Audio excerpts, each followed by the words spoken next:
everyone. Nice to see you. My name is Massimo Pedrino from the UCLG World Secretariat. Welcome to the Local and Regional Governments Day on Feminist Municipalism, Empowering Women, Local Leaders as a Pathway for the Achievement of the SDGs. Just a few quick technical remarks before I hand the floor over to my Secretary General, Emilia Saiz, to start the first session on feminist municipalism and the global agendas. Please note that we have interpretation in English, Spanish, and French. Please mute yourself when you're not speaking, and please keep your video on during the meeting. Thank you very much, and Emilia, the floor is yours. Well, thank you very much, Massimo. Welcome, Secretary General Bernardia of UCLG ASPAC. Welcome, everybody. At this Local and Regional Governments Day within the context of the Committee on the Status of Women, the 66th session, that is going to be looking at the empowerment of women and girls and the role that women and girls play in addressing climate change in the context of crisis, in disaster risk prevention.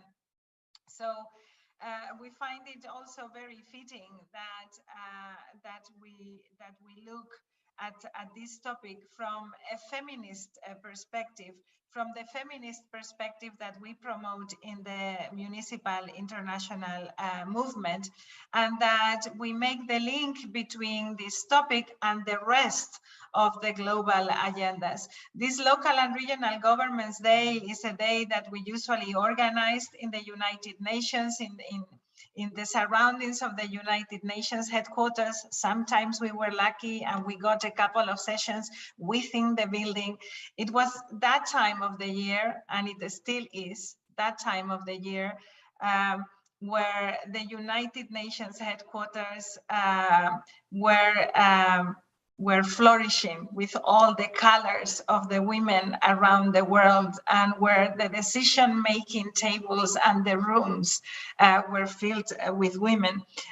In not many other occasions are there so many women at the table, and that is why we attach such great importance to the celebration of that day and getting as many women and as many female voices to speak today. So we are celebrating our diversity, we are acknowledging our difficulties today, and we are proposing a way forward towards transformation.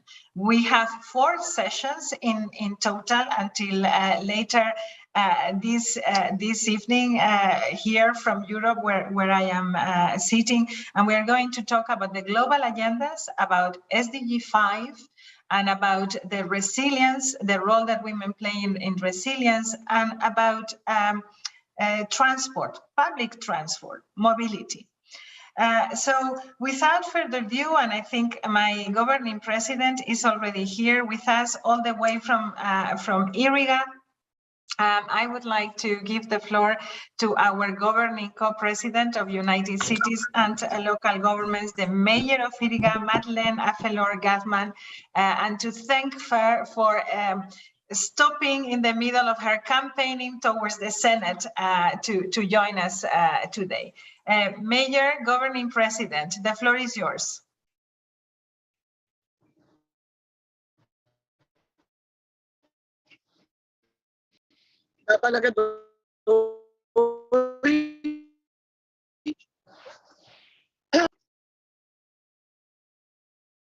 Yes, it's good morning. I think it's good afternoon there, Emilia, but it's good evening here in the Philippines. I'm really sorry for the inconvenience. I'm mobiling right now because of the campaign mania, the campaign period here in the Philippines. And then by 2 months' time, by May 9, will be the election. And thank you for this opportunity to be heard also by the women leaders in the entire world. To all mayors, dear leaders, participants, and colleagues, the COVID-19 pandemic has highlighted that in the face of major collective challenges such as the climate crisis, it is essential to take an inclusive and caring approach which puts people and planet at the center.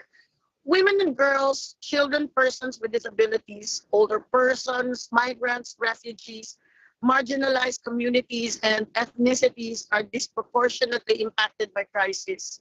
The pandemic, the ongoing armed conflicts, and we all know about the Ukraine and Russia, but also the many climate hazards around the world are showing us just how nations are the first to have their social, political, and ecological rights compromised. As a local leader coming from a part of the world heavily impacted by the climate emergency, I can tell you that the work done at our level is critical for people's livelihoods. I truly believe a different type of leadership can make a difference. A feminist municipal movement, a movement that emphasizes the centrality of empowered women and girls as a way to deliver care at the center of services. This is the transformation that we need right now. We need this transformation to deliver a new social contract that will ensure and will leave no one behind, but also that we take better care of our planet and of our common goods. The crisis we have and we are facing right now have prompted our local and regional governments to pursue innovative measures to ensure equitable access to services for all, with a focus on populations that are most affected. I came from a family where women have always been empowered, and it is this very fact that has inspired me to serve my community towards a model that is inclusive, empathic, and based on solidarity rather than competition. The personal and political are closely intertwined in our way of doing politics. I am sure you all recognize that. Through centuries of inequality, we have learned that an approach where we all count, where we all are empowered, will be rooted in care, and it will be transformed governance, leadership, and policy making. We cannot do this alone. We need all on board, men and women alike. But today, dear friends, this month of March is our moment for us women leaders, to be together, to have our voices heard loud and clear. We call the international community to action by involving women and diverse groups in crisis recovery and climate responsive task forces and committees, and to elevate their voices at all decision-making tables. We are peacemakers by instinct. We have learned to provide care. Let us use these qualities to the advantage of this and the future generations. We need the interest of our children and grandchildren and great-grandchildren to weigh heavily in our decisions. We need to leave our planet in a better shape than we found it, fostering and resilience so that communities are ready to face whatever comes, the next typhoon, the next challenge, with learned lessons and with solidarity. The opportunity that we have here today in the framework of CSW 66 to address these topics and to strengthen partnerships for a more equal world is invaluable. Our feminist municipal movement remains committed to working together and building a caring, joyful, and equitable future for all. In the current context, with so many sisters around the world sleeping in shelters or under threat, with so many sisters fighting to keep their children in good health, allow me to call all of us, all of you, to unite in the strength that this municipal movement gives us to continue building communities together and to build on our city-to-city diplomacy as the only possible foundation for a culture of peace and sustainability. Thank you all, and a pleasant evening to everyone. Happy Women's Month, everyone. Thank you very much. Thank you. Thank you. Thank you, Governing President. Good luck with the elections. Please do win so that you can continue servicing the people from the Philippines, even from a different post. And thank you very much for this very powerful message. a message of hope, but also of great resolve around the role that women need to play in the global agenda. Thank you very much, Madeleine. It's so good to see you. Thank you, Amelia. Thank you. Thank you very much. So now I am going to move on and give the floor to our very dear colleague, Bernardia Chandre. Oh, I always get Chandra Devi. Very difficult for me. Thank you for jumping in, Bernardia. The Secretary General of UCLG ASPAC, and we were discussing just a moment ago how much that world region is impacted by climate change and how many hazards populations need to face. In fact, the whole resilience and the Sendai framework agenda of the World Organization of United Cities and Local Governments has been inspired and very much driven by the needs of our members in UCLG ASPAC. So the topic of this CSW is of great importance for you over there, Bernardia. I am very grateful that you have agreed to facilitate the rest of the session. We are in your hands. Welcome, colleague. Thank you, dear Emilia. Very good morning, good afternoon, good evening. It's very happy to see everyone here. And we are still in March. Let me also say Happy International Women's Day that is celebrated every 8th of March. And first, I like to compliment all good works that every woman in this gathering has been doing. I think this is great to see that we have here mayors, deputy mayors, and of course, women activists, and local governments, people who have been supporting this women movement of feminist municipal movement. I know that it's still far to reach the gender equity even in this region, but I'm glad that we are making a good effort and we are making progress, and this is why I like to compliment all the good works that everyone has done in this aspect. So. The topic is very broad here, but this topic is certainly important since this gender equality and empowerment on women and girls in the context of climate change and of course environment and disaster risk reduction policies and programs. We have seen much clearly these days, and this is of course is exacerbated by this COVID-19 pandemic that is still we are facing, although the cases have been slowing down. But let me welcoming you once again to this feminism, municipalism, and the global agenda. Our agenda is still very big and then need to be achieved, but we have all a big dream that we can achieve during our time. So let me maybe briefly explaining about this dialogue that we are going to have. We have several mayors, deputy mayors, and as well as activists. So the topics we are discussing is actually what are the policy areas that needed for more attention in the coming years to promote the empowerment of women and diverse gender groups. As we know, the women leaders are still limited, even in here in Indonesia or in many countries in South Korea as well. So, and the second question that I have here: how can we ensure that feminist municipal leaders are empowered to achieve the global agenda?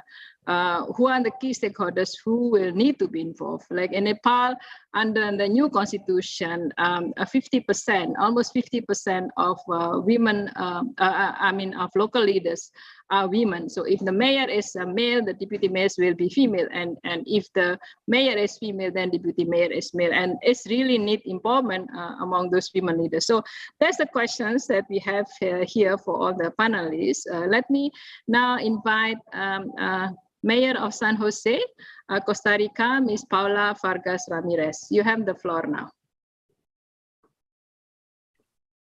Hola, muy buenas tardes a todos los que nos escuchan a través y nos ven a través de estas plataformas. Es para mí un honor el poder saludar a todos quienes integran este foro y por supuesto agradezco a la organización por invitarme, por permitirme dirigir estas palabras en este día. Y me parece definitivamente un gran acierto el haber acuñado el concepto de movimiento municipalista feminista. Un movimiento que defiende un nuevo tipo de política como vía para conseguir un modelo en el que nadie ni ningún lugar se puede quedar atrás. Hago mías esas sabias palabras que dicen que una nueva política feminista promueve la solidaridad y la asociación por encima de la competencia, creando espacios para que las personas y el planeta se nutran y se respeten, en que los gobiernos locales y regionales garanticen el cumplimiento de los derechos de todos los ciudadanos y las ciudadanas, proporcionando servicios y entornos favorecedores que tengan en cuenta el género y las distintas necesidades. Este tipo de políticas exige enfoques participativos e inclusivos que garanticen que todas esas voces tengan un espacio y se tomen en cuenta. Y además, que sean representadas en la toma de decisiones, que es vital en este tipo de dinámica, donde todas las personas tengan derecho a la ciudad, a los bienes comunes, globales, a los espacios públicos, a que todas nos sintamos seguras, vistas, pero también representadas. Este nuevo tipo de política es la política que proponemos, que defendemos, que necesitamos las mujeres, que está arraigada a nuestros derechos y que no debe haber una limitación para el disfrute pleno de todo el derecho que debemos tener las mujeres y nuestras mujeres en cada una de las sociedades. Es la mayor importancia empoderar a estos liderazgos, a las jóvenes, a las niñas, garantizarles a ellas la inserción no solamente al mercado laboral, sino que en algunos países el asegurarnos que tengan educación, acceso a la educación, pero sobre todo una educación con calidad, que le dé la posibilidad, la garantía de poder trabajar, emprender, incursionar en diferentes espacios y carreras que muchas veces estuvieron limitados para los hombres, que en espacios como la economía, la política, las ingenierías puedan estar activas, participantes en cada uno de estos espacios, que las mujeres además tengan esa independencia económica para poder llevar el sustento a sus hogares, que tengan esa posibilidad de participar en diferentes espacios políticos, que no podamos seguir siendo víctimas de esa emancipación política que hemos arrastrado por tantos años. Por otra parte, y tal es mi experiencia, es fundamental garantizar las cuotas que le brindan la posibilidad a las mujeres de participar en política, en puestos elegibles, porque desde hace muchos años, si bien es cierto, las mujeres tenemos espacios, pero no precisamente en puestos elegibles. No podemos seguir permitiéndonos que nuestros puestos sean para rellenar espacios y no para liderar, para ocupar espacios que puedan impactar a la sociedad, que nos permitan desarrollarnos y darle a la sociedad todo nuestro potencial, toda nuestra capacidad y sobre todo entendiéndose de que tenemos que tener igualdad de condiciones, igualdad de participación, igualdad de derechos, donde no más una mujer, por ser mujer, reciba menos oportunidades, menos remuneración económica y menos oportunidades de empleo. Esa es una lucha en la que debemos de seguir, que no podemos claudicar, que no podemos bajar los brazos, tenemos que continuar para que las futuras generaciones tengan esos espacios libres y garantizados, para que puedan caminar libres y seguras por las calles, para que puedan ser objeto de todos los derechos que la sociedad les ha querido restar, que les ha querido minar por tantos años. Así que les incentivo a continuar con estas políticas en todas sus ciudades, en sus espacios, a seguir unidas trabajando por este mismo objetivo. Que este siglo sea el siglo que marque la diferencia. Muchas gracias.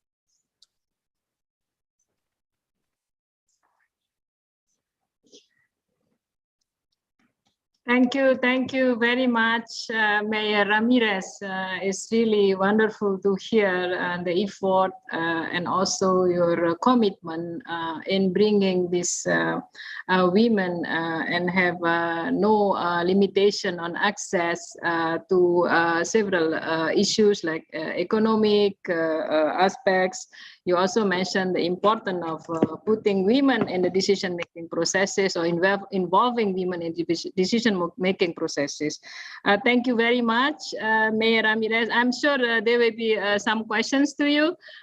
So I hope you can stay with us until end of this session. So let me now invite the next speaker, City Councilor of Buk from Ukraine, Ms. Irina Yarmolenko. Indeed, we see this unfortunate situation that happened in Ukraine, and please accept our condolences, City Councilor Yarmolenko, for the victim. And I hope this conflict could end very soon. I think everyone doesn't want to see, this kind of war and conflicts everywhere in this planet. So I really hope that the situation can be solved. And we are with you. Our condolences also with the victims. So very happy, City Councilor, that you have time for us and meeting us today for the session. So let me give the floor to City Councilor of Buk of Ukraine. Good afternoon. Can you hear me? Yes. Thanks everyone for giving me the floor. I want to say that we used to talk very much about gender equality, about climate issues. We created in our local authority action plans. For each sectors, we promote Charter for Equality. We organize gender months. We went to schools, universities. We make networks with the other NGOs. But now, I should say, we have other topics for which are very important and crazy for us. The topic is safety for each person in Ukrainian territory. We lost around 20,000 people just in Melitopol. It was already killed 150 people all over Ukraine, children all over Ukraine. Youngest was 8 months. Our life was totally changed, and women right now, they are escaping. They are becoming refugees all over Europe. You know, from this difficult time, women take children with them and try to escape, because it was really very difficult times in Bucha, on my city where I'm well elected. People spend time without heating, without food, without water. And today I helped to my mother from Bucha. They spent 10 days in the basement and they use the water from the lake. We don't talk right now about declaration documents. We just do actions for save the lives. And this is our new world, which also can be new reality for other societies, because even in Poland, where I am, people scared that they can be not safe anymore anywhere. And this is my main message. We not safe right now, even here, because this fucking army from Putin and Putin as well, they talk about nuclear weapon, they talk about possibility of third world war, and it's crazy. We used to be very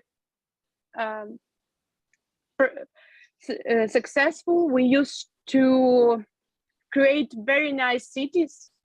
And today we lost everything, our homes, our cities, because they destroyed too much Bucha, Irpin, and Kharkiv.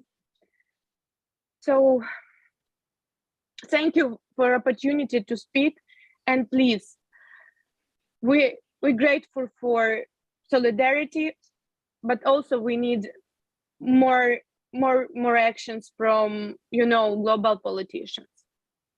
Thank you. Siba, thank you very much, Counselor. Indeed, it's really a difficult moment. I know how you know, the feeling that you have, and also with the loss of the people, including the women and children. And you mentioned the youngest is eight months.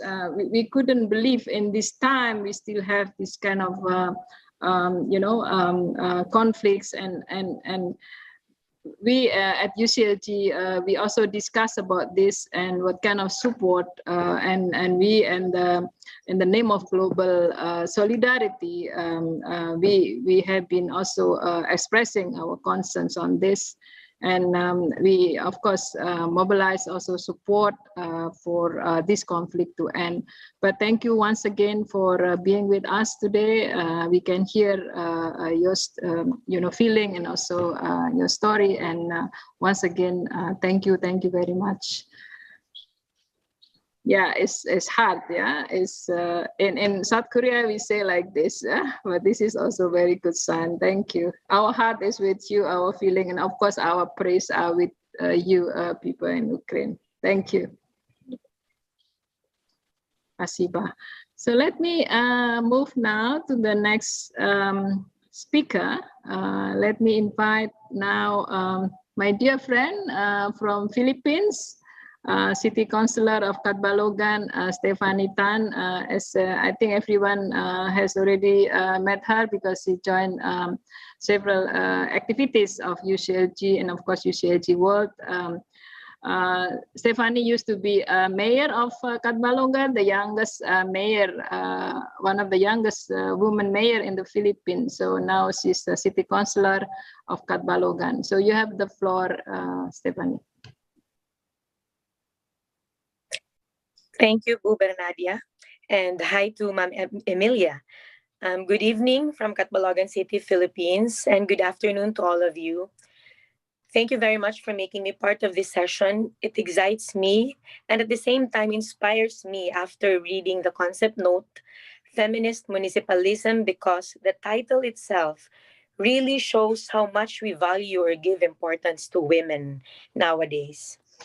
We as leaders in our own right should form enabling policies towards the goal of first, the marginalized sector of women and the diverse gender groups. Women composes half of the world's population, but the representation of women's sector is still inadequate in various decision-making bodies.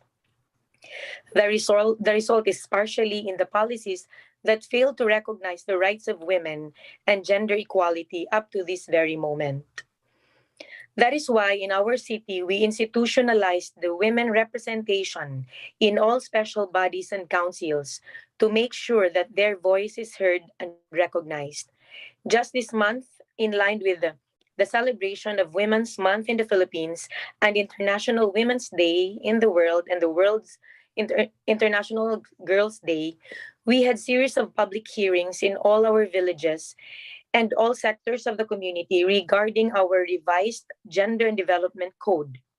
It also focuses on women, although this code is already existing for how many years and focuses on women, there is a need for us, policymakers and leaders, to always revisit our laws because of all the global agendas and targets that we are discussing in the global level and is happening locally. A lot of new laws and amendments are being introduced, not just nationally, but internationally. We were able to recognize more situations and solutions to be able to help us address the challenges in empowering women and diverse gender groups. The revised Gender and Development Code now encapsulates not just women, but also men opposing violence everywhere, Anti-Discrimination Act for LGBTQI community, and Solo Parents Act. We were able to enact 2 new laws, namely Anti-Discrimination Act for LGBTQI community and Solo Parents Act, and we included them in the revised ordinance of gender and development for a more holistic gender and development action. We envision a flourishing and harmonious world in which all of us, women and girls, men and boys, and LGBTQI plus members, enjoy the rights within the economic, social, cultural, civil, and political spheres. Maybe some of you think it's ambitious or could be a wishful thinking, but for me, for us, it is achievable if all of us, especially leaders and policymakers, are committed and dedicated to taking action to really do something in this matter. Let us start in the policy areas of our governance. As I speak today, I can imagine how many women and men and their children are suffering from the impacts of war, pandemic, violence, hunger, and other challenges in some areas of the world that affects the humanity. That if leaders consider the effect of this, we will be creating a harmonious environment leading to a better world. As I mentioned earlier, gender equality and equity is key to achieve global agendas on empowerment of women and diverse gender groups. We should continue and push for lesser gender gaps in our policies and various plan of actions. We need to institutionalize the representation of women in all special bodies and councils. Also, education and awareness campaign from grassroots level up to the multi-level leadership. I mean with this is the inclusive approach in the communities. Education for gender equality should be taught to women, but more so with men as well. Let us always engage men in all our endeavors in order to achieve gender equality, because we will not experience inequality when man understands us.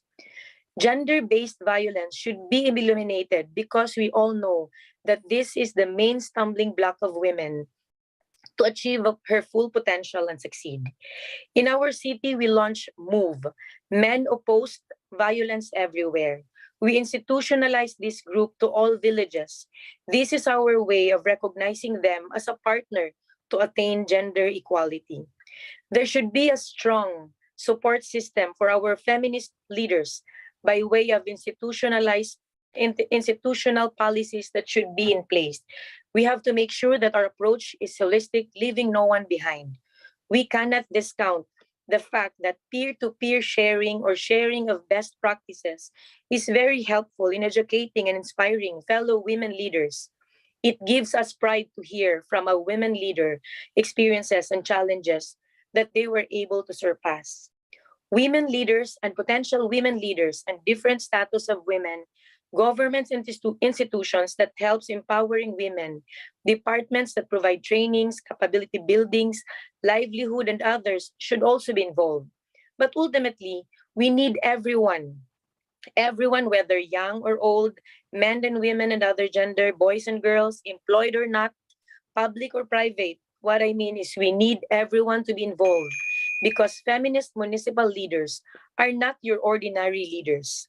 They are like mothers who protect, nurture, and love unconditionally. May we, my fellow women leaders, fellow women, together with the support of men and all of the gender, continue to inspire each other and help boost each other's confidence to lead until we achieve gender equality and eventually achieve global goals. Thank you and good evening, good afternoon, everyone. Thank you, Salamat po for a good presentation and also sharing with us your works related to this gender equality, and of course this include also the one that you mentioned, the importance of peer-to-peer sharing and best practices sharing. I think this is what UCLG has been doing, and I think this is good to hear your perspective on this and your works. Thank you very much. Let me now invite the next speaker, Ms. Pilar Diaz, Mayor of Esplugus de Llobregat and Delegate for International Relations of the Barcelona Provincial Council. My apology, I don't speak Spanish. I'm trying also to learn, but it's not easy to learn a new language. So you have the floor, please. Thank you very much. Súper contenta, muy honorada de poder compartir este espacio. Estoy muy contenta porque además de compartir ideas también es una manera de aprender y de escuchar. Y me sentía muy conmovida cuando escuchaba a Irina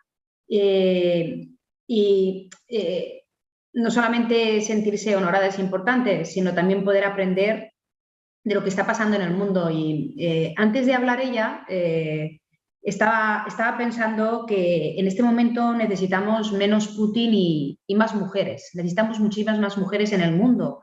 Y ahora ya podemos entrar, si queréis, en la parte de ese feminismo municipalista, pero antes de hacerlo, pensar que en este momento en el mundo se está dando una paradoja, y es ver cómo nos hemos pasado 2 años haciendo sacrificios para salvar la vida, haciendo sacrificios de todos los tipos, unos más, otros menos, pero sacrificios para poder salir de una situación como es una emergencia sanitaria en la que nos hemos encontrado y que no esperábamos, y no nos ha importado hacerlos para, vuelvo a decir, poder salvar esas vidas. Y en cambio ahora hay un señor que ha decidido, y además un señor muy peligroso, que con un botón le puede dar, y sabemos que además estamos hablando de una potencia nuclear, y va a hacer justamente todo lo contrario, arruinar vidas, cegar familias. Y bueno, no lo voy a explicar yo porque lo ha explicado en primera persona Irina, que es la persona que debe hacerlo. Con lo cual necesitamos muchas mujeres en lugares de liderazgo que puedan tomar decisiones en favor de la vida y en favor de que esa vida sea una vida próspera, con oportunidades y en condiciones como todas las personas nos merecemos. Entonces, la pregunta, claro, estamos justamente a 10 días del 8 de marzo, en este mes en el que nos gusta reflexionar sobre estos temas y en el que además esta paradoja mundial de 2 años de sacrificios frente a una situación ahora que pisotea los derechos humanos. La pregunta es acerca sobre qué áreas políticas necesitan más atención para que en estos próximos años podamos asegurar ese empoderamiento de las mujeres y de esos grupos de diversidad de género. Y la respuesta es que son todos, absolutamente todos. Evidentemente hay algunos que les podemos prestar más atención, pero desde el municipalismo, desde ese municipalismo feminista, nos damos cuenta, y además he oído a las compañeras que me han precedido, que es tan importante tener políticas que fomenten ese liderazgo feminista y que consolide ese liderazgo, como el que podamos diseñar ciudades, espacios, calles, plazas que también estén pensados para las actividades de todos los ciudadanos y ciudadanas, evidentemente también de las mujeres, cuando durante mucho tiempo desde el urbanismo las acciones y las remodelaciones de espacios siempre se han hecho y se han pensado exclusivamente con una mirada, y lo que necesitamos es que las ciudades nos acojan, nos den oportunidades, y cada uno de los rincones y cada una de las áreas estén pensadas para que nos hagan la vida más fácil y para que nos permitan desarrollar nuestros proyectos de vida de la manera más justa posible. Con lo cual, la respuesta en nuestro caso, hablando en nombre de la Diputación de Barcelona, que es la institución en la que estoy representando, pero también como alcaldesa de Esplugas, es que el trabajo debe ser un trabajo siempre muy bien sincronizado y transversal. Y debemos trabajar desde el ámbito del deporte para conseguir que las niñas tengan las mismas oportunidades que los niños y que también sea un foco y un espacio para poder educarlas de manera integral, que no todo son las matemáticas, que por supuesto son muy importantes, y que no todo es la física, o en nuestro caso el castellano o el catalán aquí en Cataluña, o el inglés, que también es muy importante el deporte y muchos valores que nos pueden transmitir la música. Y de la misma manera, pues la cultura, el urbanismo y todos aquellos espacios y todas aquellas áreas que trabajamos de una manera muy decidida. Por tanto, las áreas son todas y además todas ellas a la vez coordinadas y muy bien sincronizadas.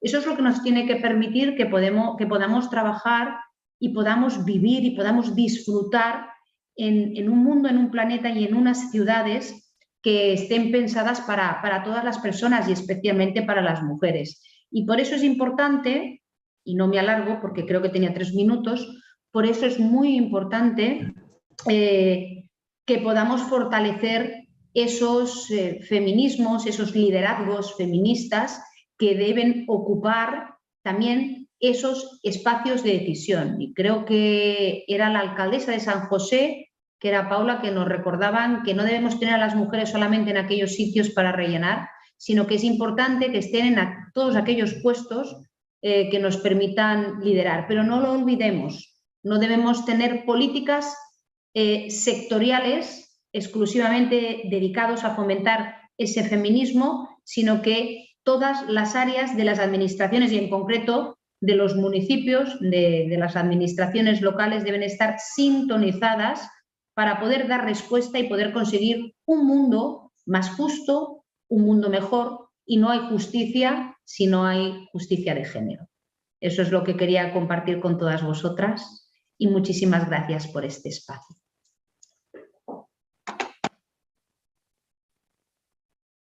Thank you very much. I can't agree more that what you say. There is no justice if there is no justice in gender. I think this is a powerful message, and I completely. I think everybody also agrees with me that we need more women leaders. This is why municipal feminism movements need to be much stronger. And we can bring more and more to promote this united movement that promote care, promote peace, and of course, the important issue is about promote solidarity. So thank you very much for your excellent sharing. Let me now invite the next speaker, Vice Mayor of Quito, Vice Mayor Gisela Chara. You have the floor. Thank you very much. Muchísimas gracias. Un saludo fraterno desde la mitad del mundo, Quito, Ecuador. Emilia, un gran abrazo. A ustedes, compañeras lideresas, mujeres que están desafiando, que están en estos momentos importantes, tomando decisiones sobre el mundo, nuestra solidaridad para con Irina y para con todas las poblaciones que son víctimas de decisiones inadecuadas que no piensan en la humanidad. Tengo pocos minutos y quisiera congratularme con este marzo, mes de reflexión y de compromisos. Movimiento municipalista feminista que genera oportunidades de trabajar de formas distintas. La solidaridad, la sororidad, la hermandad debe ser parte de este proceso, pero hemos tomado decisiones oportunas pensando en el ciclo de la vida de niñas, adolescentes, mujeres y mujeres adultas mayores. En Quito contamos con el Sistema de Protección Integral de Derechos, donde pretende o apunta a poder materializar la función social y ambiental de la ciudad. No podemos hablar de derechos si se menoscaban y se vulneran derechos de las mujeres. Tenemos las juntas de protección de derechos frente a amenazas y presuntas vulneraciones, donde se dan medidas de acciones administrativas de estricto cumplimiento para niñas y niños y adolescentes, pero también juntas de mujeres y adultas mayores que dan medidas de protección en torno a todo lo que significa vulneración de derechos. También contamos con la ordenanza de erradicación de trabajo infantil, donde las niñas son las más afectadas. Esta ordenanza que tiene 2 hitos importantes, que para nosotros son el Plan Distrital de Erradicación de Trabajo Infantil con un enfoque de sistema de protección de derechos, de educación, con educación, salud, cultura y deporte, pero también estas garantías de sus derechos desde la inclusión social es fundamental.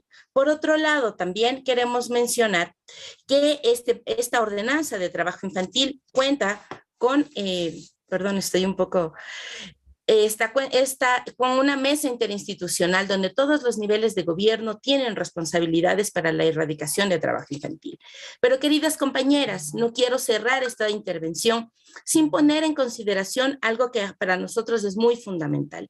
El movimiento municipalista feminista, que pretende que estemos más mujeres en estos espacios de toma de decisiones, empoderar aún más a las mujeres. Creo que no podemos dejar de colocar un tema que es una amenaza latente como es la violencia política.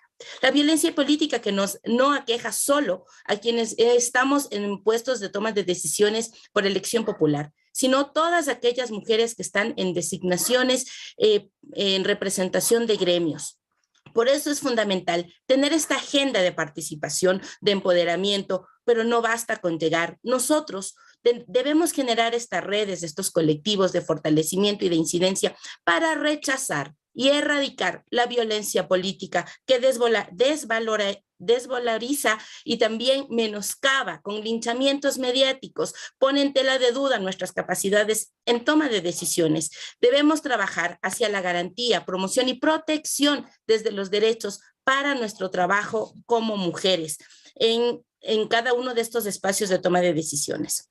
La agenda de igualdad, donde se garantiza la paridad, donde se garantiza la inclusión, no puede estar y no debe estar visibilizada esta problemática que aqueja y que también genera vulnerabilidad en quienes estamos haciendo este proceso de toma de decisiones y tomamos el desafío de transformar el mundo, de cambiarlo con estas decisiones que podemos hacerlo desde las mujeres. Vamos avanzando hacia ciudades de cuidados, pero cómo nosotros nos cuidamos a nosotras mismas. Tenemos dos desafíos, casa afuera y casa adentro. Casa afuera con el trabajo que venimos haciendo desde los sacrificios, desde las agendas, construcciones de políticas públicas, pero también casa adentro, cuidándonos y garantizándonos que este trabajo que estamos hoy que hoy nos encuentra, que hoy nos permite juntarnos, también podamos contar con esta garantía de erradicación de violencias y sobre todo visibilizar la violencia política. Por un mundo más humano, más equitativo, más justo, con justicia climática, con justicia de género, como lo decía Pilar,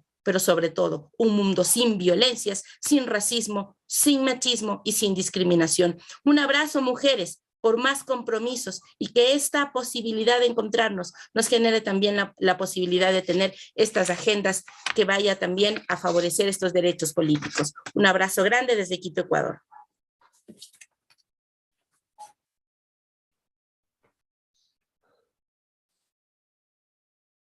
Thank you very much, Vice Mayor Kala, for good sharing and good presentation. Indeed, I think we should not stop our fights, to achieve this gender equality, and I think this is why we are all here today. Before we don't have, okay, let me now open the floor for questions. If there is anyone who wants to ask questions to the speakers, we can, due to the time, I can only accept 2 questions. So please raise your hands. I have not seen any hands here. Let me, is there any hand raised here? I don't see any hands. I don't see hands, no. So maybe, yeah, I think maybe people are overwhelmed with this wonderful informations and of course, these efforts and good actions, and most important are concrete actions. And of course, we also feel the difficulty that people in Ukraine face. But yeah, and this is important for us also to continue working on this municipal feminism movement. So before I close this session, I would like to invite each speaker to give maybe half minutes of the statement. Maybe we can start with Vice Mayor Quito, if you want to make a closing statement.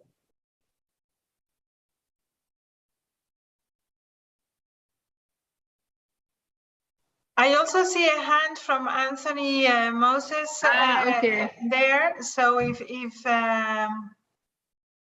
Yes, please, Anthony Moses, if you want to ask questions, the floor is open. Yes, Program Director, thank you very much for this. I think it's one of the most important discussions that we should have within the global sphere. And I'm thinking that we've got all these human rights that protects the rights of women. Okay, I see you want to see my video. Must I go on video? Thank you for that. I'm sitting in the car all the way from Cape Town, South Africa. And I want to address the issue of when we have all this legislation that is out there.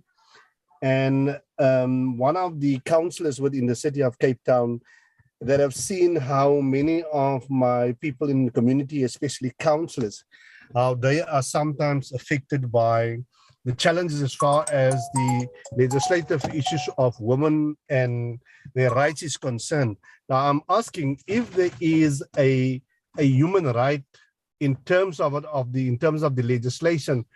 Why is it that we have so much in the practical sense that the legislation is not applied, and sometimes people try to misinterpret the legislation is there? Just an open question to all the speakers on the floor. And it especially comes to that I've picked up, especially with women councillors, which is obviously a very great concern for me. Thank you so much, Speaker. Thank you so much, and also nice to hear male voice in this session, and also see how you also concerned about this gender equality and gender and women empowerment. And thank you. And you mentioned the importance of having legislation. Indeed, there are also some legislations that applied for promoting the right of women, but sometimes the execution or the implementation of the legislation could be quite challenging, and then this is not something applied. So it's always applied. So I'm not sure if any speaker want to react on the question or the comments that given by Anthony. Any speaker here would like to react or respond to the questions or that comments that came from Anthony? Anyone? Stephanie is raising her hand. Stephanie, yeah. And I also saw Paula. Yeah, Stephanie, please. Bernadia, can you once again state the concern of Sir? Aside from why is it not implemented, or no, why is it not being executed? No, he said about the importance of having legislation that promotes women's rights, and I know like in Indonesia or in the Philippines, you also have this quota system as well, and of course sometimes the legislation is there, but it's not implemented well. So yeah, that's the questions, or maybe yeah, if you like to respond. Thank you. I just want to share our experience. Sometimes it is not implemented when there is no political will in the executive department, or the other one is if the law was not thrown to the public for public hearing and for their opinion. Sometimes lawmakers just make laws without hearing the public. So when they implement it, there's no ownership, or there's no participation from the public. That's my point of view. That because we experienced that in the previous administration. So there are a lot of instances that we have laws, but it's not implemented. So it became a problem. Eventually, we realized that when that law was passed in the years back, it was not through the public, or there's no public hearing. There's no participation from the public. Thank you. Thank you, Stephanie. Any other response from other speakers? Maybe Ms. Pilar Diaz, you want to also? I saw you also raise hands. Maybe you can answer that questions too, please. Sí, más que responder es que si en muchos países se cumplieran las leyes y no hubiera que hacerlas efectivas, que es el problema, pues seguramente no estaríamos hablando de la necesidad de trabajar y de poner políticas en favor de la igualdad entre los hombres y las mujeres. Eso es lo que pasa en nuestro país. Cuando miras, las leyes son completamente igualitarias y nos dan exactamente los mismos derechos y las mismas oportunidades a las mujeres que a los hombres. Pero después ya te vas a la letra pequeña, o más que la letra pequeña, a cómo se hacen efectivas esas leyes. Y bueno, también habéis hablado de violencia, en este caso de violencia política, es importante. Te das cuenta que aún tenemos que avanzar muchísimo para hacerlo efectivo.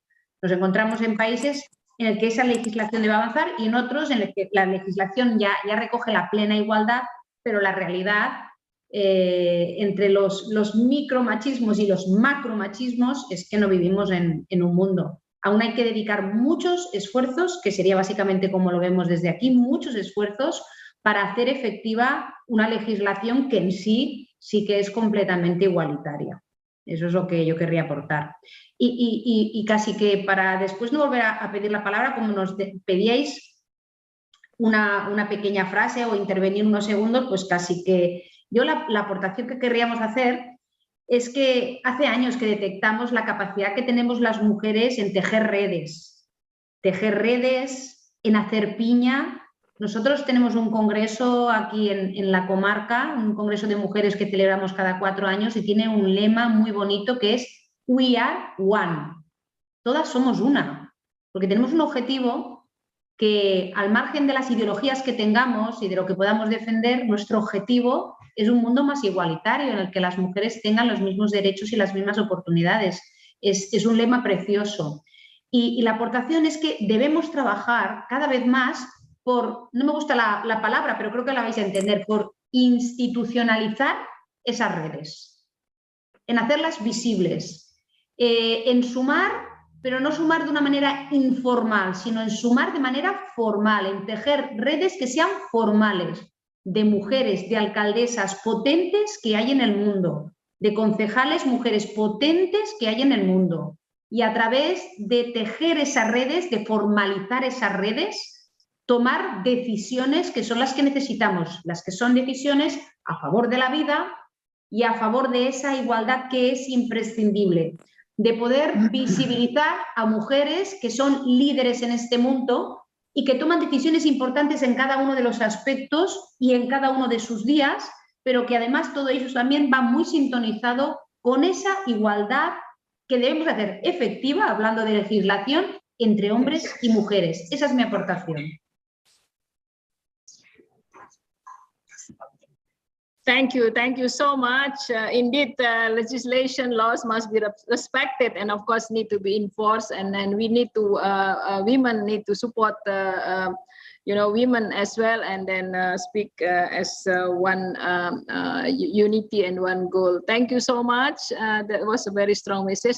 Let me invite the councillor of City of Bucha for maybe last words that coming from you. I know that in Ukraine you have quite highest percentage. Ukraine is one of the highest percentage of women in municipal councils in Europe. I think you have more than 40%. This is really, really good to see that. Can we get your last message, Ina? Yes, as I said before, Ukraine used to be prosperity and used to very hard work for democracy, for European values. And I also wanna finish with a super word, as the speaker said before, that less Putin and more women in our politician all over the world. I really believe that real leaders should speak and care about safety of this world. Real leaders should respect different issues and democracy issues. So peace for all of us, because we never thought that the peace sky, it is a value. We used to live in a very, very safe world before in Ukraine, but now we understand how important just being at home being safe without rocket sounds, without blood, with the heating systems, with the food, with the water supply. Thank you. Thank you, Irina. Indeed, we want to have a safe place, a place where we can also breathe good air and living in a very, good settlements and with good quality of public spaces and public transport. But again, Irina, our prayers are with you, and then please keep your strong spirits, and hopefully this situation will end very soon. We are praying for this. So let me thanking all the speakers. I think we end this session, and of course we really are pleased to see how much work has been carried out by all the mayors and vice mayors and city councillors in fighting for gender empowerment, women empowerment, gender equality. And this is something why we should continue and don't stop fighting for this, because this is not what still we achieve yet. But I'm very sure that we are making progress. I think every one of you is making progress on this. So yes, let's keep good spirits, and I really once again thanking everyone, all speakers, and then of course for the question that raised by our participants. So let me give the floor back to Emilia. Thank you, Paseba. Thank you.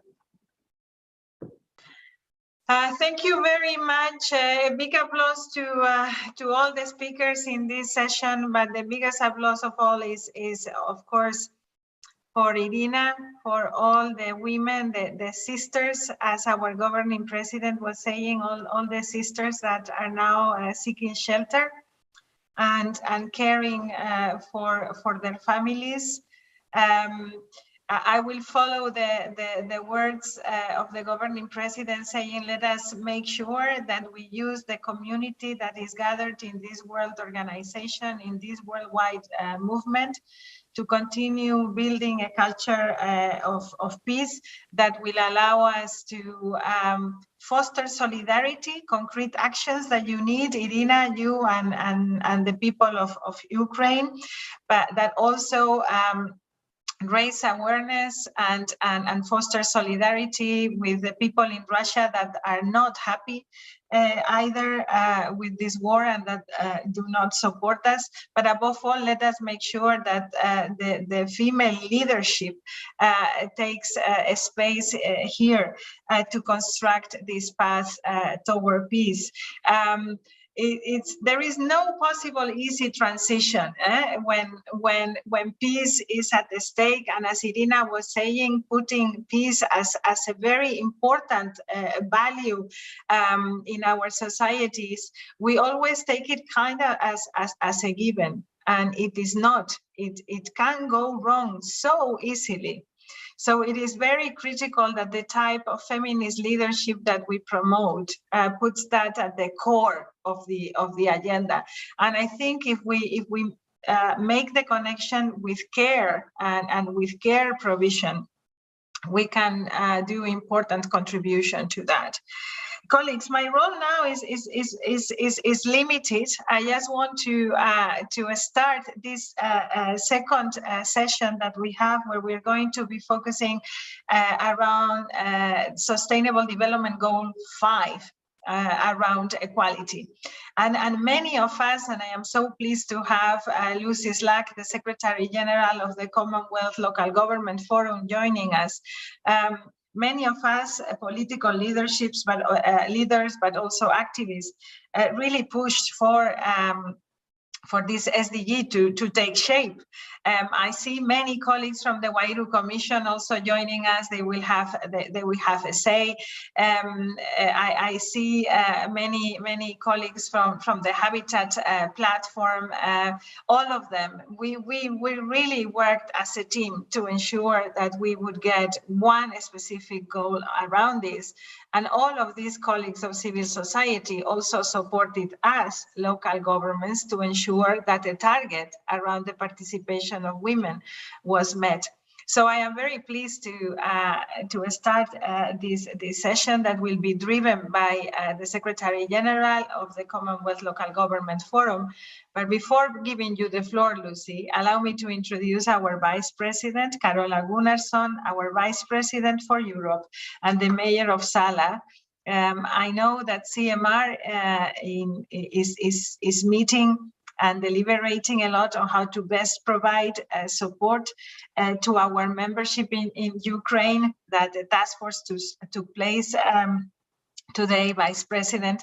I know that you are very vested in these efforts, and I am grateful that you have made the time to be with us today. Equality is not a trade-off for peace. It's a critical part of peace. Welcome, Vice President.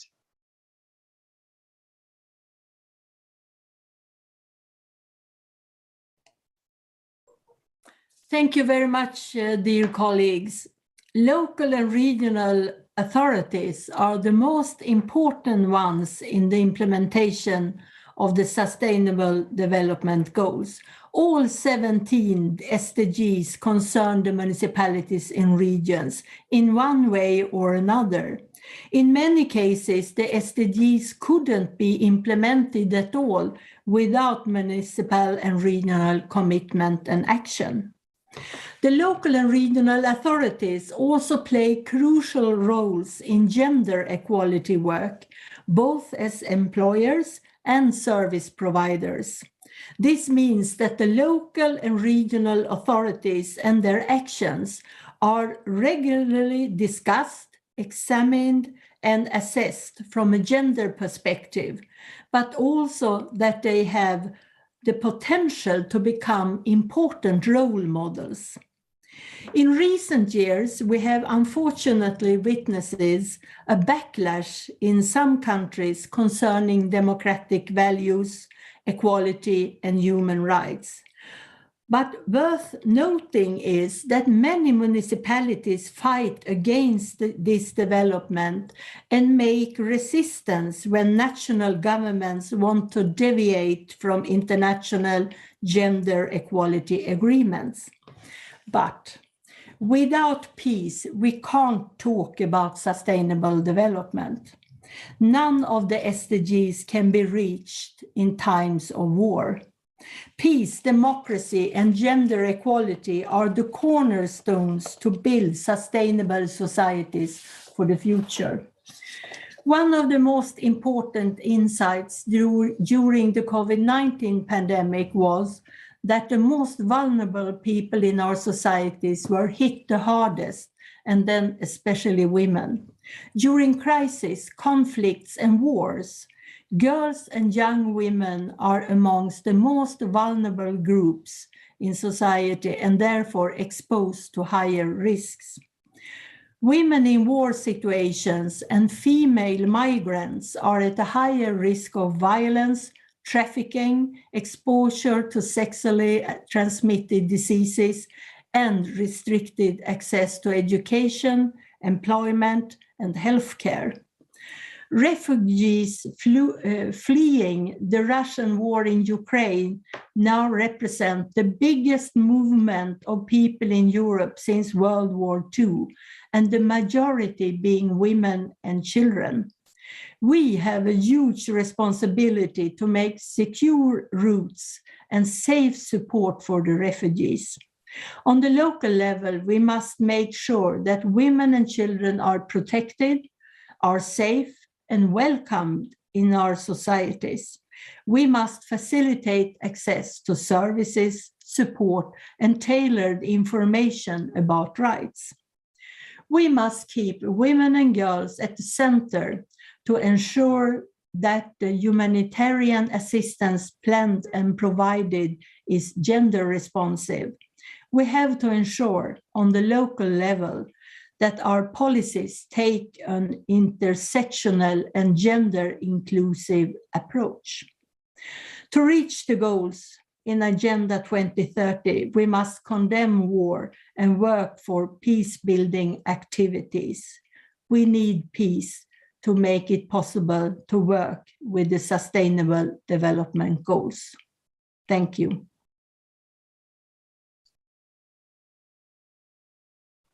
Thank you very much, Vice President. We are going to take your words at heart, and they should also guide us in the work that we do in the different organizations of local and regional governments.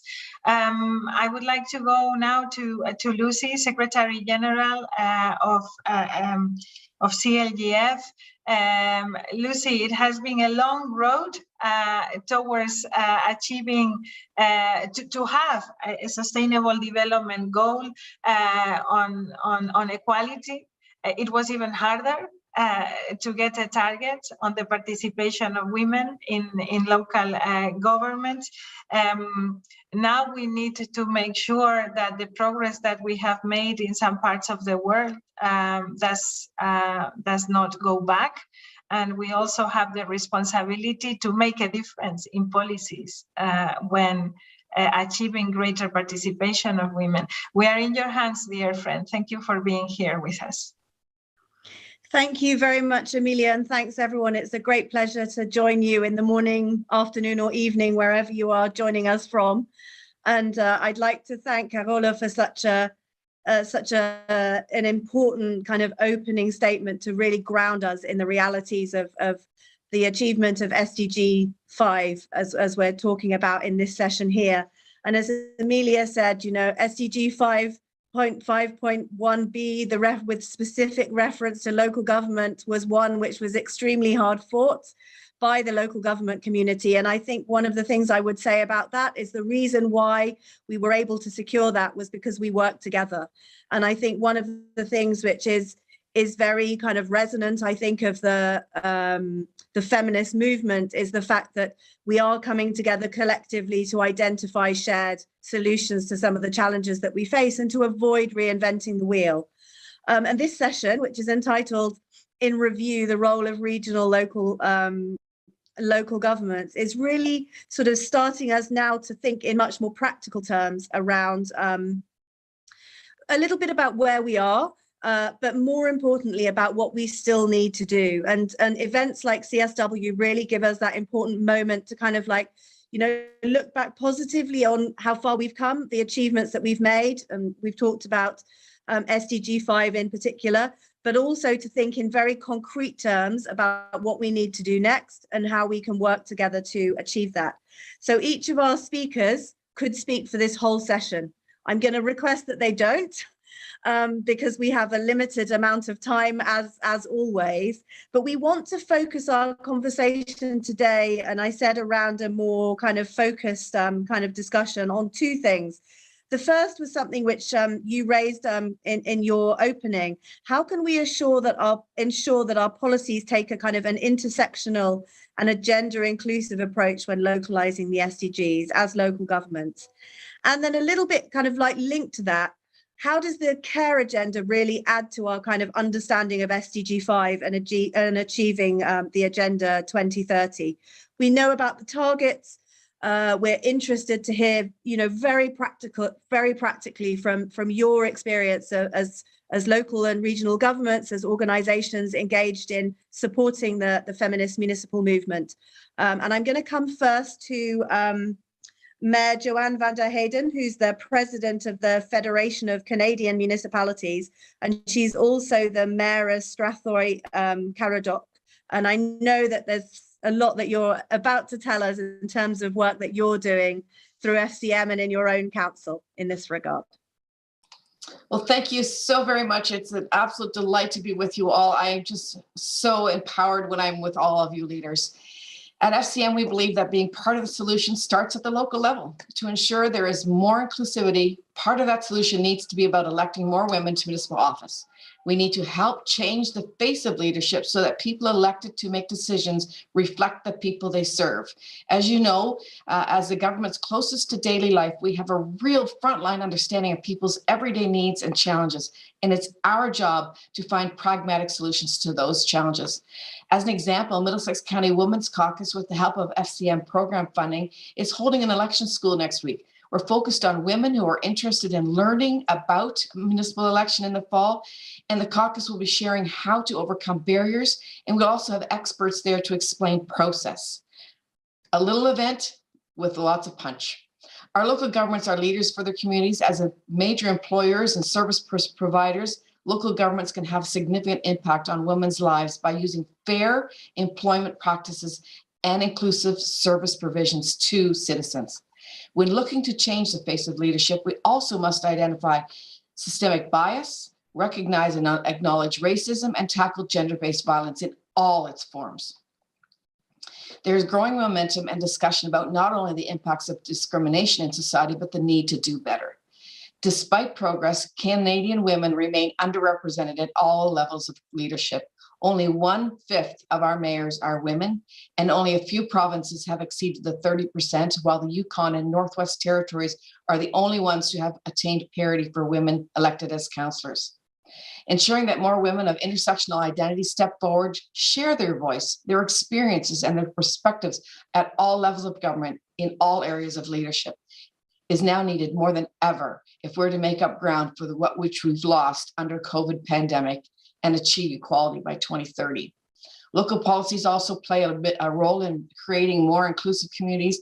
Policies that do not consider the impacts on the most vulnerable or marginalized in our communities will often reinforce the status quo or exacerbate the inequalities. So a deliberate and intentional evaluation of the policies based on an intersectional lens is essential if we're going to ensure that no one is left behind.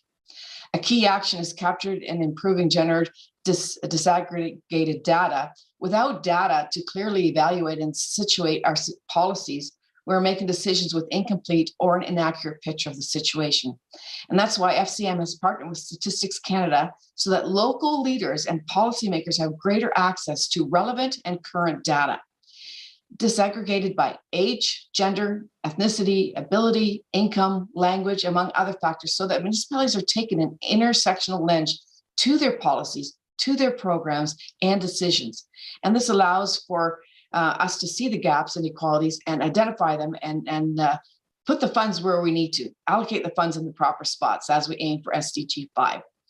After seeing inequity on such vivid display in these tough times, citizens want an inclusive recovery where benefits are widely shared, communities and countries that are more sustainable and resilient to the next threat, be it a virus or climate change, will be the best and quickest to respond to the needs of people and the planet.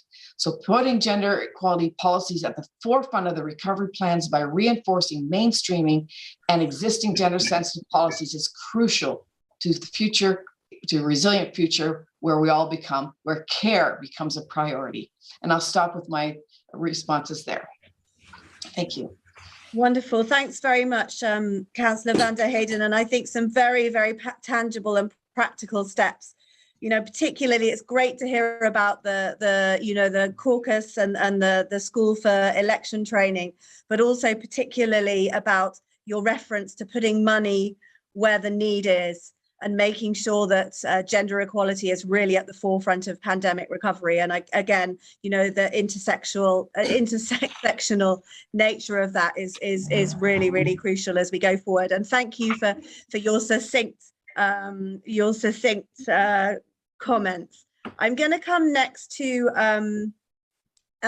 Jennifer Piscopo, who is the Associate Professor of Politics from the Occidental College, who's written a paper for this group trying to capture some of these thoughts. And I'm very interested, Jennifer, in some of your reflections around those two key questions that I mentioned at the start of the session.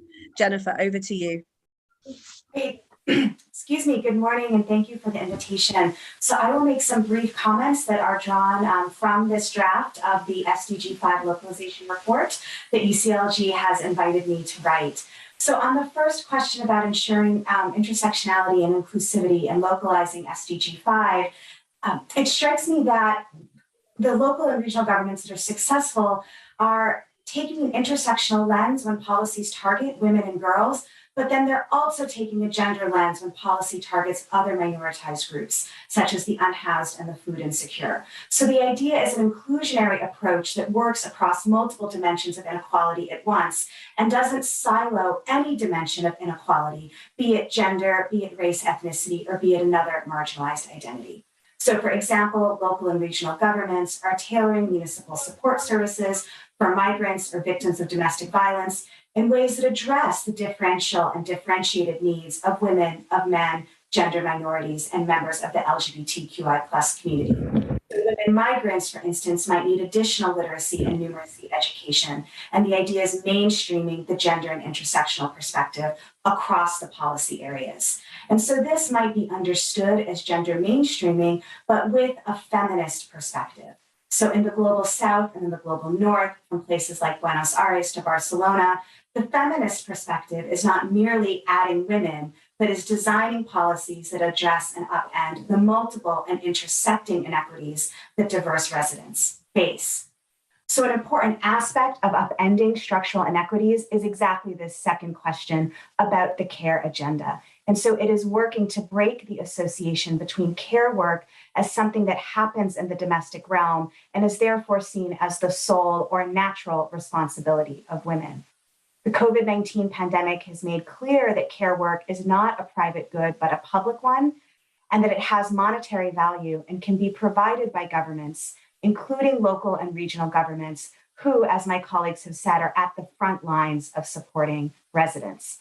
And so, in fact, many local and regional governments have made great strides, even before the pandemic, in providing subsidized or free childcare and early learning, all of which facilitates the entrance of women and other carers into the workforce. Yet more progress remains to be made on care policies. Policies supporting care work and carers need to capture the full range of this work, meaning not just care for children, but care for dependent adults and elders, and that care includes domestic chores like shopping, cleaning, and laundry. I want to conclude by highlighting a recent initiative in Bogota, which is setting a new global standard.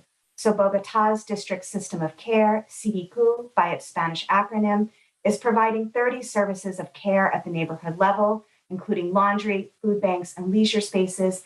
Will even send wage workers to homes to complete domestic chores. These policies are transforming care work into a social service that local and regional governments provide. They provide respite and freedom to carers who can then undertake other remunerative economic and entrepreneurial activities. These pursuits contribute to gender equality by advancing the individual autonomy and empowerment of women and other carers, but they also contribute to the civic, political, and business life of the city, town, or region. So the social provision of care work is an investment in social infrastructure that not only supports gender equality, but supports broader local and regional development goals. Thank you so much for your time. Thanks very much for that, Jennifer. And thank you for really kind of sharing with us that kind of complexity of how so many of these elements are interconnected.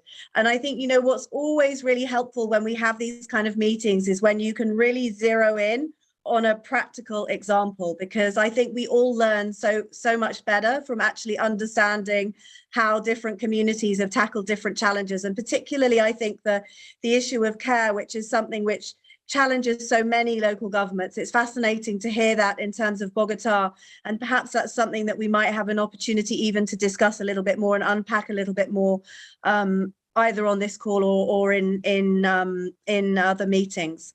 I'm going to come next to Sabine Fraser from UN Women, who obviously has also been very much engaged in UN SDG 5. So Sabine, over to you.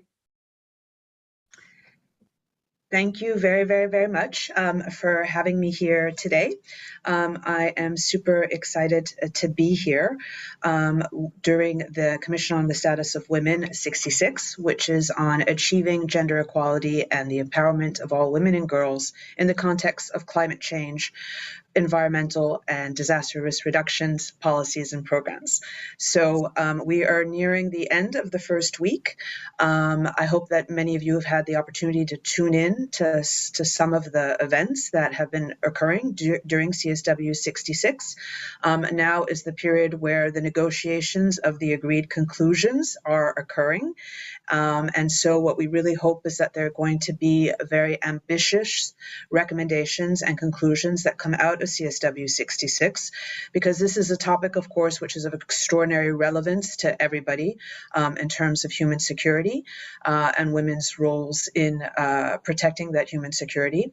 But it's also a new topic for CSW, so it will be very interesting to see what will be the position of member states and to see how ambitious and how forward-looking they can be. So those agreed conclusions will be ready sometime in the middle of next week. So just to say that I also recommend that you take a look at those once they're out, because these are then, powerful advocacy tools that we can use with our member states because they've agreed to these points. So I also want to say a huge thank you to UCLG and to CLGF for inviting me today to present our work in connection to SDG 551B and on women's representation at the local level. I will actually be showing you some slides of a website that we have created that has the information on SDG 551B. Before I do that, I also want to say how excited I am to be speaking here under this banner of feminist municipalism. I think that as such a powerful statement of all the solidarity and all the cooperation of this group of that UCLG is promoting with partners on really advancing a new reality, a new feminist reality at the local level. So it's just such a beautiful title to see. And I also would like here to acknowledge our colleagues from Ukraine that are currently seeing their cities and towns under aggression from the Russian side. It is incredibly humbling and inspiring to see the heroism of local mayors, of local councillors who are providing such desperately needed support at the local level in Ukraine. I think once again, what we're seeing is the importance of local level governance, municipal level governance, where the real solutions can be found. And I also want to acknowledge not only Ukraine, but also all the local authorities in the neighboring countries who are have very quickly reacted to host up to 3 million refugees from Ukraine. So this is a very, I think, tragic moment, but it is a moment that also shows the power of feminist municipalism and a feminist response to conflict. So now let me jump into the presentation on women in local government. So as I said, this is a very technical presentation. This is a presentation on our new website. So you can see at the bottom of the slide the address of the website. So we actually just lost it, I think, there. It is www.localgov.unwomen.org. So this is an open website. Please feel free to look at it after this presentation, because what we aim to do is to really provide this as a public good, a knowledge hub for global data and analysis on women's participation in local government. So as you can see in this landing page, here we have some basic information. As you can see at the very top right-hand corner, English is highlighted, but the website actually exists in Arabic, Chinese, French, Russian, and Spanish. It's a very rich website with much content, and so I'm going to present to you now a couple pages from this website. Next slide, please. So the website contains local government country profiles. So there are 150 country profiles which have information on women's representation at different levels of government, and of course highlighting women's representation at local levels of government. There's information on key legislative and executive bodies of government at different levels. Information on local government organizations, including the composition of deliberative and executive bodies of local government. There's information on the electoral systems, the types of quotas implemented, and an overview of national frameworks on local government. So what we've tried to do through these country profiles is really give the picture of how local government is set up, and what is the legislative background, the normative basis for the different setups of the different levels of government with the focus at the local. By the way, I should say also, if you go through this and if you see that there are any errors, please do get in touch with us. This website has taken many years to develop, and we have been developing it together with UCLG partners. So we also look forward to hearing any comments you may have. Next slide, please.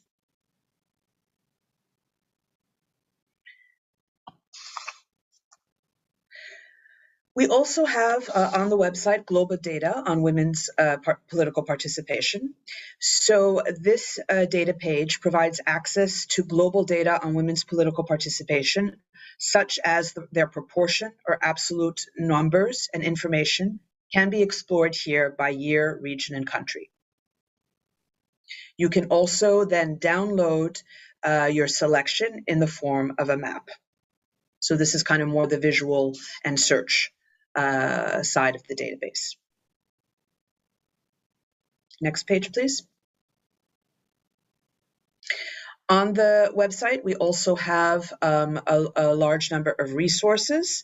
So the page includes knowledge products such as research and analysis papers on women's participation. And so here I would like to particularly bring your attention to a recently published working paper on women's representation in local government, a global analysis, which features data analysis of women representation in 133 countries and areas. And one thing that we focus on very much is the impacts of legislative quotas and different electoral systems. Because what we would like to advance is that quotas, ambitious, well-designed quotas, are very much an important tool to ensure that we can fast-track women's representation in elected office. And I should say that that was also one of the conclusions of CSW last year, CSW 65, which where member states agreed that we need to have 50-50 parity in local elected, in elected office overall, local and national level, but 50-50 parity. So we have quite a bit on quotas. Next slide, please. And so what you can see is that we have in our working paper, what we found is that you can find here also other information. We have the data that shows that out of the 6 million elected members of deliberative bodies of local government, 36% are women. So this is the SDG 501B data. We have data currently available from from 135 countries. So we are still missing about a quarter of countries around the world. And what we're seeing is that in certain regions, parity has been achieved. And we are all seeing also in some areas progress to move towards parity. Next slide, please. So as we've said, we really believe that quotas, legislative quotas, are a key tool to advance parity. And we find here, as you can see in this slide, that nearly half the countries use legislative quotas to improve women's representation in local government. And what you see here is the different colors is the types of temporary special measures that are used. Legislative candidate quotas are most common in Latin America and Europe and parts of Africa. But then, for example, reserved seats are more common in Asia and African countries. Finally, one last slide. This is the summary of our findings. And what we see is that countries using legislative quotas have higher representation of women in local government. So that legislative gender quotas are effective measures to increase women's representation. Worldwide, what we've clearly found is that countries that have legislative quotas have higher women's representation in local government compared to those without quotas. And this is a 7% difference.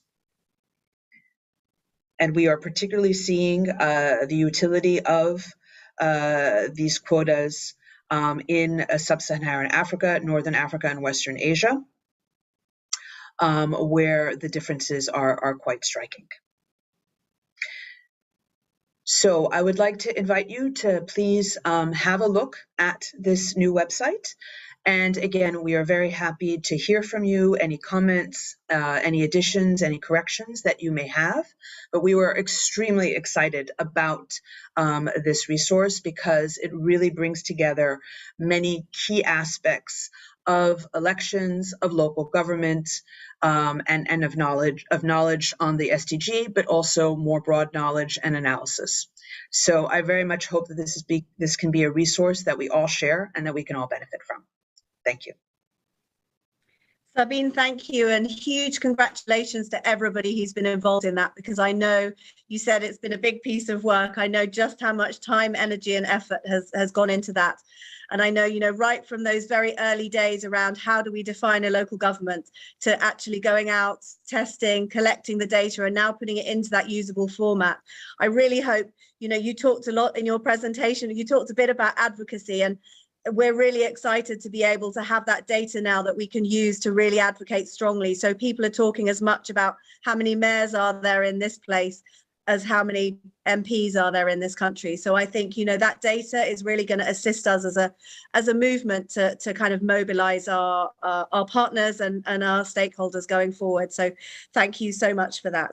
I'm conscious we're a little bit tight for time. I'm going to come to our next speaker, who is Analia Perez, who is from the municipality of Esteban Echeverria, and she's also the president of the Deliberative Council. I hope I got that right. Analia, over to you. Buenos días, buenas tardes o buenas noches, según corresponda el lugar donde estén. Mi nombre es Analia Perez, de Argentina, del municipio de Esteban Echeverría, presidenta del Consejo Deliberante, que es el segundo poder de cada comuna. Agradecerles a CGLU la participación de Mercociudades, y en este caso al municipio de Esteban Echeverría a través de mi persona, decirles que hemos sintetizado lo mejor que pudimos, las mujeres de nuestra comuna, algunas reflexiones y algunas prácticas que hacemos en nuestro distrito. Las ciudades del mundo deben promover la inclusión social y eliminar las desigualdades para poder garantizar un desarrollo sostenible. Para ello, los gobiernos locales y regionales son las primeras instituciones que asumen el compromiso de construir y consolidar sociedades igualitarias y justas. Lograr la igualdad de género, no solo como objetivo, sino como una herramienta de desarrollo sostenible de acá al 2030, plantea la gobernanza local conocidos e importantes desafíos: la necesidad de crear leyes y medidas que amplíen y garanticen derechos a las mujeres, así como eliminar las causas de discriminación y violencia contra las mujeres y las niñas. ¿Cómo seguir avanzando hacia esas metas? ¿Qué elementos y aspectos faltan abordar desde los gobiernos locales para constituir a la mujer plena en libertades y derechos?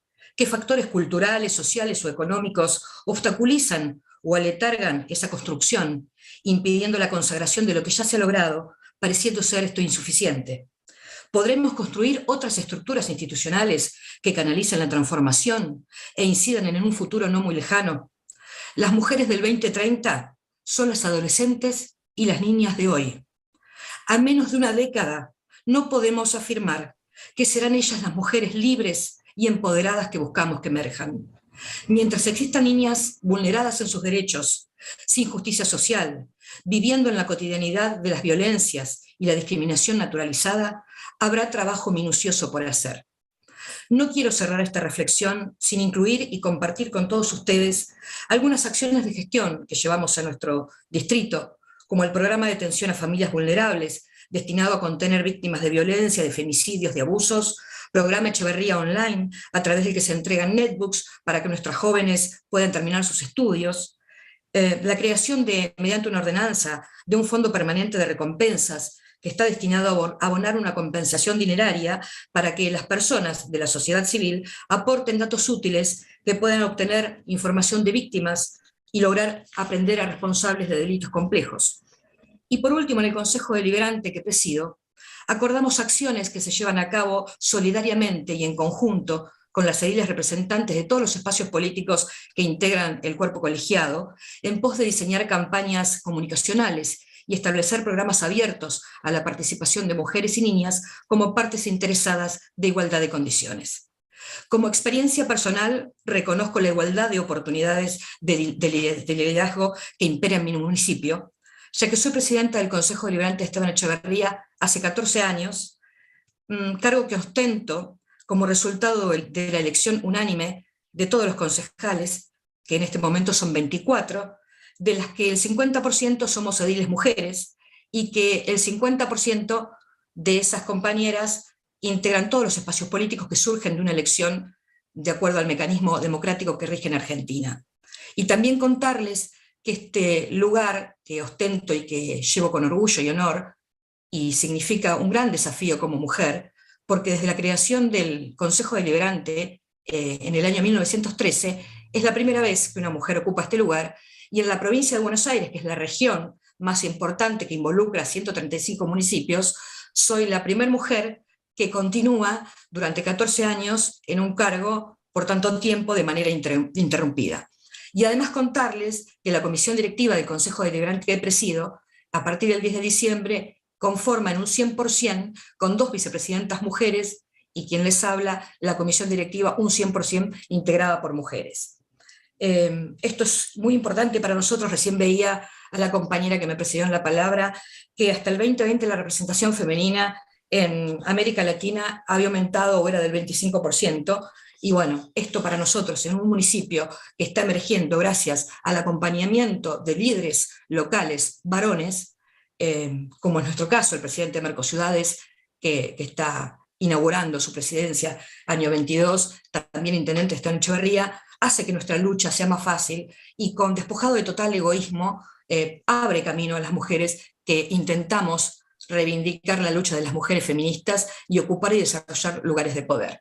Así que no me queda más que adherir a las palabras de paz y de acompañamiento a las mujeres de Ucrania, que todas las que me precedieron en la palabra lo hicieron también. Muchas gracias por este espacio.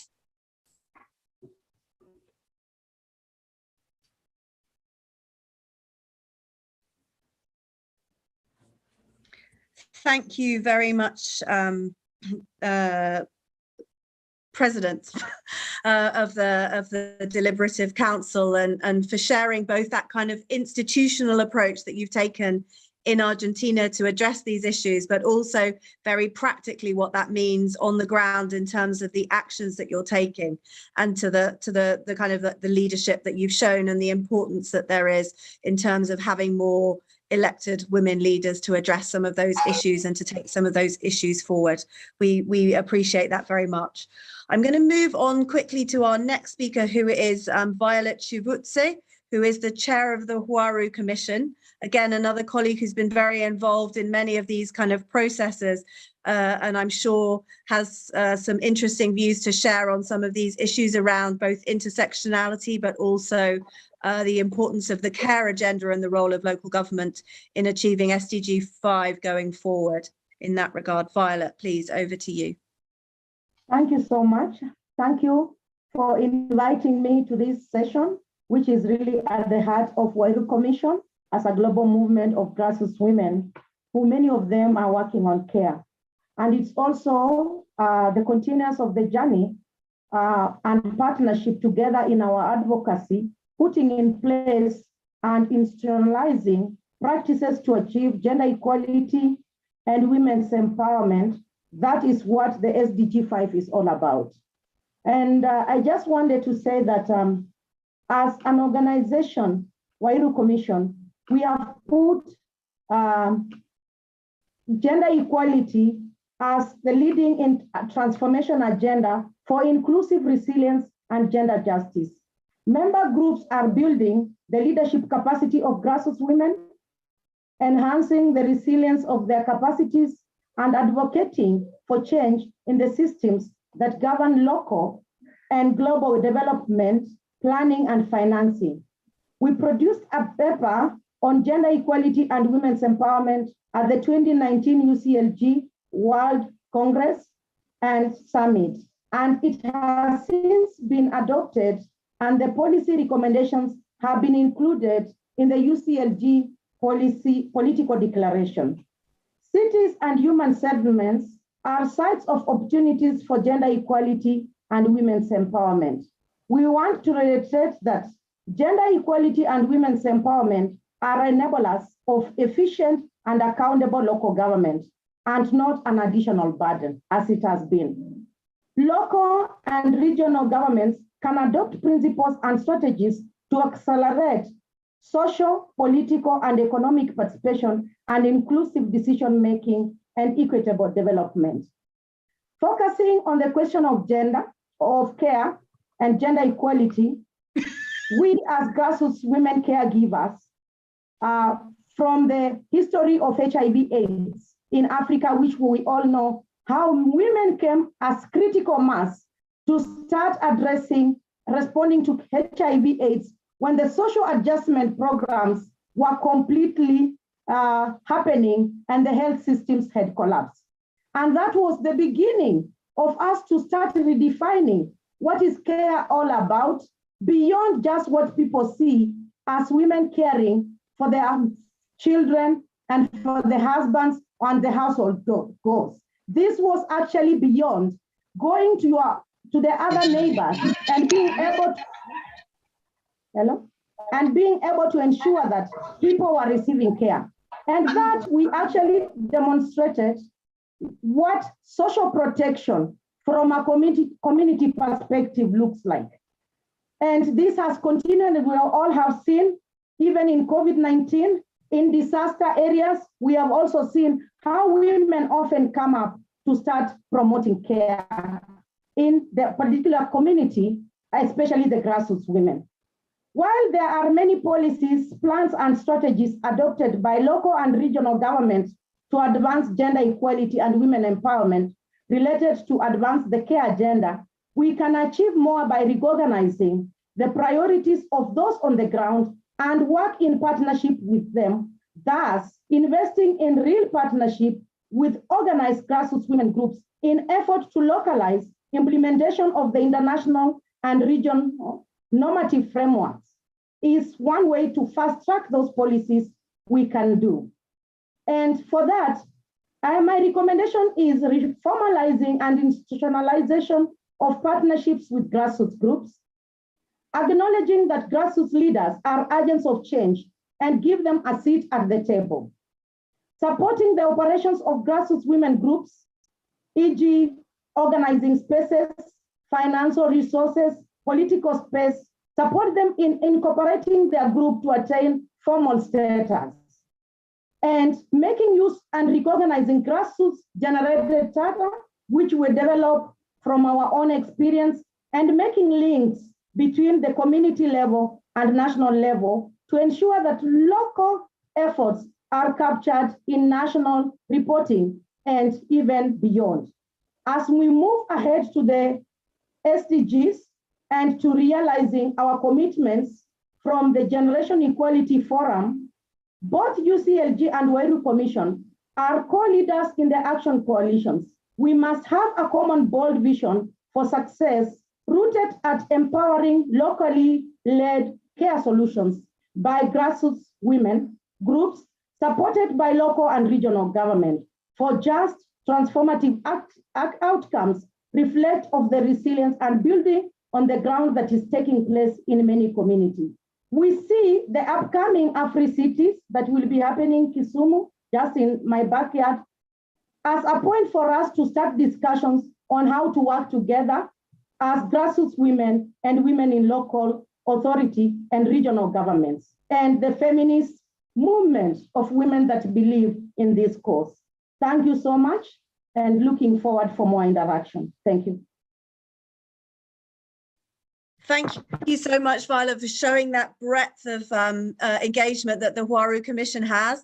And I think those very practical calls for partnership at the local level, both in implementation, but also in this wider advocacy work that we're all still very much engaged with as part of the feminist municipal movement. Thank you for those very strong recommendations at the end of your presentation. I've got a couple of the speakers to bring in. The next is Heather Brannan Mcveigh, who's a councillor from North Lanarkshire in Scotland. Councillor Mcveigh, over to you. Good afternoon, all, and thank you very much for inviting me here today. I'm representing the Convention of Scottish Local Authorities, or as we call it, COSLA.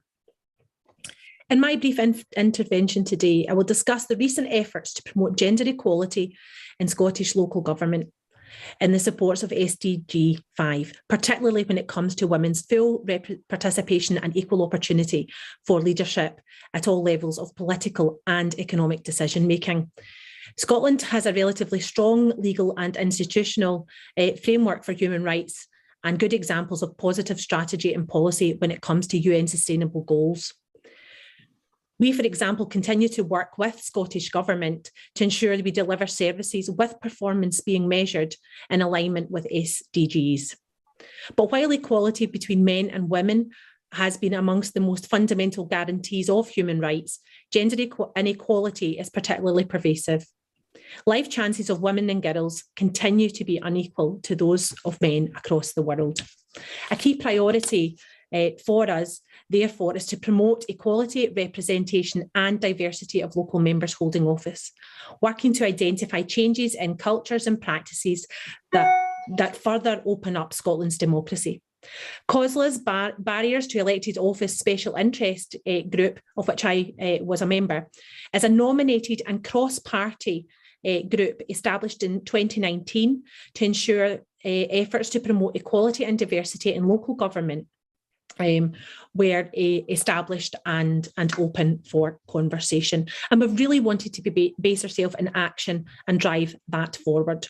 To advance gender inequality in local office, we have developed guidance on family leave, lone working and the menopause to help local councils better support councillors and in particular the female councillors. Agreeing guidance on family leave is a huge step forward as we seek to encourage more women and more younger people to stand for election. Another important aspect of COSLA's work is to increase councillor diversity. It's been through our Why You social media campaign, which has received just shy of 1 million impressions on Twitter. This campaign was launched to encourage a wide range of people to stand for local government, as wide a range as possible. Because our Scottish local government elections are in May of this year. The campaign ran for 12 weeks and showcased stories from real-life local elected members who shared their stories, their motivations, and indeed if they had a role model. But it let everyone see that there is not one type of person who could and should become a councillor.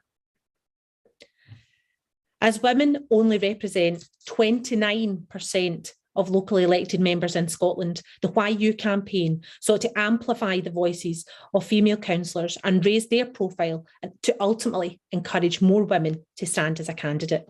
The difference made by women at decision-making and attending that decision-making table, we know it makes a difference, and we are determined to play our part to ensure that all local authorities reflect the communities they serve. COSLA is committed to working with our international colleagues in this endeavour. International opportunities for us to learn and support each other are so very important.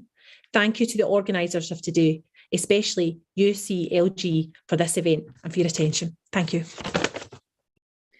Thanks so much, and thanks for really anchoring that in the role of the Local Government Association and what you've been able to do as a collective on behalf of your members. And particularly, I think what's very important is that engagement with central government or in Scottish Government in relation to reporting on the Sustainable Development Goals. And I think, you know, we're looking a lot across the municipal movement around voluntary local reviews, but I think it's also incredibly important for local government to be feeding in and be seen in those national reviews. So thanks very much for that.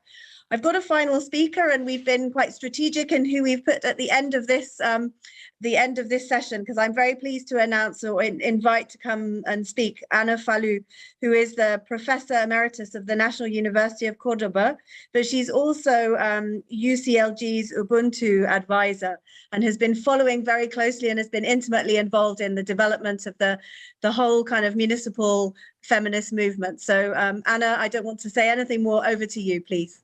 Thank you very much for giving me the floor. Thank you to Emilia Sanz, to UCLG, to all these people that is participating here, very good friends of that are working, whom we are working together in this this new focus to municipalism and to the municipal movement. And Jennifer gave us a strong information, as all of you, on data on women in local governments worldwide. It's a good picture of the challenge we have as UCLG, but not only, as women's networks, as Violet said, and as all the good activism and academia that is contributing to highlight on this gap that women are experiencing in the local governments and the local territories. Increasing the proportion of women in locally elected offices is of vital importance, and is part of the commitment of the Sustainable Development Goals, particularly the Sustainable Development Goal 5 on gender equality and women empowerment. So to ensure women's full and effective participation and equal opportunities for leadership at all levels of decision-making in political, economics, and public life is one of the targets, is the target 5.5 of the SDG 5 on the 2030 agenda. We have heard about the electoral system, the instrument to foster equality in this dialogue. And we know that we need to use all of these and know about all of these for improving the number of elected women at local sphere. But we learn something, and this is my first point. We learn that women in a decision position is not enough. Women do not mean by the sexual biological definition that is, of course, undervalued by the patriarchal society. But we need feminist women. We need women with the leadership, but not only, with the commitment on human rights and the commitment on women's rights, because this makes the difference in how we are building this new way of municipalism. The feminist municipal movement not only refers to women, but to generating, to consolidating contributions toward a local society that needs more democratic transformations, contributions to conceive the municipal movement with public interventions that will transform the stereotypes and the traditions present at the local territories and at the national and worldwide territories. I would say that the feminist municipal movement is based at least in 3 central pillars: the institutional framework, and that is the electoral system, all the instruments that we have at the local level, that is the institutional dimension, the existence that and the existence of those instruments that will foster and will facilitate the construction of the development of the feminist municipal movement. The second is the women's leadership. We need to encourage more women. We need to train, to capacitate much more women for assuming the leadership. And it's not difficult at the local arena, because women at the neighborhoods are the leaders in the everyday life needs population is living. The third pillar is the agenda we are impulsing, the agenda we are committed to. And we need to make a distinction and to assume the classic distinction of public and private. And we need to challenge that, because productive and reproductive words are a continuum. And that is the main a challenge for women's participation in politics and in economic and social and cultural and political life.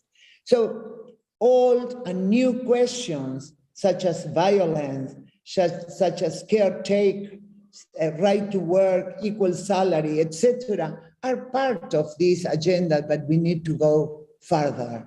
We need to really go further because the political, not only the political parity or the equal opportunity, but to learn what this COVID pandemic and all the critical situation our world is giving us today, that we need to work. We feminists are against war. We feminists are against inequality. We feminists are committed for more equality in the world, for more respect to the different cultures, the different religions, the different behaviors in the society. All these situations, this critical situation of the world is impacting disproportionately in women, girls, and non-binary people. And it is cross-cut, as Violet said, by the intersection of race, ethnicity, age, handicap, etc., sexual identity, etc. So we have to say that many positive things have happened in this 21st century and the second part of the 20th century. And that's why we are here discussing these issues. We have celebrated the appointment of some of the first women presidents in Chile, in Liberia, in Argentina, in India, in Brazil. Yeah? The participation of women in local politics, women from all parties, women from social movements, women from grassroots organizations is central. All of them have certainly contributed greatly to building these new female political leaders that will go from local to national and to international politics. There is, however, so much to be done, so much. And we just heard that only 5.1% of women of the world are mayors. In Latin America, a region from where I come that is so politicized, that in where the women's feminist movements is so strong, we only have 15%, 15% of women mayors in local governments. And we have much more women in the bodies, in the legislative bodies, because the instruments, the quota law, that assure that modification, that change of the face of the parliaments and the councils.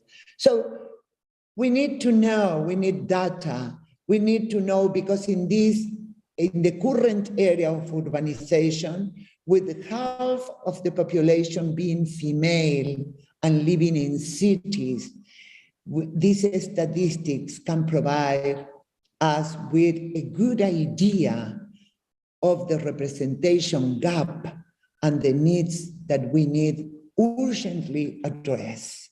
So to fight these main critical problems I'm addressing to, there are much more, of course, and in this context of our humanity that is suffering so many critical situations, to meet the challenges of sustainable human development goals, it is crucial that women be empowered, and local sphere is the sphere where they can develop their leaderships and they can be involved in local government and in politics and in decision making.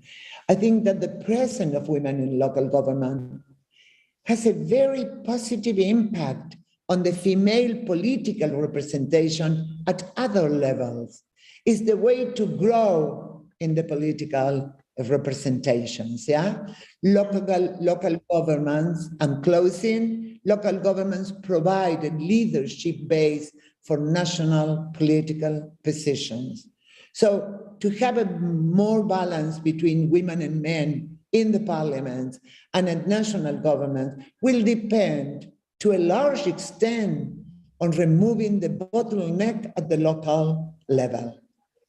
Fortunately, the international community increasingly is appreciating the need to ensure women full and effective participation and equal opportunities for leadership at all levels, but particularly at the local one.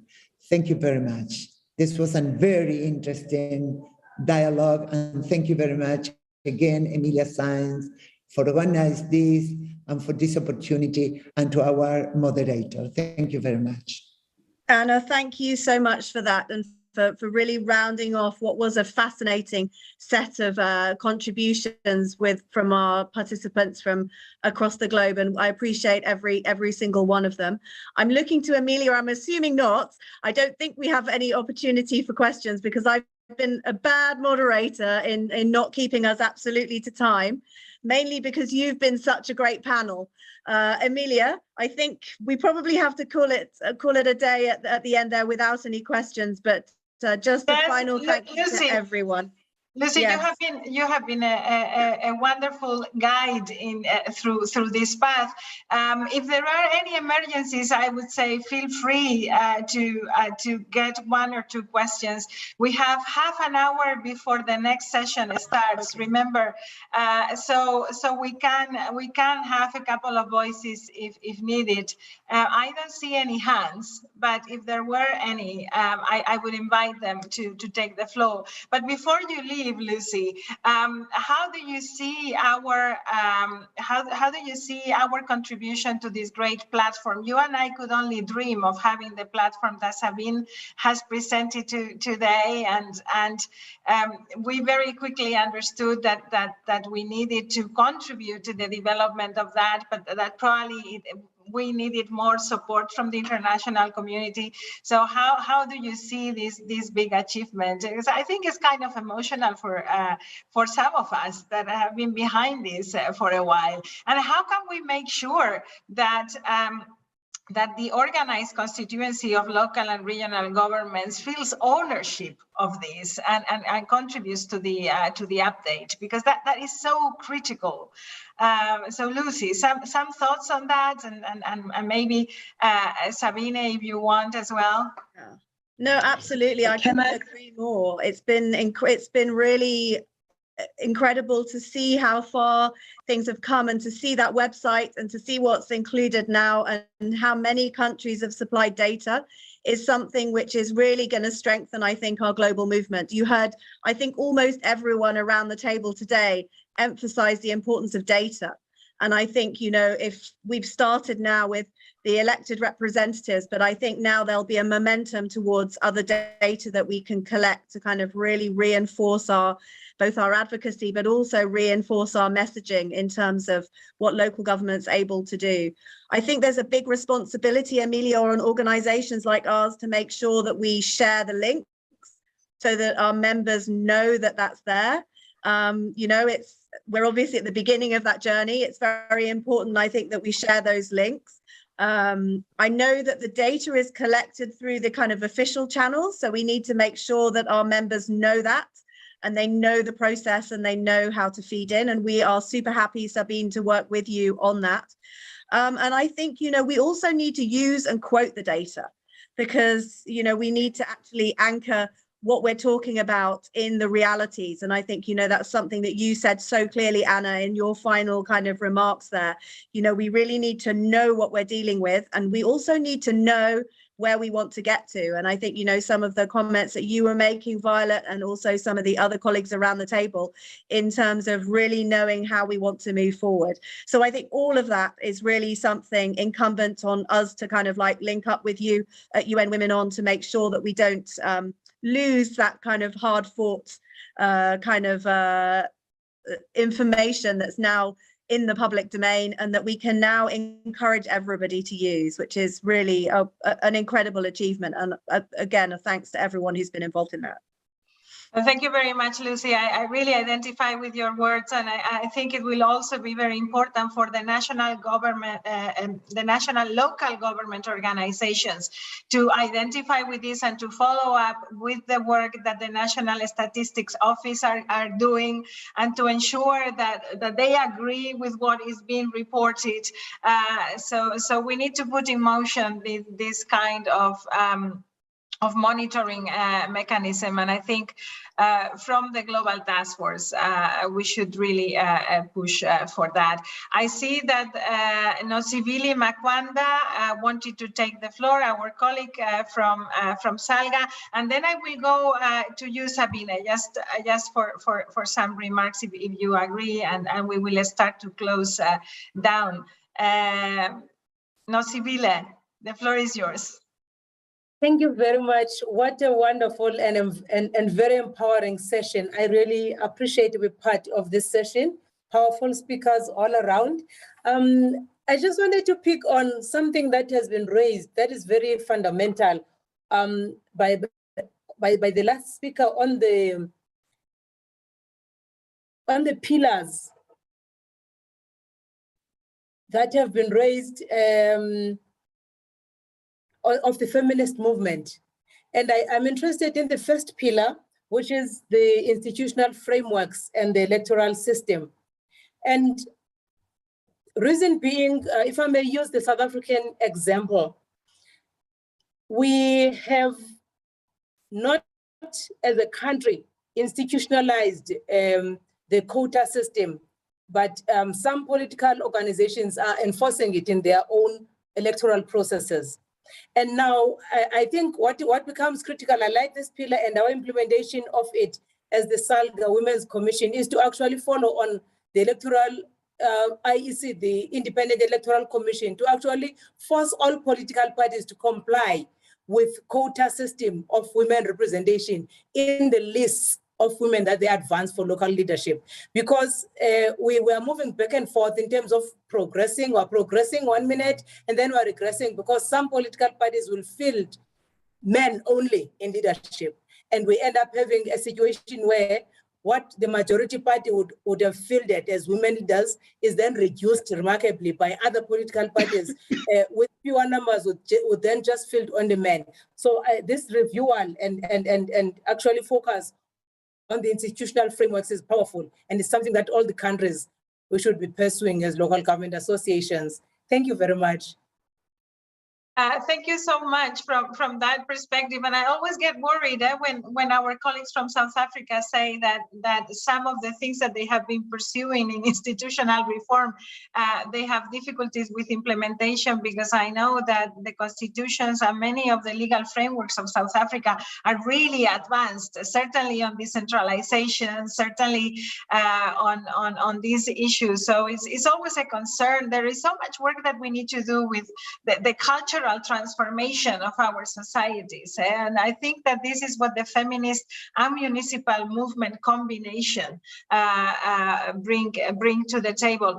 Anna, I see your hand. I will give the floor to Sabine, and then to you, and then I would ask Lucy's permission to close this session, and we will go to a tea break.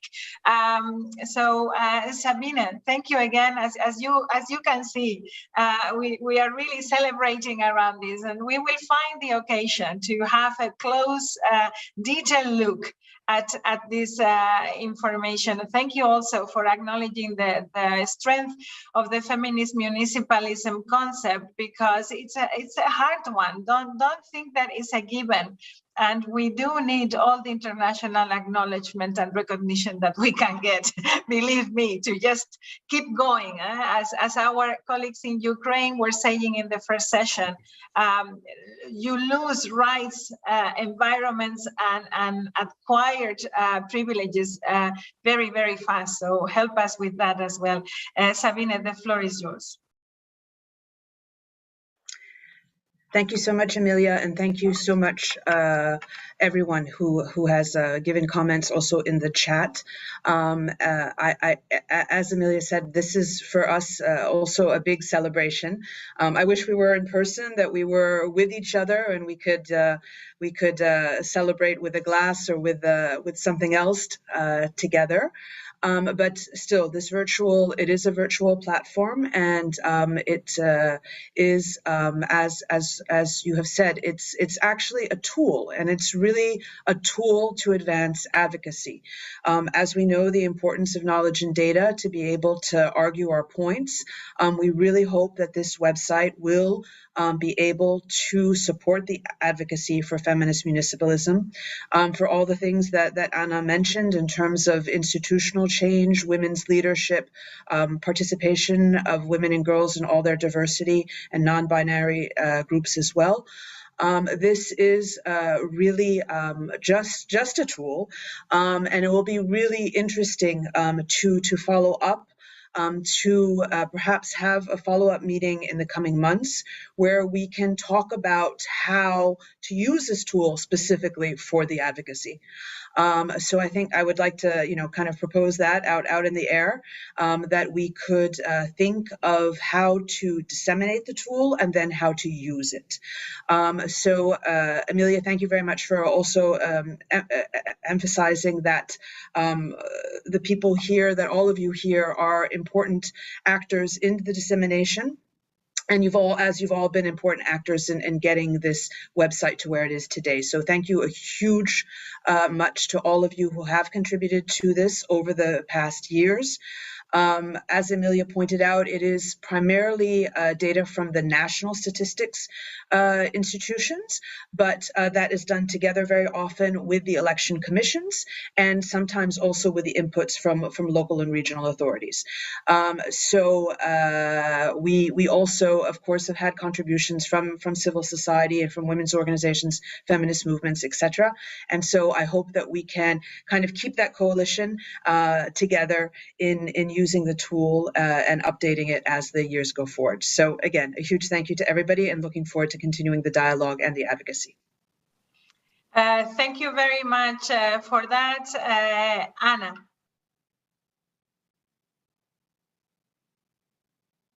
No te oímos. Sorry. Yeah, I was saying that I would like to retake some of what Sabine just said, yeah, and said that the feminist municipal movement is about groundbreaking constructions, yeah, around the public power.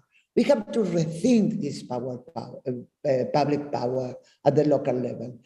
And that is through bottom-up processes in local territories, by women, as just said Sabine, by the feminist network, by the organization, about the grassroots women's organization, is the advocacy work, the activist work, the political work, the data and the instrument as the quota law, the electoral systems are only instrument. We need to build the capacity to use those instruments. We need also to be very careful because the instruments are not homogeneous, are not univocal.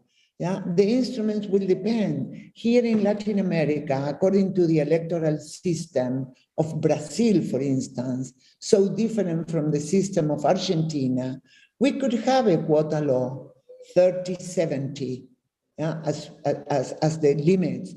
But in Brazil, it was very difficult because the electoral system didn't allow that, the possibility of that instrument. So as Emilia just said, we need to work all this much more.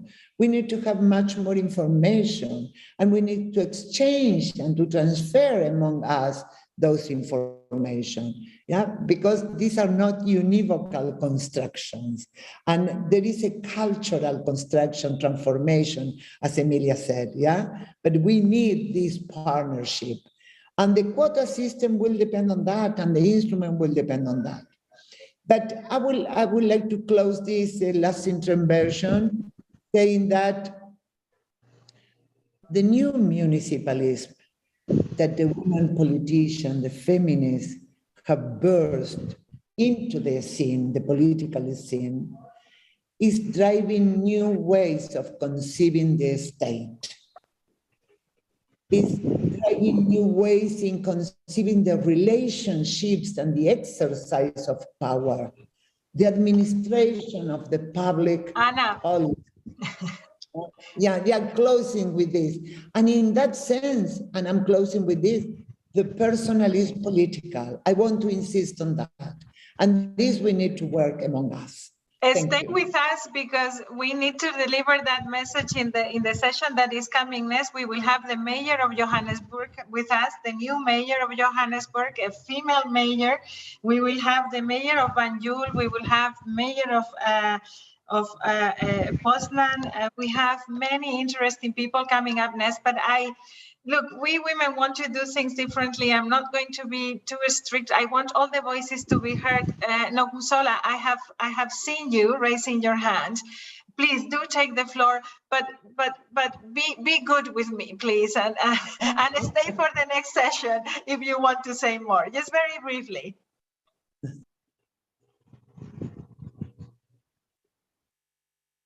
We cannot hear you, my friend. Okay. Let me firstly say thanks to everybody that contributed to create this network. And I so wish one day this network can be hosted in South Africa so that we can tap so much to the whole wisdom and the democratic experience that the other women has already tapped into in their countries. At the moment, I'm a new councillor. I'm serving at the municipality as an MPAC member that stands for Municipal Public Accounts Committee. It's more like a scoper in the parliament where we make sure that everything are done rightly in the management of the municipalities. Look, okay, as I'm saying that, we are coming from a very laid-back municipality in Plettenberg Bay, where we need to balance the poor people versus the rich people that are staying in the town. And whenever we take up developments, there's always a public participation that is so forced to be done. It's obligated to be done. In that public participation, most of the developments that will create jobs in our towns is being rejected due to that. And our people are not yet groomed in that public participation stage. So I want us as women to empower me into a point of saying, especially that third point that we're having, empowering women and girls for caring and resilient cities and territories. So I'm more in love with that topic because that's exactly what I'm here for, to gain things that can make us to be resilient, to be caring. As a result, our party that have been deployed to the municipality, the IPM Equals Political Movement, our Human Rights Day, it says Ubuntu as our human right. So how can you proclaim Ubuntu whilst you can't care? How can you proclaim Ubuntu whilst people are still in that lowest grade of poverty? So I'm here with you girls and women and leaders to ask you for experience. How can we create a sustainable development where everybody feels comfortable with balance, the things that we're having in our town? So that's one of my worries, and I think it's one of the things that I expect to be empowered with the girls that I'm with today. Thank you. Well, thank you so much, Councillor. You've opened there a very interesting approach to the discussion. Hopefully, in the next session, we are going to address that partially. But I also would say that we need to go back to the presentations of Violet, our members of the Wahiru Commission, and how local dialogue can really empower us to not only to get more women into decision making, but also to change the way that decision making is done. And the point that you're bringing about participation and how real public participation is, and the concern that not all the people are represented in the traditional participatory mechanisms is something that I think needs to be part and parcel of the innovative policy making that feminism needs to bring to the table.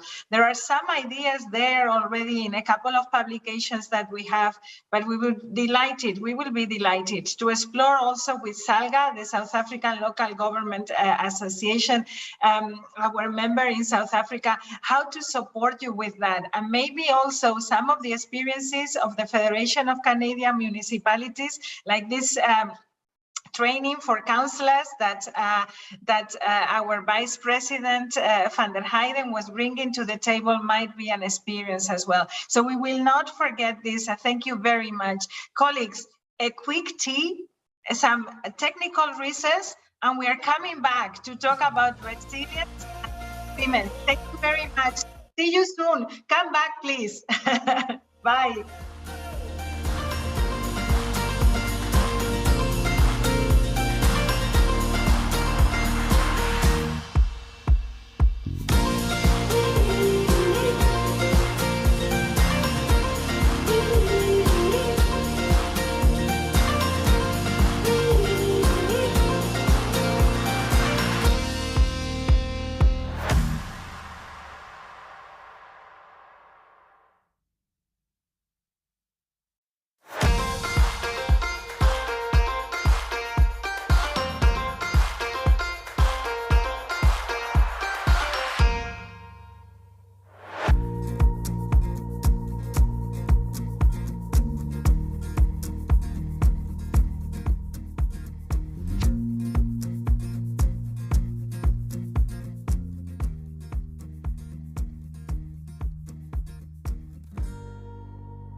Welcome back, everyone, or welcome to the new faces here. Good morning, good afternoon, good evening. We will shortly be starting our next session on empowering women and girls for caring and resilient cities and territories, and following that on fostering gender equality and climate action through sustainable urban mobility. And both of these sessions take place within the CSW NGO Forum ceremonies. On a quick technical note, we remind you that there is interpretation available in English, Spanish, and French. If you could kindly keep your videos on and mute your microphones if you're not speaking. I'll now hand over to our UCLG Secretary General, Emilia Saif. Well, thank you very much, Julia, and thank you everybody for joining us again. It has been a very exciting local and regional governments day until now, two very powerful sessions where we have had to take acknowledgement of the overlapping crisis that this world is going through, how peace is being challenged again in many parts of our world, how the climate emergency is really taking a toll. And while these emergencies and these crises impact everyone on Earth, there is no doubt that we women experience them in a different manner, and that we also have different responsibilities when these crises hit, but also different visions about how we address them. And that is why we also feel that we would need to shape this feminist new leadership that we are promoting towards a different way of leading with governance, and above all, to get ready for whatever is there to come, right? Because at the end of the day, that is what resilience is, empowering the community to face the challenges that we don't know we will have. But building blocks, making sure that we have the building blocks to face this together. We have an amazing panel today, and I am very, very pleased to kick off this discussion with the presence and the address of the Special Representative of the United Nations Secretary General for Disaster Risk Reduction, Mami Mitsutori, who is also an activist. I feel you are, Mami, for resilience, for community making, and for the empowerment of women and girls around the globe. So we couldn't see someone more fitting to kick off the discussions today. Thank you again for being with us and doing it as a rather short notice. Apologies for that. Welcome, a special representative. Well, thank you, Emilia. And indeed, we are all activists, aren't we? And we are proud activists. So thank you very much for giving me this opportunity to join today's dialogue. As you mentioned, the current crisis in Ukraine and surrounding countries highlights in a tragic way the life and death importance of fostering protective, inclusive environments in urban communities all around the world. Inclusive, safe, resilient, sustainable cities provide space for dialogue and genuine engagement. Such spaces can reduce the risks of violence and provide solutions for major urban challenges. And in this respect, I really believe that municipalities and local governments are on the front line of opportunity in an era, as you mentioned, Emilia, of the global climate emergency, ongoing COVID-19 fallout, and major outbreaks of armed conflicts, in other words, a poly-crisis time. This opportunity is why my organization, the UN Office for Disaster Risk Reduction, together with our partners last year launched Making Cities Resilient 2030. MCR 2030, as it is commonly known, is a global collaboration that supports municipalities around the world to strengthen their climate and disaster resilience. And United Cities and Local Governments is one of our proud 12 core partners. Local governments are often the institutions that are closest to and most engaged with at-risk communities and at-risk people. This positions them strongly to well understand and address their compounding challenges. And one key aspect of the opportunity I referred to is to promote and support the participation and the leadership of women and girls in local level public life, and to better recognize the range of contributions we can make, particularly with regards to care to their family and care to their city. We have seen time and time again that women, community, and municipal leaders are true, empathetic, and empowering in their relationships with their constituencies.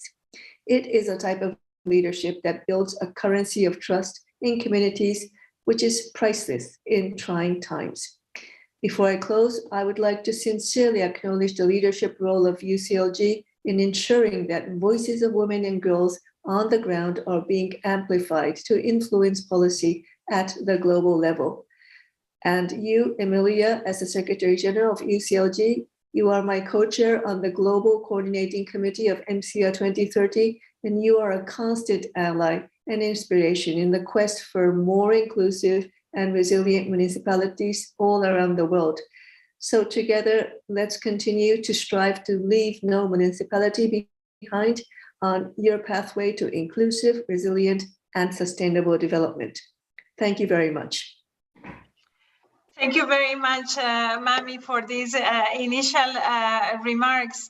You know, the type of leadership that we are promoting as part of this idea of feminist municipalism is one that challenges the current models. That's where we think that feminism and municipalism intersect in this urban era. And when we talk about municipalism, is of course cities and territories alike, local and regional governments. It's challenging the models and challenging the way that we relate to each other as people, but also challenging the way that we relate to the planet, and also challenging the way that we are governing ourselves. And in the previous sessions, we could not avoid mentioning the invasion of Ukraine and the tragic humanitarian circumstances there, but also in other parts of the world, like Eritrea, like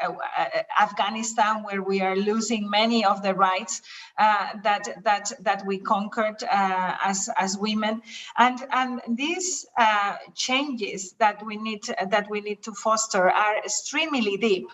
And we think we will need to reinvent the institutional framework that we are using to develop local democracy, but also the way that we understand government and governance as co-creation spaces. We will need to reinvent leadership, and in a previous session we were saying there is a difference between feminine leadership and feminist leadership, because feminist leadership transforms the policies that we need to put in there. It's driven by empathy, it's driven by care, is putting a different set of values at the table, a set of values that, may I say, would come in very handy in the peace negotiations that are going around in the world. There are very few women sitting at those tables, but it will also entail an innovative agenda, an agenda that challenges our production and consumption models. And as we all know, many of the armed conflicts that we're facing today are about production models, about energy, about resources,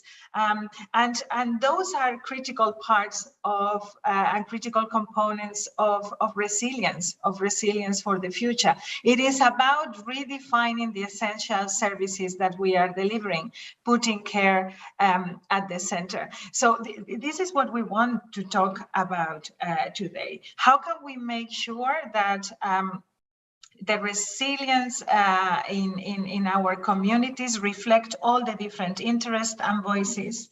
How can we make sure that we put care at the center, and what does it entail? It probably takes redefining the common goods, what we need to protect as local and regional governments.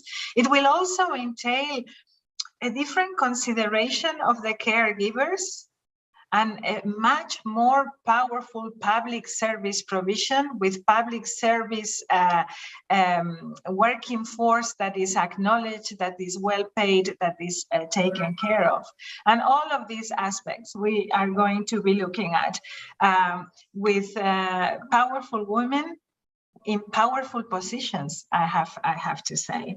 Allow me to start with the mayor of Johannesburg, in Palazzo.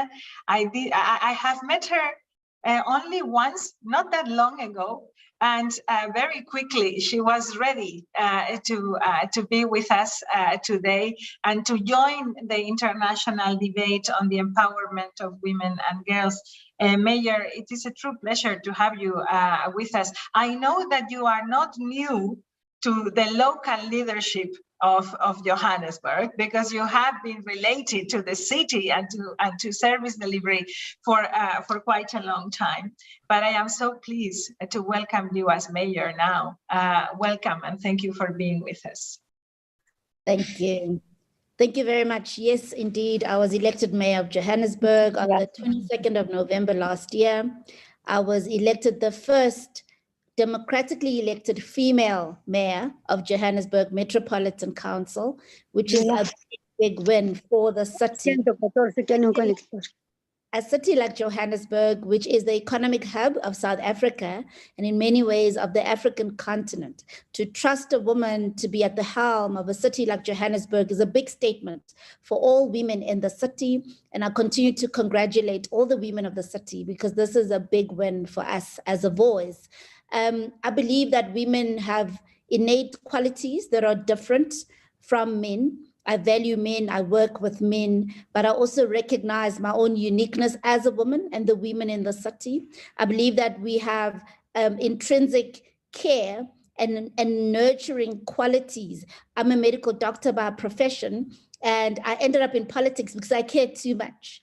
I cared so much that I put my stethoscope down and I decided it's not enough to give medication to patients. I want to make sure they live in the right kind of house. They've got access to clean running water. They've got electricity. They're in jobs and they've got food on their tables. And that's what women are. We moved to compassion when we see a problem. And I believe that having women at the table is so important to meeting some of the needs that our societies face today. Johannesburg is also known as a very international city. We are like the New York of Africa. We attract all kinds of migrants from all over the world, and diversity is core to who we are as a city.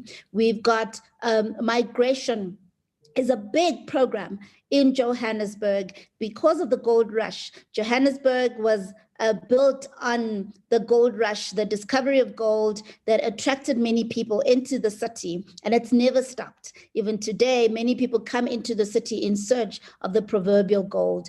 And what has happened is that it has trained us to exist in a very diverse environment, but also to learn to benefit from the diversity. Because we've got people from all over the world, we're able to gain from skills, from different backgrounds, qualifications, knowledge, and we've seen the importance of diversity in building a city. Our economy is driven by very diverse backgrounds, male, female, different cultures, people from different nationalities. And we believe that we've got what it takes is Johannesburg. COVID has shown us in the last 2 years the need for resilience. And we believe that because of all the minds and different backgrounds that we have in Johannesburg, we are able to see ourselves on a path of recovery, which we are seeing and expected to as we contribute the most to the country's GDP, and we contribute so much to the continent as well. So I do believe that diversity is an asset. It's one to be harnessed, and we do so through our migration programs where we foster tolerance. We hold dialogues between locals and migrants as an example, and so that we see our diversity as a plus and something that's helping us grow as opposed to something that's taking us backwards. Thank you very much. Well, thank you so much for, she deserves an applause, doesn't she? Yeah, you do. it's a very powerful message that you are delivering, Mayor, addressing diversity as one of the keys to resilience in a way, and that makes our societies thrive, our communities thrive. And there is also something that we would like to talk about later on, and Farida Shahid, who is with us today, she is looking into the nexus between culture and gender equality, and I think there is a very important link there to make also between culture and addressing the resilient questions beyond some of the technical issues that we need to address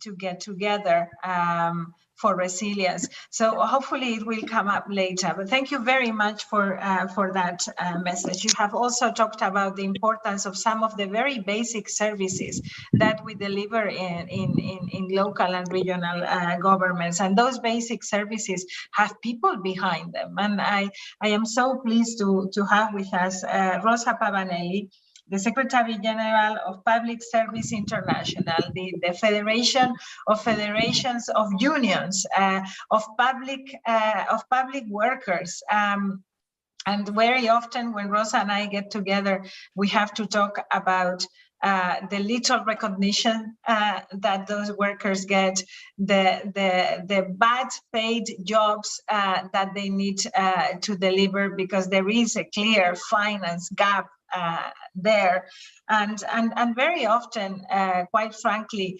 the danger that and the risks that they take in situations of crisis, and we have seen it in the pandemic so clearly. Well, if you add to that to be a woman, then trouble is even greater. But we have also seen coming from that group great innovative solutions. So thank you, Rosa, for joining us. How are you looking at these questions? So how to transit towards a care society, and how to ensure that all of the voices are included when preparing our communities for resilience. Rosa, the floor is yours. Thank you very much, Emilia, and thank you for inviting once again me and PSI to your event. Indeed, it's now, if it was not clear before, let's say that it's now 2 years that we have witnessed the fundamental importance of public service workers to deal with all sorts of emergencies. We saw in natural disasters, we saw during the pandemic, and we are watching now how much public service workers have to continue to provide assistance to the population hit by the conflict of the war in Ukraine, as it happened in all other places where conflict and wars are bringing violence. I would say the utmost of the worst expression of violence that particularly affect women and girls. We need to think to a different model. You said that clearly, and I cannot say it better. It's not just about how we provide energy, how we can look to how to transform, to transition our production system towards a cleaner energy, renewable energy, but it's also about how much we consume and for what we consume. I think once again that this war in Ukraine is showing very clearly how important it is to address this issue, not only because we still don't know how many carbon emissions we will need to count in future because of the bombing, and bombs we know are not green at all, but also because it putting pressure on the idea that if we need to provide energy to continue to maintain our society at the level of consumption that we know now, maybe it's time to reconsider the abandon carbon. And this would be a disaster, and this would be a disaster, not only because the war is happening in Europe and is affecting Europe, but because Europe is a place with high level of consumption. And if we want to be consequent, coherent with the commitment that we took to reduce carbon emission, we need to get engaged that. Let me tell Emilia that maybe as feminist women, as women engaged in providing an idea of a caring society, maybe this is the time to launch a call to reduce investment in armament, to commit seriously to disarmament, and use the resources that we have for the benefit of our communities, for the well-being of our communities. And there won't be resilience if we are in a tug of war and if we are rushing towards more armament. It may be easy to say and difficult to be done, but we need the political will to approach the situation in that sense. And yes, you said public service workers are essential. Care jobs are green. And we need to consider that if we want to develop sustainably our communities, then we need to invest there in good quality jobs. And I know that with a strong alliance with local authorities, with local government, we can overcome also some resistance that sometimes comes from national decision, national governments that are not allowing or not creating an environment conducive to a new development model that is sustainable for all. Thank you very much, Rosa. A big applause to you. You know, it's not only easier said than done to make this call to disarmament, but actually nowadays it's also very difficult to say it. So thank you for bringing that to this discussion. And I know what I'm talking about because, you know, the local level is also a sphere of government.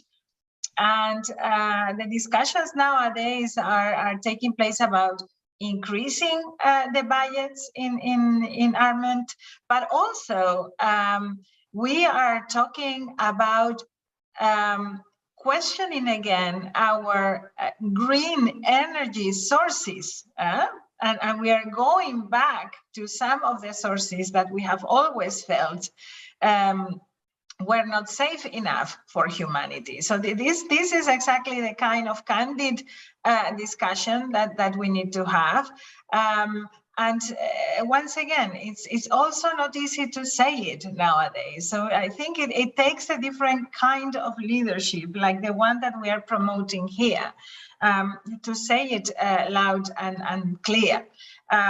It's also very, very important to realize that the care systems go beyond the more traditional wealth systems. And I really like, and it has been acknowledged in the chat, the comment of the mayor of Johannesburg about how healthcare is much more than the medical care.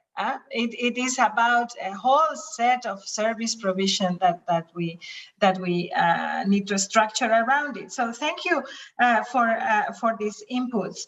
And I'm going now to a mayor, to a city councillor, sorry, from Poznan, a country in a country where there is a very big impact of this migration and mobility that we are experiencing.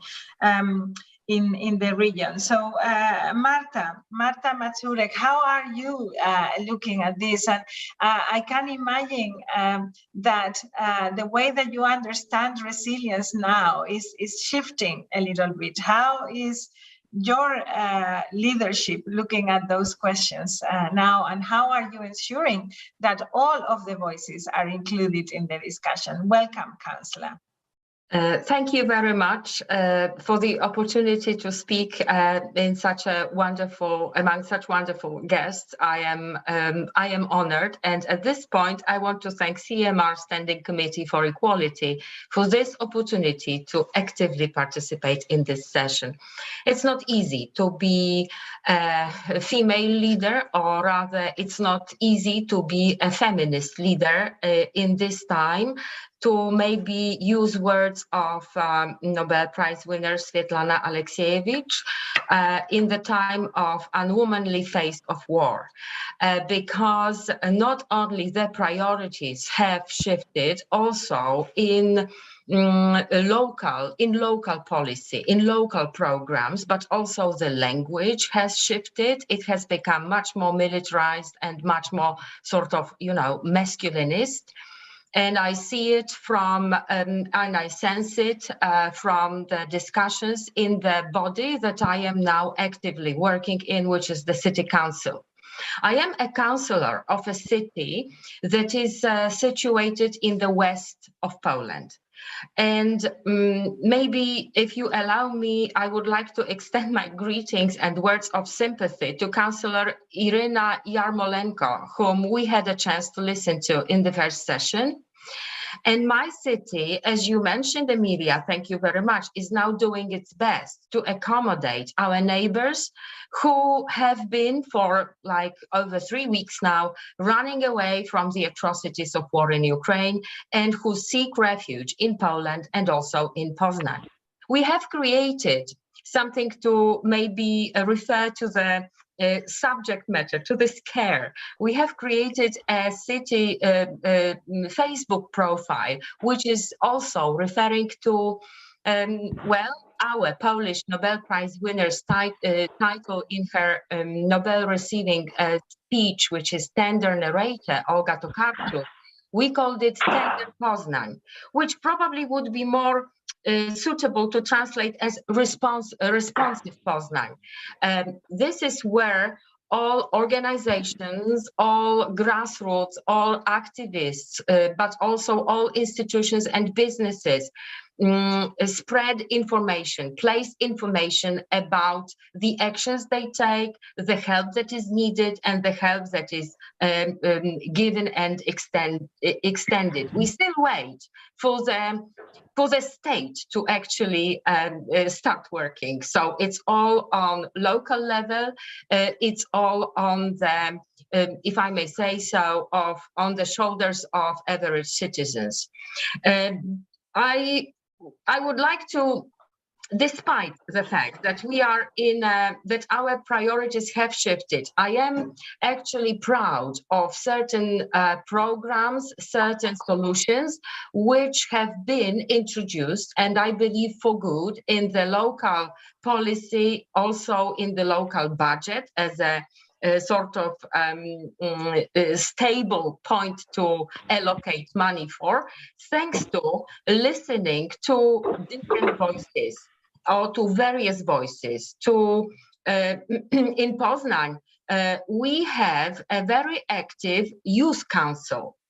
The members are girls and boys who are still at school, and they have been making us also sensitive to this imminent actually, yes, disaster. They are making us sensitive to their worries about the climate, but also they, especially active in this youth council, are girls. And thanks to our cooperation, the city supported introducing the, if you may have heard about the Pink Box campaign in Poznan-based schools. It is to fight period poverty. I mean, believe it or not, we are in the middle of, let's say we are in Europe, but according to a recent survey presented by one Kulczyk Foundation, we know that every fifth woman in Poland happens to have no money to buy hygiene products for menstruation. For many young women, menstruation is associated with stress, with shame. And this campaign, this pink box, is an action which makes it easier for girls to access free hygiene items in public schools. The boxes that are placed in schools, of course, contain hygiene items which can be used for free by any girl who needs them. It is to a large extent a grassroots action. It is supported by networks of shops, but it is also supported by the city of Poznań, and the city council allocated budget for the program to continue. We, of course, in this way, we realize SDG number 5. We realize also SDG about, good education, healthcare. But also with this comes the whole educational campaign about menstruation, about how to take care of yourself, how to react to it, and actually to take off this sort of, taboo from the topic. And maybe at this juncture, I will. Well, in the very sorrowful time, I will maybe stop at a positive note. Thank you. Thank you very much. And thank you for reminding us that this is not a shift of agenda. I can imagine that you need to pay attention to urgencies. But I very much agree with your point, because it is not a trade-off. I mean, getting communities ready and resilient, but gender equality is not a trade-off for peace, and it's not a trade-off for development. It's actually part and parcel and a cornerstone for development and the type of development that we need. And giving women the feeling that they are safe also when they are menstruating, that they have that solved, that is okay, is making them ready to pay attention to the many other urgencies that they and the communities around them need to address. So thank you very much for that, Councillor, and all the best to Poznań. I know that our regional section in Europe, CMR, but also our membership are putting together humanitarian support, but also capacity building support for all of the cities that need to react now very fast to these refugees and the newcomers. So thank you for that. Allow me now to go back to Africa, to go to the Gambia and to welcome my dear friend, the mayor of Banjul, Rohi Malek Lowy. We have seen each other not so long ago. Mayor, you represented the constituency at the General Assembly in a gathering called by the President of the General Assembly on our common agenda and our vision towards that. I thank you for being here, Mayor. The floor is yours. Thank you very much, dear distinguished excellencies, and indeed strong women on this platform from diverse countries. Our Honorable Secretary General and their sister, Emilia Sachs, and all other protocols and personalities respectfully observed. Thank you for inviting me to be part of this August meeting, a topic very, very dear to my heart. Dear colleagues, it is no secret that cities are facing interconnected crises due to rapid urbanization, climate change, environmental degradation, as well as pandemics such as COVID-19.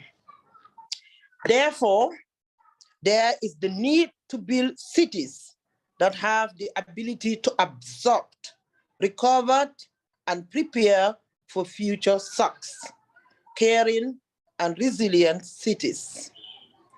Fostering gender equality and the participation of women and local female leaders in decision-making is core to the democratic process and key to enabling governance with empathy and responding to the diverse needs and aspirations of communities in order to achieve resilience and inclusiveness. The role of local and regional governments in building caring territorials that address and prevent violence against women and girls is key and contributes to shift long-entrenched social patterns of inequality and discrimination. Dear colleagues, we need to build inclusive cities that will involve vulnerable groups in governance, in particular women and girls, migrants and persons living with disability, so that they contribute in building territories that work for all. All climate action and the achievement of resilience need to be supported and reinforced by a change in our relationship with our ecosystems and in the way to go about governance, in particular through a change in economic models. Dear colleagues, it is also important to have a national framework that will increase the number of women in leadership and decision-making positions. This will promote a new leadership trend and governing models based on equity, solidarity, empathy, and proximity, and the collaboration with communities and indeed neighbors. Women and girls' voices and leadership will be fundamental to foster climate change, provide basic services and infrastructure, and for the successful realization of the city's race to zero and race to resilience. Their rights, their concerns, rights, and inclusive perspective must drive local government solutions to address climate change and build low carbon emissions communities. The benefit of climate efforts and investment must be equally distributed and envisaged, eliminating all forms of discrimination and provide opportunities for all, leaving no one behind. The global feminist municipal government is ready to conceive equally empowered women and feminist leaders as an integral part of the solution to the many challenges on health, climate, economy, and indeed fundamental human rights. We commit to improve the status of women and promoting gender equality, focusing on women's ability to exercise real influence over their economy, social, political, and cultural structures, including the right to work and the right at work, and the universal access to social protection. Honorable mayors, their colleagues, women as political agents of change in communities must be empowered, educated, and integrated to achieve sustainable development. I thank you all. Well, thank you very, very much, Mayor, for this commitment and this vision. I was thinking that in the Making Cities Resilient 2030 initiative that the special representative Mami Matsudori was referring to, we always emphasize that the first thing is for cities to know what they have and to make a mapping and an awareness event where we identify the resilience needs. Where are we as communities? And that it is very, very relevant to establish a multi-sectoral committee that includes everybody. And I think that this message that you are sending, Mayor, is extremely important to include different parts of the community. And I would go a step further, and that is something that maybe we need to think in the Making Cities Resilient initiative. We probably need to give some attention to the role that women and that organized women in our communities need to play for this. As I listen to you today, I am very aware that many of the multi-sectoral committees that cities are establishing around the world, women play a very strong role, but it's probably very, very relevant to get this gender lens and this critical female perspective in the way also that our staff and that the city's officials are trained. So we're taking good note of that. And with that, I would like to go to a different type of perspective, which is a more territorial perspective, because the urban era is not about cities alone. It's about territories. It's about regional governments as well. And I am very pleased to have with us today the president of the Association of Women of Nava, representing the Regional Council of Nava, and our sister organization, Oru Fogar. Thank you very much for joining us, Lord Baflan, today. It's a pleasure to have you with us. So the floor is yours. Bonsoir à tous. Je suis Laure Dombailly, je suis sénatrice maire de la région d'Anawa, maire de Mayo. J'interviens ce soir par rapport au changement climatique, environnemental, réduction des risques de catastrophes, mais surtout pour les femmes, pour l'autonomisation des femmes dans les villes résilientes. Je suis de Côte d'Ivoire.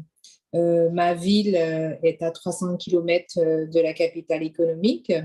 Il faut savoir que dans notre région, nous avons 1 080 000 habitants. 49% de cette population est féminine, femme. Elles détiennent 60% aujourd'hui, 67% aujourd'hui de tout ce qui est culture, sont détenues, sont la main-d'œuvre féminine. Il faut savoir que je suis présidente de l'Association des femmes. Nous avons constaté sur le terrain que les femmes n'avaient pas de cadre pour pouvoir échanger. Donc, nous avons créé une association de femmes où toutes les associations ont fédéré ensemble pour l'autonomisation des femmes en mettant en place des mécanismes d'économie circulaire entre l'État, les partenaires au développement et aussi la société civile qui est très importante pour faire évoluer les mentalités. Il faut savoir qu'en Côte d'Ivoire, la plupart des femmes n'ont pas accès à la terre dû à la culture, à nos coutumes. Une femme ne possède pas la terre. Donc, grâce à la société civile, à la sensibilisation déjà dans les écoles, on arrive à faire bouger les lignes et à faire en sorte que les jeunes filles aujourd'hui puissent rêver de meilleur. Il faut savoir qu'il n'y a pas si longtemps en Côte d'Ivoire, l'école n'était pas obligatoire pour les femmes. Donc, il n'y a pas si longtemps, la Constitution a pu rendre obligatoire l'école pour les femmes. Il faut savoir aussi que les femmes n'avaient pas accès à l'état civil comme elles n'étaient pas forcément scolarisées, donc elles n'avaient pas de papier, n'avaient pas d'identité pour pouvoir souscrire à des crédits, pour pouvoir faire des papiers d'identité, pour pouvoir s'instruire. Il y avait ce blocage-là. Aujourd'hui, avec notre association, on a pu fédérer toutes les femmes dans les divers domaines, leur donner un endroit où elles peuvent être sensibilisées sur leurs droits, avec des associations de juristes, avec des associations, avec l'État aussi, les associations. On a pu aussi mettre les conseils généraux pour qu'elles puissent nous accompagner au niveau financement, donc les mairies et les conseils régionaux, et aussi les partenaires au développement comme la GIZ. On a pu créer un cadre qui a pu donner à ces dames-là le droit aujourd'hui à avoir des taux à la banque préférentielle, mais aussi de pouvoir emprunter pour devenir autonome. Voilà ce qu'on fait en Côte d'Ivoire pour l'autonomisation des femmes. Mais il faut savoir qu'aujourd'hui, nous avons constaté pour que la jeune fille et la femme puissent être autonomisées et puissent sensibles dans nos villes, il faudrait créer des structures qui sont dans les différentes communes. Parce qu'aujourd'hui, on remarque qu'il y a des filles qui font 40 km pour aller à l'école. Donc, elles sont coupées, la jeune fille, très tôt de leurs parents, donc de l'environnement des parents, ce qui est un frein au développement de la femme. Voilà ce que j'avais à dire pour la Côte d'Ivoire et pour mon association de femmes qui représente 2500 associations dans la région d'Anawa. Je vous remercie de m'avoir écouté. Merci. Non, mais merci à vous pour partager cette expérience très, très intéressante et surtout pour le travail que vous faites à Côte d'Ivoire et à Anawa en particulier. Hein. Donc, merci beaucoup. Y ahora tengo el gusto de darle la palabra a la alcaldesa de Valdivia, a Carla Amtman. Es un gusto, alcaldesa, tenerla con nosotros y le doy la palabra para que nos comparta esa visión. ¿Cómo podemos hacer a nuestras comunidades más resilientes y sobre todo qué papel cree usted que pueden jugar las mujeres y el liderazgo femenino? Adelante. Muchas gracias. En primer lugar, decirles que estoy muy honrada de compartir este panel de reflexiones con tan poderosas mujeres con tremendas trayectorias en sus territorios. Al igual que varias de acá, a mí me ha correspondido hace solo 9 meses asumir la alcaldía de Valdivia, una capital regional del sur de Chile, siendo la primera mujer en nuestra larga historia que asume esta responsabilidad y sin duda, tal como se decía también, con el objetivo no solo de ser una mujer en el cargo, sino que una feminista en el cargo.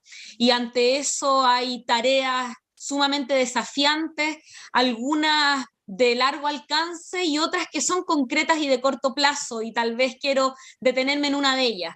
Una de las tareas que iniciamos cuando asumimos esta responsabilidad fue mirar en qué se gastaba el presupuesto de nuestro municipio, en quiénes se gastaba el presupuesto de nuestro municipio. Y una de las conclusiones a las que hemos llegado es que gran parte del presupuesto, más del 60% de los recursos que se entregan de manera directa, ayuda a organizaciones, ha llegado históricamente a organizaciones fundamentalmente masculinas.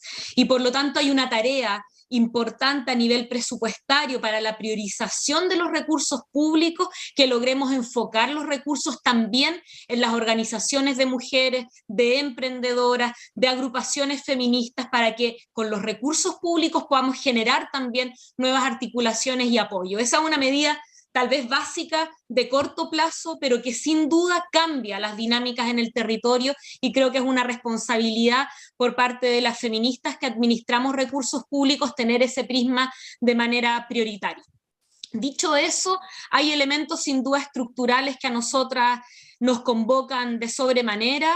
El primero dice relación con la autonomía económica para llegar también a la construcción de una sociedad donde seamos libres de la violencia y libres para enfrentar las situaciones de violencia, y en relación a eso lograr ir construyendo, que es un debate que yo sé que es transversal a nivel mundial y sin duda está muy latente en Chile, además por primera vez y de manera muy orgullosa poder decirlo, tenemos un presidente de la República que de manera muy generosa ha manifestado la búsqueda de contribuir en la construcción de un gobierno nacional feminista, por primera vez con mayoría de mujeres feministas en los ministerios de nuestro país, cosa que desde los nuestros territorios y desde nuestra alcaldía sin duda nos pone profundamente esperanzadas, alegres y llenas también de la convicción que vamos a tener el apoyo del gobierno central para nuestras políticas feministas a nivel territorial. Y por lo tanto la economía de los cuidados, el empezar a contabilizar incluso, ¿no?, en las arcas nacionales lo que significa este trabajo invisibilizado de las mujeres al cuidar, al criar, es algo en la senda en que hay que avanzar y desde los municipios sin duda ponernos a disposición, porque bien lo sabemos, no podemos ser libres de la violencia si no tenemos autonomía económica y esa es una de las prioridades también desde nuestra perspectiva. Y otra prioridad fundamental para nosotras es lo que dice relación con la educación sexual y la educación integral no sexista. Estamos en estos momentos viviendo también un levantamiento social desde las niñas, mujeres, adolescentes de los establecimientos educacionales públicos de nuestro país, en donde se ha levantado el conjunto acumulado de décadas, de años de acoso, de abuso por los pares, por las autoridades también, algunas veces adultos dentro de los establecimientos educacionales, y tenemos el tremendo desafío de lograr construir a las escuelas como espacios seguros para las niñas, las adolescentes, las mujeres, y también espacios libres de violencia y discriminación. Y esa es una tarea ardua. Nosotros como municipios administramos los establecimientos de educación pública y por lo tanto ahí tenemos una tarea de programas en esa línea del todo prioritario. Hay muchos otros ámbitos que podríamos abordar. Yo me voy enriquecida por cada una de las experiencias que cuentan, porque sin lugar a dudas las experiencias que tenemos en Latinoamérica, en una ciudad al sur de Chile, con las experiencias que tienen en Europa o en alguna ciudad de África, en ámbitos económicos, culturales u otros pueden ser muy distintas, pero hay algo transversal que nos une a todas las mujeres del mundo. Todas nosotras hemos sufrido de violencia, de discriminación solo por ser mujeres y por lo tanto las posibilidades de las feministas del mundo de articularnos y de pensar desde lo público políticas de intervención efectivas es algo que nos debe nutrir y por lo tanto también desde ya agradecer esta instancia esperando que podamos robustecer los lazos entre las mujeres líderes en distintos rincones del mundo para contribuirnos mutuamente, porque el camino no es fácil, vamos caminando a ello y vamos sin duda a llegar muy lejos. Muchas gracias. Muchísimas gracias, Carla. Qué fuerza transmite Chile hoy en día. Qué alegría, de verdad, escuchar la alcaldesa. Felicitaciones por ser la primera alcaldesa de su ciudad y todo nuestro apoyo, porque la responsabilidad y las esperanzas son muy grandes. Gracias también por traer a esta mesa el debate sobre la educación, porque creo que la transformación de los currículos educativos es una discusión muy importante también para el debate de la transformación de los modelos y para la resiliencia en particular. No solo para las niñas, sino para las niñas y niños, que son los que tienen que ser los feministas del futuro. Muchísimas gracias de nuevo, alcaldesa, mucha suerte y aquí vamos a estar de la mano con todas y todos allí en Chile. And I think it's good that we mentioned education and that we've mentioned culture as well. It's a good transition to go to you, Farida Shahid. Farida, it's a luxury to have you with us as former UN Special Rapporteur in the field of cultural rights. You've been accompanying our work for many years now, particularly from the perspective of our committee on culture, which is one of the pioneering organizations that are looking at culture at the heart of local policy making. UCLG and our committee is the driver of that work. Your work with us is extremely relevant, and now we have put you also in charge of exploring the relationship between gender equality and women empowerment and culture. And culture has not always been on our side, right, Farida? I mean, culture is a very, very important instrument, but for some parts of gender equality. It is, and it has been a struggle.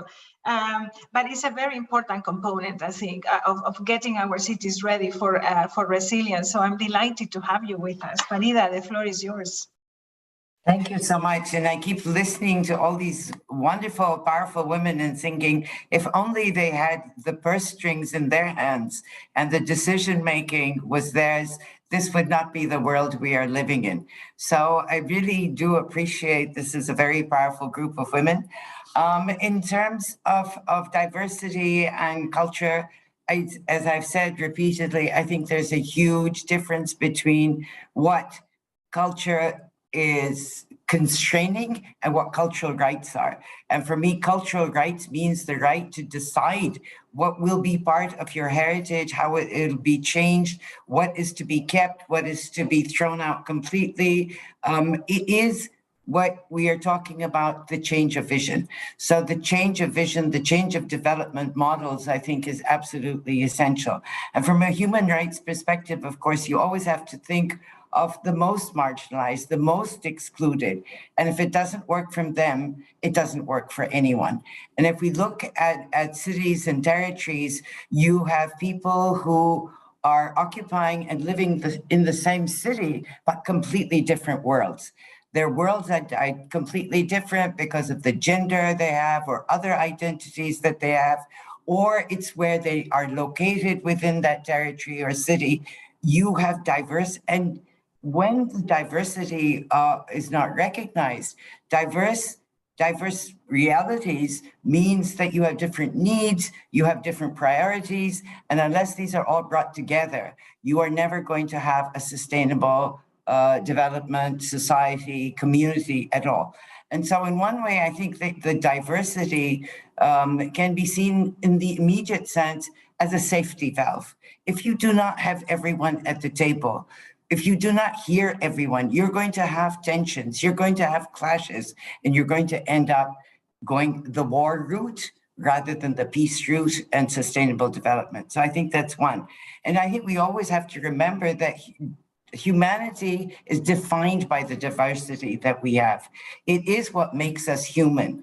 It is what allows us to face, as Amelia said, I love that, face the challenges we don't know we're going to have yet, because it allows us to be innovative. It is what allows us to invent, to adapt. And we can do this if we do it together. So I think that's really important. And as I always say, one has to learn from agriculture, the basics, is that if you keep a monoculture going on a land, it depletes its soil of its nutrients, and eventually it kills the soil itself.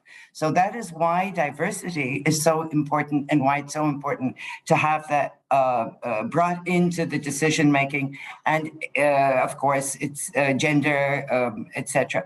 The other thing I wanted to say very quickly, because we've spoken a lot about care. Now, I'm a little concerned that I would like to see not just care, but a caring development model, which is different from the care economy. The care economy is based on women's unpaid labor. That needs to change. It is not the responsibility of women to be caring. It is the responsibility of society as a community to bring it together and to care about each other. And so I think it's time, when we talk about differences of values, we need to be thinking of new ways of thinking. We need new paradigms for development models. We need to stop thinking, and this is the production and consumption that was spoken about earlier, that everything that is bigger and more and faster is better. It's not. We can see where we've arrived at. And when we look at the lessons of the COVID experience, we've seen how inadequately we are prepared for something like this. The health systems across the world started collapsing. Women and those who were marginalized became even worse off. So I think these are things that tell us that we need to do things very differently. And we need to build not just better, but a completely different world.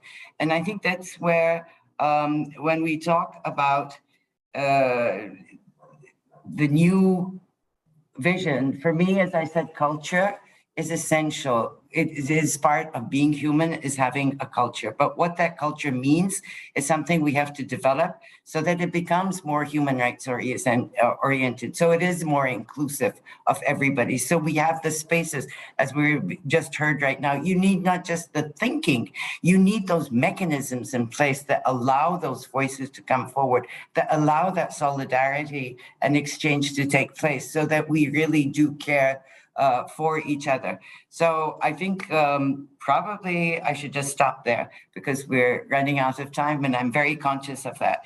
But I do think that just one last thing, when we look at the health, the pandemic that we had, COVID, what I realized is the vitality of culture in this, the vitality of cultural expressions, both for our own resilience, as we heard people singing on balconies, performing individually, connecting. We need to connect to each other all the time. And I think that is part, as I said, of being human.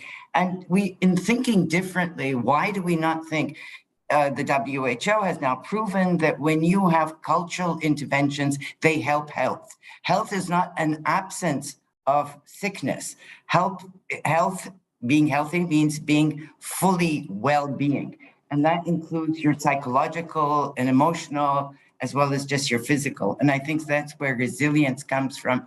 Resilience starts at home, and it is built within the community, which is why the local government and immediate institutions are so very, very crucial for any kind of change and sustainable new development models we want. Thank you.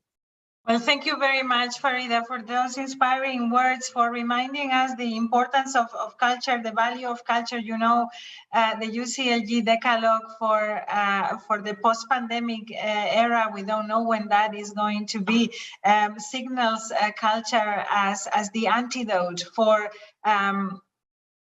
the negative effects that this kind of crisis can inflict in society. And culture, as our Rome Charter says as well, is our way of interpreting our own lives and what happens around us. So extremely important to foster that. Just as you say that, you know, that health is more than not being sick.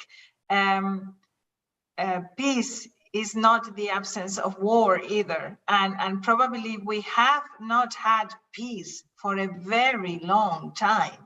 And we haven't been as conscious as we should have been of how many underlying conflicts we were having and how those were going to affect us at a certain point. And the increasing number of armed conflicts that we see around are very rooted in this. I think the combination of feminism and culture and municipalism are very, very powerful. I hope we can discover how we can shift some of the resiliency components with this new perspective. So thank you for those inputs. I'm going to finish this round table. We still have one more to go with the presence and the words of Sandy Schillen, the Executive Director of the Wairu Commission. And it's so great to see you, Sandy, even if it is just like this through Zoom, because the Wairu Commission is really a great mentoring mechanism, and I, as professional, have greatly benefited from the experience that Wairu Commission has always very generously seeded out and planted, flourishing as powerful flowers and trees for all of us women that wanted to make a difference. So I'm very pleased that you are representing the grassroots here and our strong partner. Welcome, Sandy.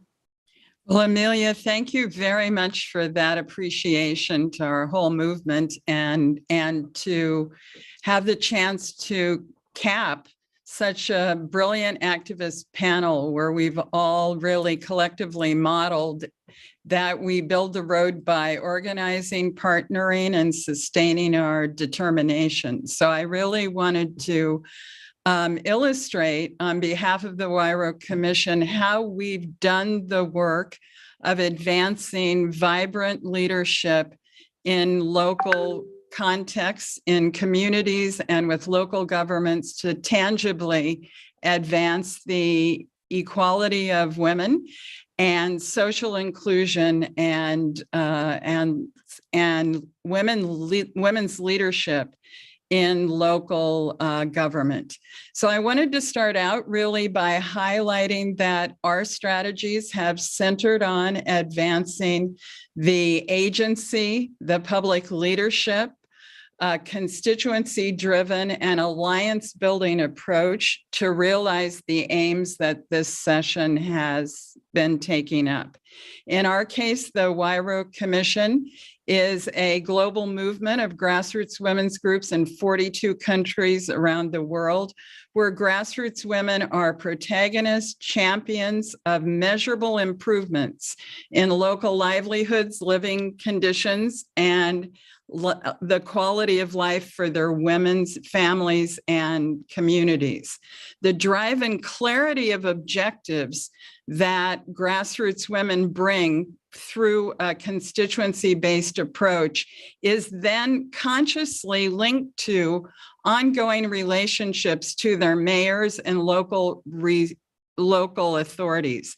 These relationships, although they have political fluctuations that we're all well aware of, actually have served to allow our movement to collectively center stage care agendas for women and women's local leadership in addressing climate and disaster-led resilience building.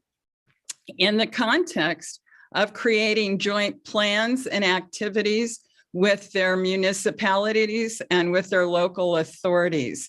This means that grassroots women's organizations become central actors and partners in driving care economies and resilience building to protect and advance development.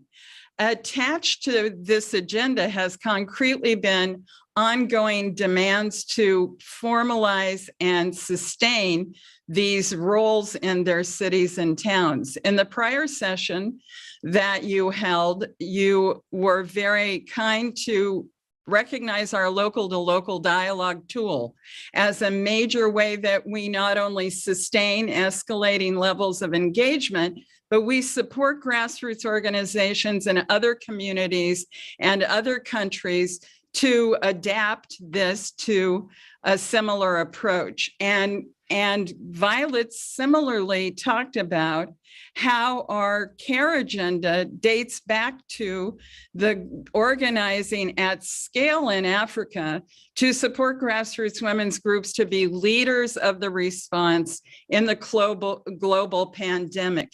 In this context, I'd very much like to talk about how partnership building and alliance building that sustains itself over time is critical to realizing the goals that we have established. We actually, with our mayors and through our global and regional alliances, are validating that without grassroots women's contributions and partnerships for effective local action to promote sustainable development and promote gender just responses through validating the leadership of grassroots women and mayors, there is no way forward on these issues. We're critical partners. We effectively improve the results of cities and towns, and therefore we are central. In my last remarks, I'd like to highlight how does that become a global approach. We have consciously worked with UNDR and with UN Habitat and to advance representational models that include the community practitioner platform. And so I was so pleased to hear Mommy's recognitions today. We created the community practitioner platform in UNDRR pre-Sendai to ensure this kind of presence and worked with organized mayors to do that.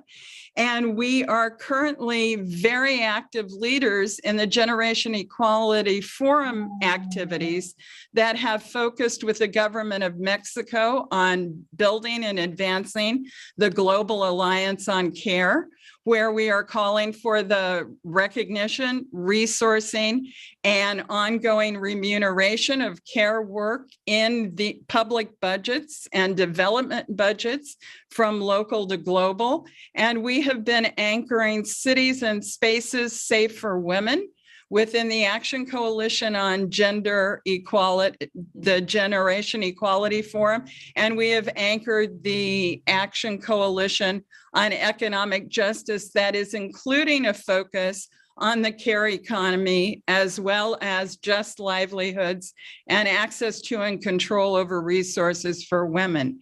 I say this because it's very important that we account for our tangible results and the forms of organizing, which for us have centrally been sustained alliances with local actors, with mayors, with networks like yours that sustain historical memory and a continuity and social capital that comes from alliance building that is irreplaceable and that is often taken for granted in women's feminist organizing, but not valued and rewarded consciously either through funding or through incentives. So I would like to close by saying we look forward to representing this actively in the Afro-Cities Summit that will take place in May, supported where we have been organizing to build a strong forward-moving presence on these issues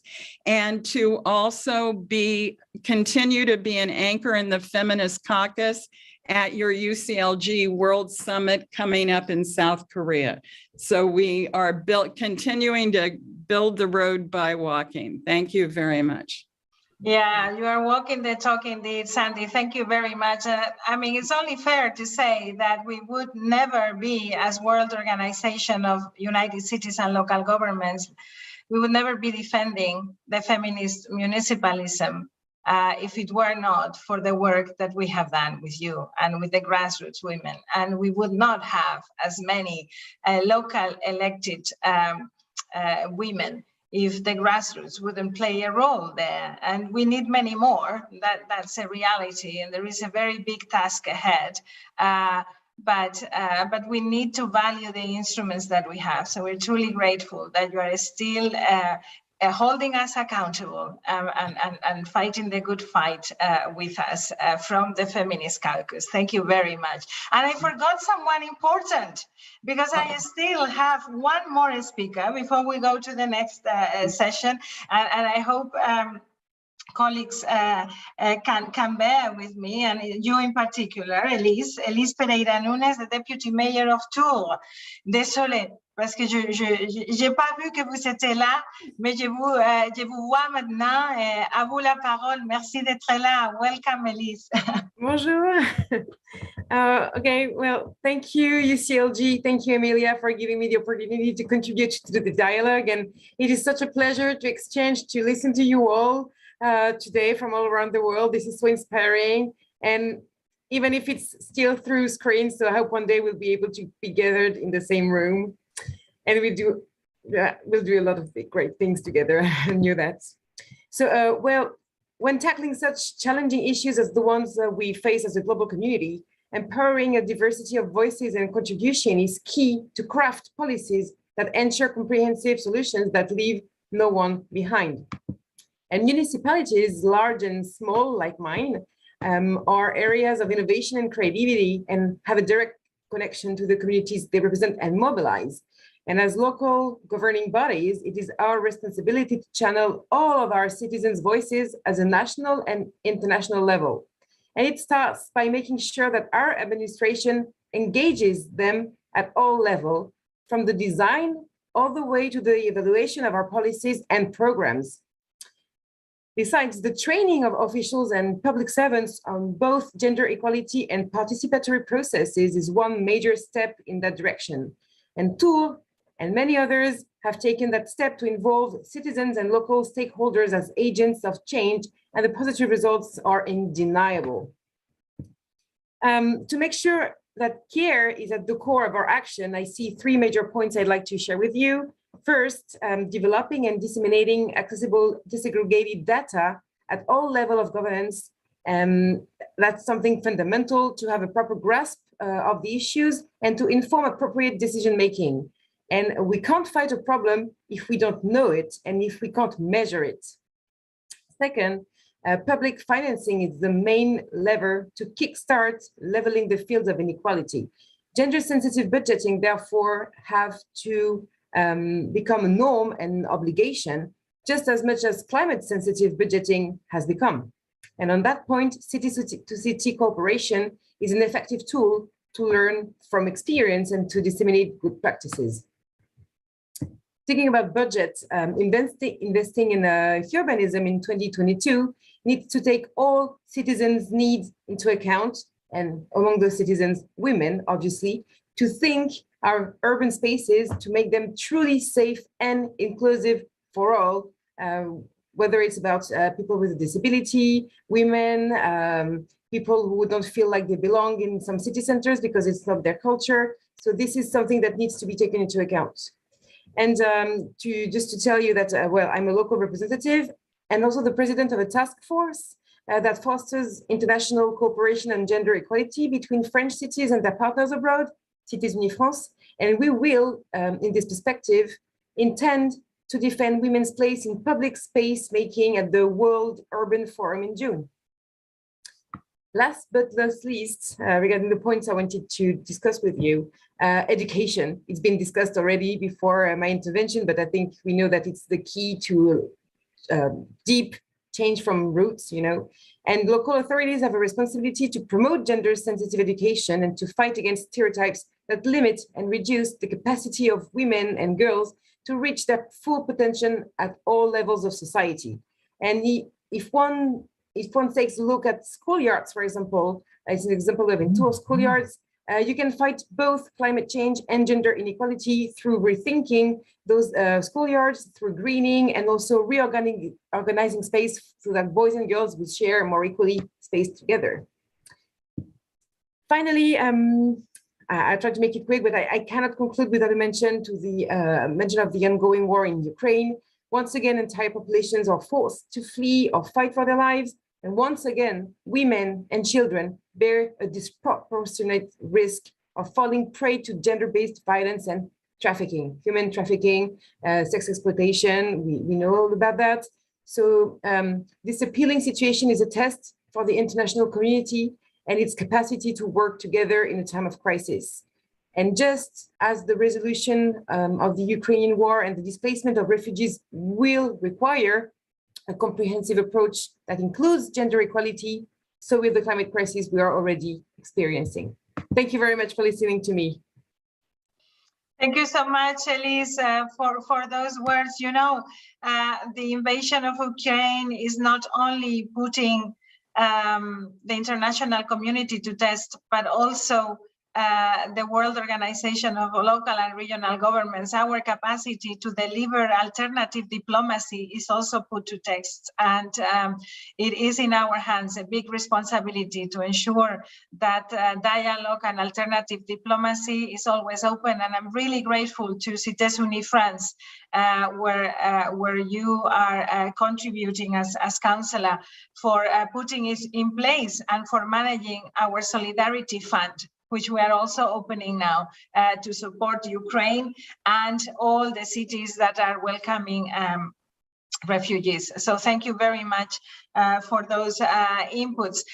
Look, I'm going to do something unorthodox. I am going to ask the panelists if they want to add anything, to be patient and to do it after I introduce already the next session. and the first speaker of the next session. It's a session that we are organizing with the International Union of Public Transport and the Secretary General of the International Union of Public Transport, Mohamed Mcveigh, is already with us, with a very special focus on mobility and the perspective, the important role that the gender lens has to organize mobility. How can we ensure that transport, and in particular public transport, can support gender equality? Is one of the questions that is leading this session.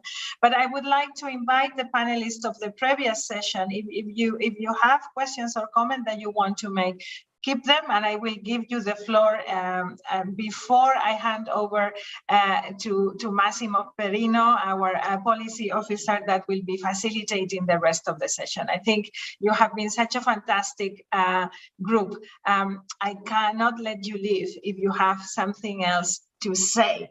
But let us go now to Mohamed Mcveigh, the Secretary General of the International Union on Public Transport. I'm so happy that you are with us, dear colleague, and thank you for teaming up with us also on this topic, on the role that transportation can play in gender equality. It's about empowering women, isn't it? And about ending the bias. Welcome. Thank you, Emilia. Thank you very much, and congratulations for this event. I mean, it's so inspiring. I have been following the previous session, and so rich, and really we need more. We need more of this kind of discussions and this kind of input, because it opens our eyes on issues which are fundamental. If there are people who have still their eyes not open enough. And you know that today is the 360th anniversary of public transport. Public transport, the first bus line, it was bus tracked by horses, was launched in Paris in 1662, on the 18th of March of 1662. So I like this coincidence with this event. And as you said, we are co-organizing together this session, and it's a pleasure for us to have this session together, and to do it surrounded by UITP friends, members, and partners. And for those who don't know, UITP is the Public Transport Global Association. So we have regulators, authorities, public transport operators, supplying industry. So in total, 1,900 members in 100 countries. And we serve our members from 15 offices on all continents. Of course, we all agree, I think, that sustainable urban mobility with public transport as the backbone is crucial. It is crucial for the environment, for the economy, for the social development. And I would like to say that giving women access to the workforce and the society multiplies those positive effects that public transport brings. We have been working at UITP on these strategic matters for years, not only from the point of view of women as travelers, who, by the way, generally speaking, they are the majority of the travelers, and they have the specific travel patterns, of course. So not only from the perspective of the travelers, but also from the point of view of women as workers in the sector, and lately on female leadership in authorities and transport companies. Traditionally, jobs in the transport sector are considered men's job, but there is no objective reason why a girl shouldn't become a pilot or a train conductor. And it has actually a lot to do with education, and with also the role models we have in our society. So you can say that you cannot aspire to be what you cannot see. So it's important that we show and we promote those role models. There are multiple studies which have shown that diversity enriches organizations, leading to better results, regardless of the sector, not only in the transport sector, but in many sectors. And I can confirm it myself, of course, at the level of UITP, we are 120 people working for UITP from 40 different nationalities. And this is really richness and a great asset. And our public transport too. We have very diverse users. Of course, we have very diverse users. And why don't we have a workforce that brings that diversity? Being a better employer for women means being a better employer for everyone. So we need more women in public transport. And to better qualify and address the challenge, we need better disaggregated data. So this is something still missing, but we do have already some general data. For example, by type of employment, on average in Europe, around 20% of women are in managing positions.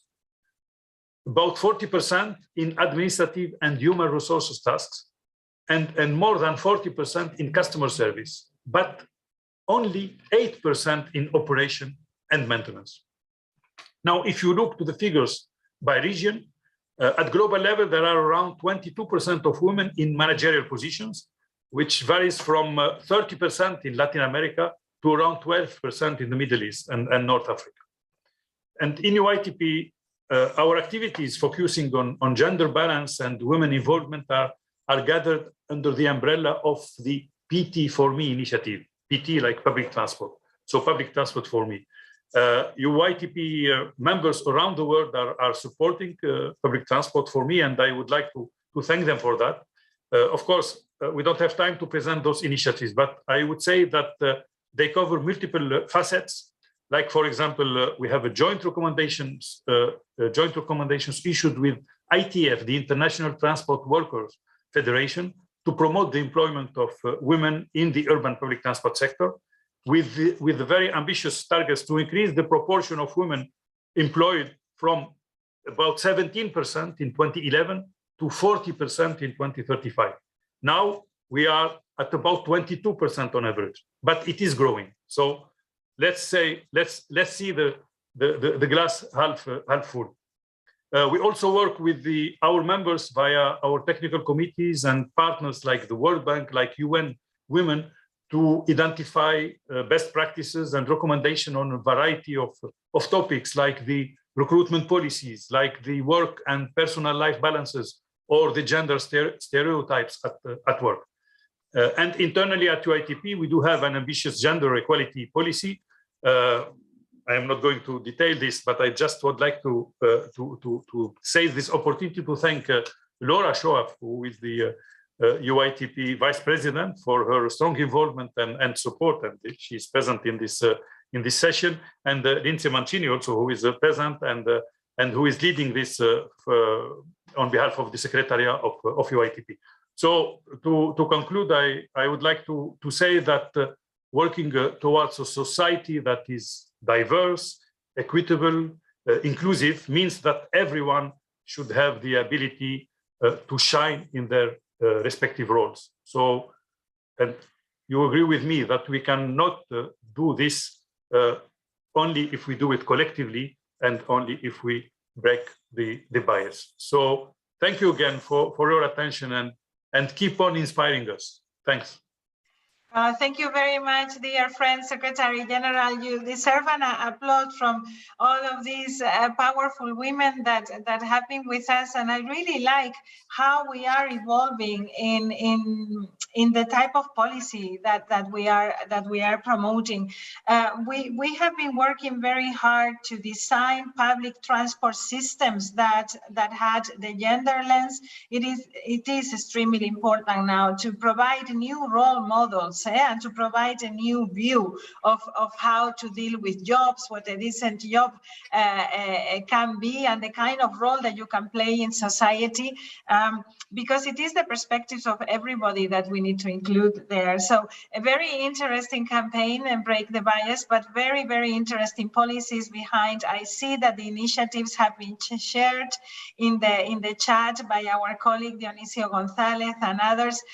Please do check those out. out. And thank you, Mohammed, for your generosity in being with us today. I know there are many additional voices that we have to hear. The mayor of Montevideo is about to arrive, and we have many great speakers lined up. I'm going to hand over the facilitation of the session to Massimo Perino from my team, not without acknowledging the great work that you have done, Massimo and Yula Monroe of the team in putting these sessions together with the rest of the colleagues at the Secretariat.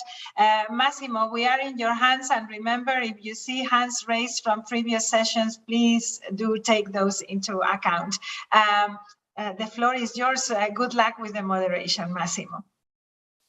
Well, thank you so much, Emilia, for those words, and nice to see everyone here.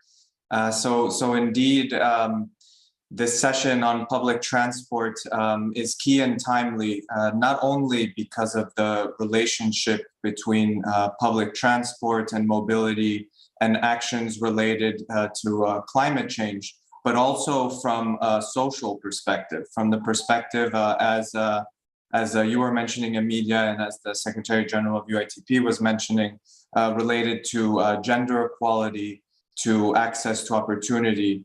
Mobility and public transport is a key local public service, as we know, that has been ensuring that we can continue our livelihoods before and during the pandemic, whether it was through helping health workers or through the provision of food.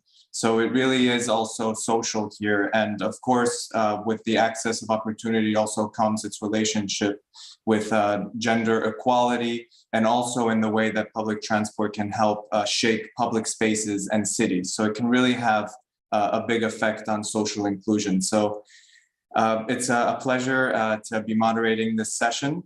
So I would like to now give the floor to our first speaker, who is Neus Potiello, the director of the Catalan Institute of Women. Hola, buenas tardes, Neus. A usted la palabra para decirnos en unos minutos para ti la importancia y la conexión entre la igualdad de género y la movilidad sostenible. A usted la palabra. Gracias. Muchísimas gracias, Máximo. Es un placer estar en esta sesión. Agradecer muchísimo pues, la invitación del Global Task Force y de la United Cities and Local Governments, y así como pues, de la Unión, ¿no? de Transporte Público. Agradecer también el enlace, ¿no? que ha hecho el Departamento de Acción Exterior y la red Orufogar para que esta tarde pudiera estar aquí con vosotras, y con mucha ilusión, ¿no? de estar rodeada de compañeras, de mujeres que están liderando gobiernos locales y regionales, y también desde la sociedad civil. Me complace representar el gobierno regional de Cataluña, que, para dar un contexto un poquito rápido, ¿no? se sitúa en la costa noreste de la península ibérica y tiene una población pues superior, ¿no? a los 7 millones, de los cuales pues el 50% somos mujeres.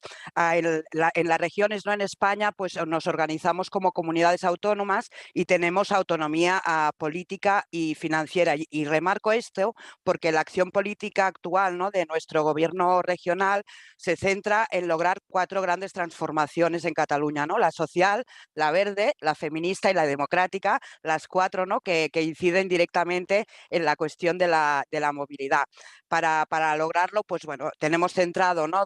un plan de gobierno, ¿no? que se estructura, y se ha creado una estructura nueva a nivel de consejería. El Instituto Catalán de las Mujeres tiene más de 30 años de trayectoria, pero se genera en este nuevo gobierno una nueva estructura, que es esta Consejería de Igualdad y Feminismos, para poner, ¿no? al más alto nivel político, con una estructura y una dotación presupuestaria adecuada, para reducir, ¿no? y erradicar las desigualdades de género, la discriminación y las violencias machistas, desde esta óptica feminista interseccional, para garantizar los derechos humanos, ¿no? Y por lo tanto pensamos que es necesario, ¿no? trabajar activamente para una distribución justa y equitativa de estos derechos, de estas obligaciones y oportunidades, y de los recursos sobre la base, ¿no? del reconocimiento a esta diversidad, ¿no? ¿Cómo puede contribuir esta movilidad urbana sostenible a la igualdad de género y a la inclusión social? Pues está claro claro, ¿no?, que los patrones de movilidad de mujeres y hombres siguen siendo totalmente pues, diferentes, es decir, que hay una incidencia del género tanto en la elección, ¿no?, de la modalidad, el tiempo del viaje, el propósito, las rutas, los circuitos, las distancias, en cuanto a la seguridad también, ¿no? Estas diferencias se derivan de las diferencias sistémicas, ¿no?, del propio sistema también patriarcal en el acceso a los recursos, a las cargas familiares, a los cuidados, a las preferencias del viaje y a la normatividad también, ¿no?, social, ¿no?, que rodea la movilidad de las mujeres. Hay muchos estudios que ponen de manifiesto, ¿no?, a la influencia de estos factores, y el secretario general pues ahora nos estaba dando, ¿no?, algunos datos a nivel global, pero hay otros, ¿no?, que agravan esta diferenciación, ¿no? Por ejemplo, ¿no?, la planificación territorial y urbanística, que ha causado un incremento de los desplazamientos en vehículo privado y por lo tanto está generando y perpetuando inequidades, o el diseño, ¿no?, del propio espacio público, que está enfocado a una perspectiva de desplazamiento en coche, ¿no? Y por lo tanto pues deja a un lado el que podamos repensar, trabajar, ¿no?, estos espacios para la vida, ¿no? La planificación de la movilidad, por ejemplo, para cubrir, ¿no?, unas demandas de movilidad también a gran escala, de desplazamientos relacionados con el trabajo o con los estudios, que de nuevo pues ponen a un lado, ¿no?, a estos desplazamientos relacionados con la vida o con los cuidados, ¿no? La movilidad urbana debe contribuir a la igualdad de género, es imprescindible, y en estos momentos pues no nos podemos permitir otra cosa, incrementando, ¿no?, la seguridad de las mujeres y las niñas. Por lo tanto debe ser una movilidad segura, aumentando la equidad en las opciones también de transporte, ¿no?, y de movilidad para todas las personas, mejorando, ¿no?, la salud de las personas. Por lo tanto, una movilidad urbana sostenible que está teniendo en cuenta, ¿no?, esta sostenibilidad ambiental, pues está teniendo también en cuenta la salud, ¿no?, de las personas y de las mujeres, y debe estar pensada, como digo, para la vida y para los cuidados, ¿no?, con un modelo estratégico pensado desde el inicio, ¿no?, teniendo en cuenta y participado, ¿no?, con la sociedad civil y con todos los agentes, que esté rompiendo, ¿no?, con estas brechas, discriminaciones y violencias que no solo se dan, ¿no?, en el uso, ¿no?, del transporte, sino también internamente en el sector laboral del transporte, como sector aún muy masculinizado. Máximo, no sé si tiro para adelante y acabo, ¿no?, con la parte de la pregunta, ¿no?, a nivel de los ámbitos políticos relacionados con la movilidad para asegurar este empoderamiento de las mujeres, o habrá una segunda ronda. Si lo puedes hacer en 30 segundos. En 30 segundos lo hago, perfecto. Bueno, a nivel político y como reto es imprescindible que se puedan generar organismos específicos, ¿no? En nuestro caso ahora no los detallaré, pero bueno, se han generado organismos específicos que sean participados, donde se tenga en cuenta la paridad, ¿no?, en el sector y también en la toma de decisiones, que haya presencia de expertas, ¿no?, en igualdad de género, y cuando digo expertas no solo me refiero en el ámbito profesional, sino las entidades, ¿no?, el movimiento feminista, ¿no?, como expertas en este ámbito, que puedan contribuir, y imprescindible que estos instrumentos específicos se piensen, ¿no?, alineados, ¿no?, con los objetivos de desarrollo sostenible, y que se piensen desde el inicio teniendo en cuenta toda esta perspectiva, ¿no? Y en el caso nuestro, pues el trabajo, ¿no?, interdepartamental, interinstitucional, a todos los niveles, pensamos pues que es imprescindible en todo el desarrollo de diseño, planificación, seguimiento y evaluación. Aquí los 30 segundos. Muchísimas gracias.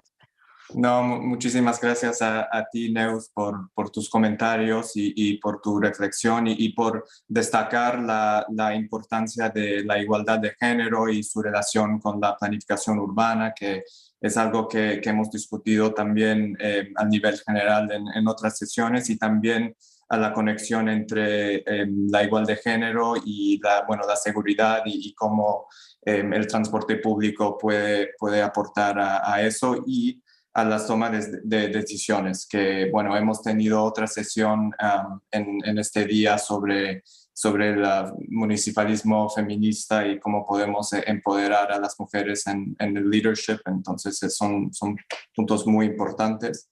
Muchas gracias. Ahora quisiera dar la palabra a la alcaldesa de Montevideo, Carolina Cose, vicepresidenta por América Latina de CGDU y en representación de Mercociudades. Muchas gracias, alcaldesa, bienvenida, y a usted la palabra. Bueno, la agradecida soy yo, a nuestra activísima CGLU, y agradezco en Emilia siempre esta actividad constante alrededor del derecho a la ciudad y de todos los costados que ella tiene, ¿verdad? Como mi colega de Cataluña, Uruguay es un país al sur, en América del Sur, y Montevideo es la capital más al sur que hay en América del Sur. Así que le agradezco a la colega de Cataluña el haber ubicado geográficamente, porque siempre es bueno que nos recordemos mutuamente dónde estamos cada una y cada uno de nosotros. Por supuesto que pensar y diagramar la política de movilidad urbana de una ciudad es fundamental para la sociedad, obviamente, y entender que la misma condiciona la vida productiva, social y cultural de las personas, nos ayuda a acompañar cuando se diseña o cuando se incide sobre su diseño las transformaciones sociales y ambiciones de desarrollo sostenible que tienen nuestras ciudades.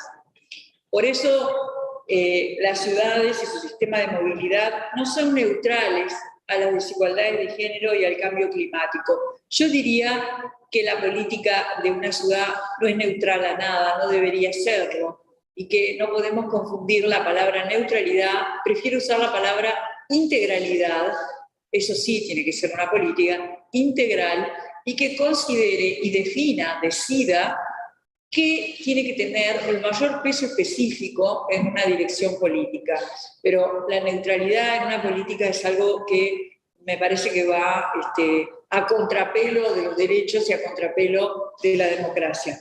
Por eso decía, este desarrollo de políticas que se producen en el espacio geográfico, pero también durante el tiempo, en un entramado de relaciones, como es una ciudad, donde hay un espacio social construido a partir de los dominios y de las jerarquías de género, y que define tanto sus actividades como los usos del tiempo y los territorios físicos en los desplazamientos. Estas dimensiones que exceden la geografía, que exceden la geometría, condicionan la movilidad de las personas, especialmente de las mujeres, determinando en buena medida sus oportunidades. Cuando algo sucede en una ciudad, el fenómeno es uno solo, pero la afectación de cada uno de los que la habitamos es diferente, y eso hay que tenerlo en cuenta. Por ejemplo, Montevideo tiene una trayectoria de acumulación de información digital de la movilidad del sistema público, que hace unos meses abrimos, en una política de datos abiertos, abrimos los datasets a la población, y en unos días vamos a estar publicando para que cualquier persona pueda ver el grado de congestión, porque hemos hecho confluir en una única plataforma que también vamos a abrir la información del transporte público digital, la información que recabamos en cientos de sensores en la ciudad y la información que obtenemos a partir de un convenio con Waze. El hacer este hecho público también nos va a permitir resolver situaciones que afectan de manera diferente a las personas. Una congestión de 10 minutos no nos afecta igual a todos, y sobre todo no afecta de la misma manera a una madre que está volviendo del trabajo, donde la espera en el hogar generalmente más tareas que a sus pares masculinos. Entonces, es importante, aunque una herramienta sea para todo el mundo, que está muy bien, que seamos conscientes cuando desarrollamos una política que los efectos en distintas partes de la población, y sobre todo en las mujeres, son distintos. En América Latina el transporte es la principal fuente de emisiones de CO2 debido al alto uso de combustibles fósiles. Tenemos que avanzar muchísimo más en la introducción de tecnologías limpias en el transporte, porque también el medio ambiente, que tiene una contribución esencial a la salud, y lo digo en tiempos de pandemia además, donde eso es mucho más difícil de discutir y mucho más fácil de entender, necesita un esfuerzo muy grande de los esfuerzos de los gobiernos locales, pero también y sobre todo de las políticas nacionales, porque No conozco lugar en el mundo donde avance el transporte eléctrico si no es de la mano de una fuerte subvención. Y para eso los lazos de la interinstitucionalidad tienen que fortalecerse más allá de banderías políticas, haciendo un gran esfuerzo para que la política se sobreponga a las pequeñeces y que pongamos en el centro el interés de la ciudadanía y de las poblaciones más vulnerables. Para una mujer que está trabajando en el verano, subirse a un ómnibus eléctrico con aire acondicionado, en buenas condiciones, con un transporte silencioso, no es lo mismo que subirse a otro tipo de transporte.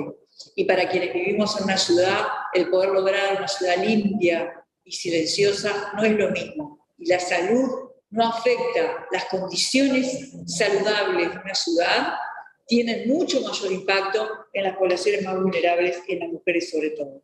Adicionalmente, en Montevideo hemos desarrollado un plan de Montevideo libre de acoso en el transporte, y donde hemos desarrollado una serie de herramientas que favorecen el acceso igualitario al transporte público, entre las que se encuentra un protocolo de actuación ante situaciones de acoso sexual en el transporte público colectivo.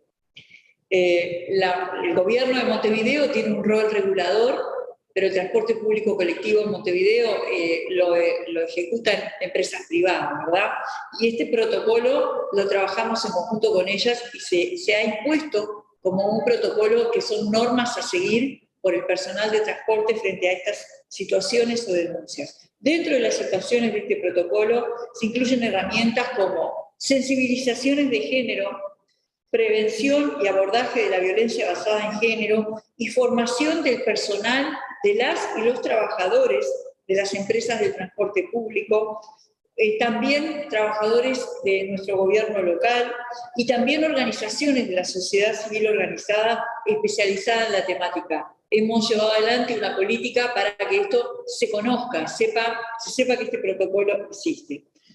Obviamente, para corregir los desequilibrios de género y las desigualdades entre hombres y mujeres en los sistemas de transporte y en el diseño urbano de las ciudades, desde un enfoque de inclusión, de accesibilidad y de sostenibilidad, además de velar por su seguridad, es fundamental incorporar a las mujeres y a las consideraciones de género en todos los procesos de planificación y los marcos de políticas de transporte. Quiero decir que Montevideo viene trabajando esta obsesión por transversalizar el género en todas sus políticas y lo vamos a seguir haciendo. Por esta razón, creemos que el desarrollo sostenible y la igualdad de género son temas que deben ser considerados transversales a todas las políticas e iniciativas que busquen un crecimiento de oportunidades, que busquen autonomía económica, que busquen un mundo mejor y más justo, por igualdad. La igualdad como un principio fundamental que está en la base y que seguramente sea el motor o el combustible del motor del desarrollo con disminución de la huella ambiental. Bueno, muchísimas gracias por darnos esta oportunidad y quedamos atentos a las demás contribuciones. Muchísimas gracias, alcaldesa. Thank you very much for those comments and for particularly underlining that we should be looking at public transport integrally as well as to other public services. This is very important because, of course, in that way you can understand the effects on all populations and on all peoples. And in fact, this is also one of the reasons why we see public transport as not only being connected to climate change, but also to social inclusion. And in fact, it's important to also look at the way the theme of the CSW, which is on climate change, has an effect not only on the climate goals, but it's also about empowerment. It's about policy that's related to also social matters. So thank you very much for that, and for also mentioning the importance of accessibility, which I'm sure we'll be hearing more about in the session. Thank you. So now I would like to go to our next speaker and welcome Ms. Laura Schoff, the CEO of the West Midlands Combined Authority, to hear from the Public Transport Authority point of view how you see the relationship between transport and gender equality. Laura, nice to meet you, and the floor is yours.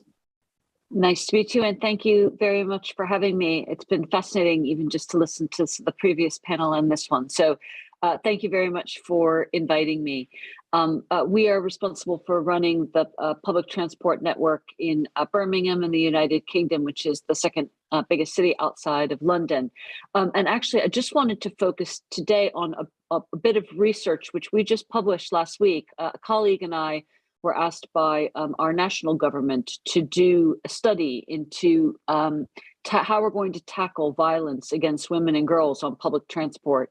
And we came up with a number of recommendations, but those recommendations were based on some key findings. And I thought it might be just interesting to structure what I want to say around those key findings. I think they resonate. They certainly pick up some of the other topics that other speakers have raised. Others have already made the point that public transport is social justice. You can't have a world-class city without a world-class transport system. And it just goes without saying that it is as important that everybody is able to feel safe. But what we discovered was that there's a lot of evidence, certainly in the United Kingdom, that women and girls don't take up opportunities such as employment or training when they have limited transport options and when they feel unsafe on public transport. So it's a very big barrier to why and how women use public transport and active travel for their mobility needs. So even in the UK, in some of our cities, they think up to 4% of productivity is lost because women don't feel safe or aren't accessing and using public transport.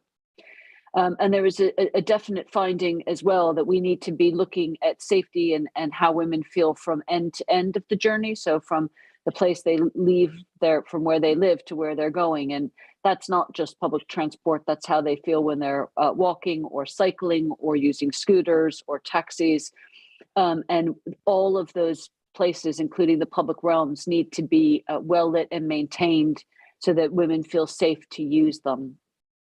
We definitely also had, and I think your other panelists had talked about this, but there are only 20% of women who work in the transport industry in the UK, and they do tend to be in more traditional roles and not in the planning of our infrastructure and in the designing of our systems.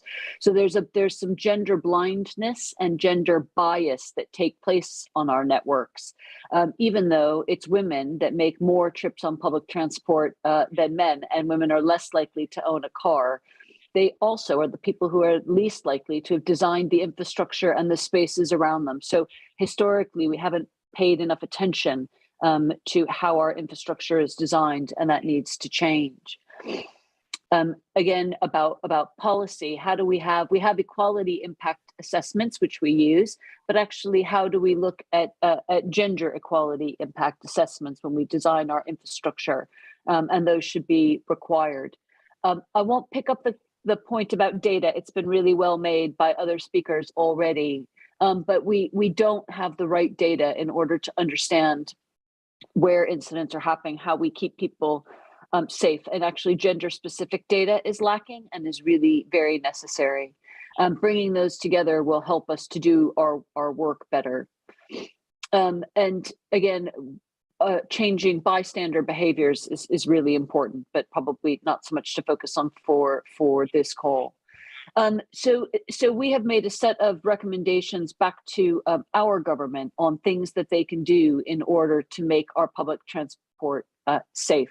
As I said, women and girls rely more on public transport. Safety and security is absolutely at the forefront of the decision-making process. And we need to be making very clear that things the way they are won't be tolerated going forward. So I just thought it would be useful just to touch on that one aspect of it. It's really important to us running our network that we address these issues. That we make sure that it is a safe and inclusive place for everybody, but especially for women to use our network.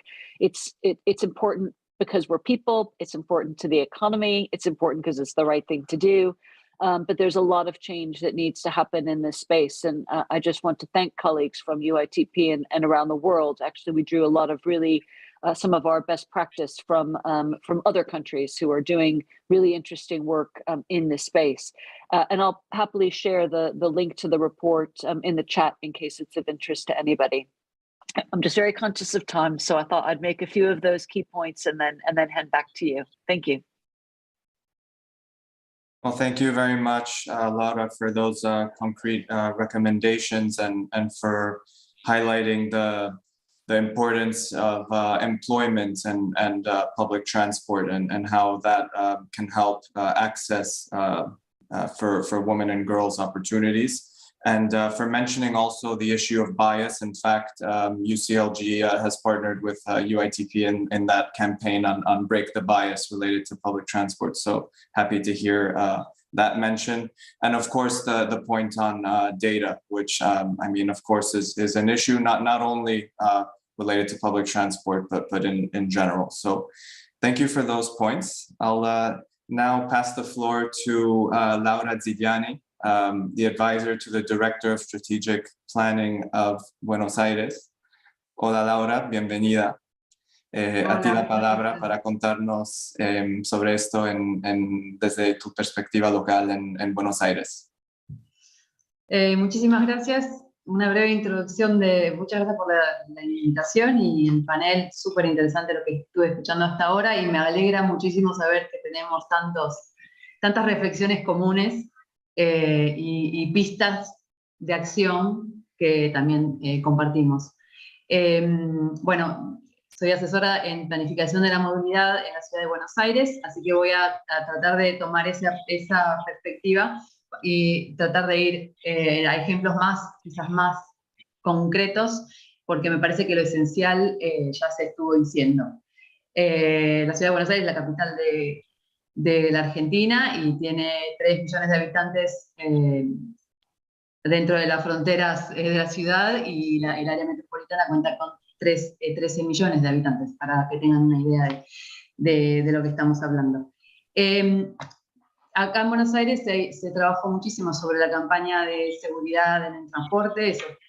También trabajamos mucho sobre cómo planificar la movilidad con perspectiva de género y me parece que pues, vale la pena volver a la información, a los datos que el señor Mcveigh dijo al principio, me parece esencial.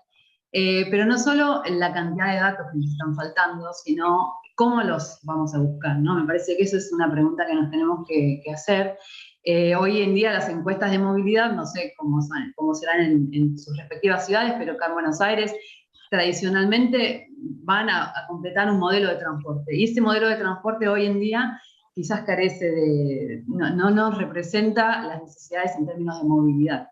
Entonces tenemos que trabajar sobre cómo vamos a buscar esa información.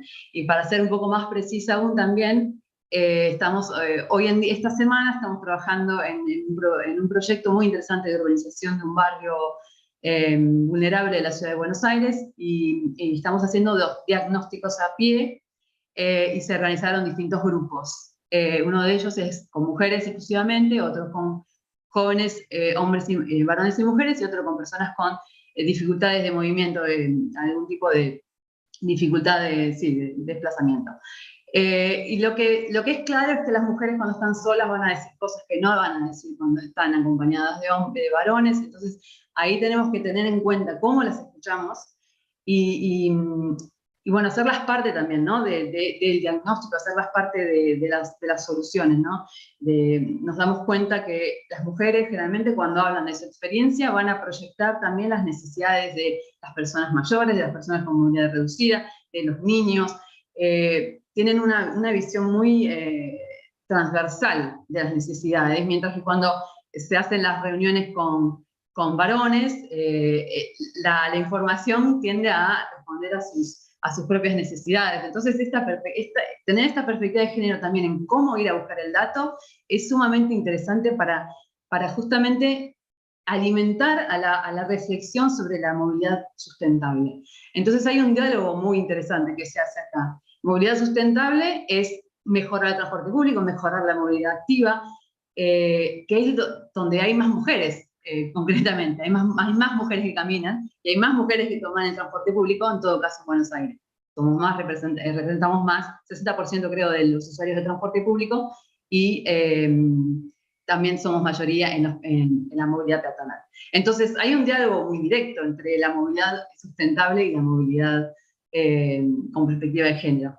Y nada, para quizás cerrar un poco esta primera paneo general, ya sabemos cómo es la movilidad de las mujeres, mucho más compleja que la movilidad por como explicó la colega de Barcelona, ¿no? Las necesidades que se fueron instalando en nuestra normalidad de movilidad son completamente distintas. Entonces, cuando se trabaja sobre la vereda, se está respondiendo a una movilidad con perspectiva de género. Cuando se trabaja sobre la intermodalidad, las mujeres necesitan saber si van a poder hacer esta espera en situación de confort, si van a poder sentarse, van a poder estar acompañadas con sus niños, y van a estar mucho tiempo a la noche expuestas quizás a cierto tipo de violencia. Entonces, bueno, me parece que el diálogo que se empezó a instalar en la planificación de la movilidad con perspectiva de género está empezando realmente en nuestras ciudades y puede ser un diálogo muy interesante para seguir desarrollando en el futuro. Y con esto cierro esta primera parte. Gracias. Muchas gracias, Laura. Thank you for those interesting points, and it's reminding of also what the mayor of Montevideo was saying, is that, I mean, when we're talking about public transport and gender, it's really not only about public transport, it's also about other local public services, and it's a different way of looking at planning. So really thank you for that, and for also contributing to our discussions within UN forums at the conference on public transport back in October. So I would like to go to our next speaker, Inés Sánchez de Madariaga, who is the chair of the advisory group on gender issues. Inés, welcome, and please, we'd love to hear your thoughts on this relationship between transport and gender. Thanks. Thank you very much. In fact, yes, I am the chair of the advisory group on gender issues to the executive director of UN Habitat, but I'm a university professor, and I think that I'm going to focus on some of the work that we have been doing that I have been doing as a researcher, and that has direct implications for the topic of this session. That also, some of this I have been advising UN Habitat directly on how to address, particularly the issue of indicators, and also the World Bank and other multilateral organizations like the Inter-American Development Bank, precisely for the region of Buenos Aires. And I will let you know later after this. Maybe you are aware of this project that we did for the IDB for Buenos Aires. I coined for a research commission that I had from the Spanish Ministry of Public Works about 15 years ago now, the term mobility of care. Mobility of care is a category that can be used as an indicator. It's an umbrella category that allows to measure and to quantify the trips that adult persons, mostly women, the statistics tell us, and I will now show you some of these the data applications of this concept, that allow us to quantify and to make visible the trips that adults make for caring purposes, defining care as those trips that are made for supporting the mobility of people who cannot move on themselves around the city, the elderly, the young, the handicapped, or the sick sometimes. That is, and also for the upkeep of the home. And that in normal, in standard, conventional travel service are hidden or not counted at all. And they are hidden under other categories, such as leisure, other, the black box of other, which sometimes is very big, under visits, under shopping. Most shopping is for care purposes. Sometimes it's leisure, but sometimes it's just for the upkeep of the home. Under strolling. And so when you really are able to set the categories straight and be able to separate what is related to care from what is related to personal trips or to leisure or to the black box of other, and you give it a name, mobility of care, you create a new umbrella category that allows to quantify those trips made for caring purposes. And so I developed this concept for this for the Spanish Ministry of Transportation in the year 2006. Then I published it in 2008. Then the European Commission saw it. Somebody from the Inter-American Development Bank saw it.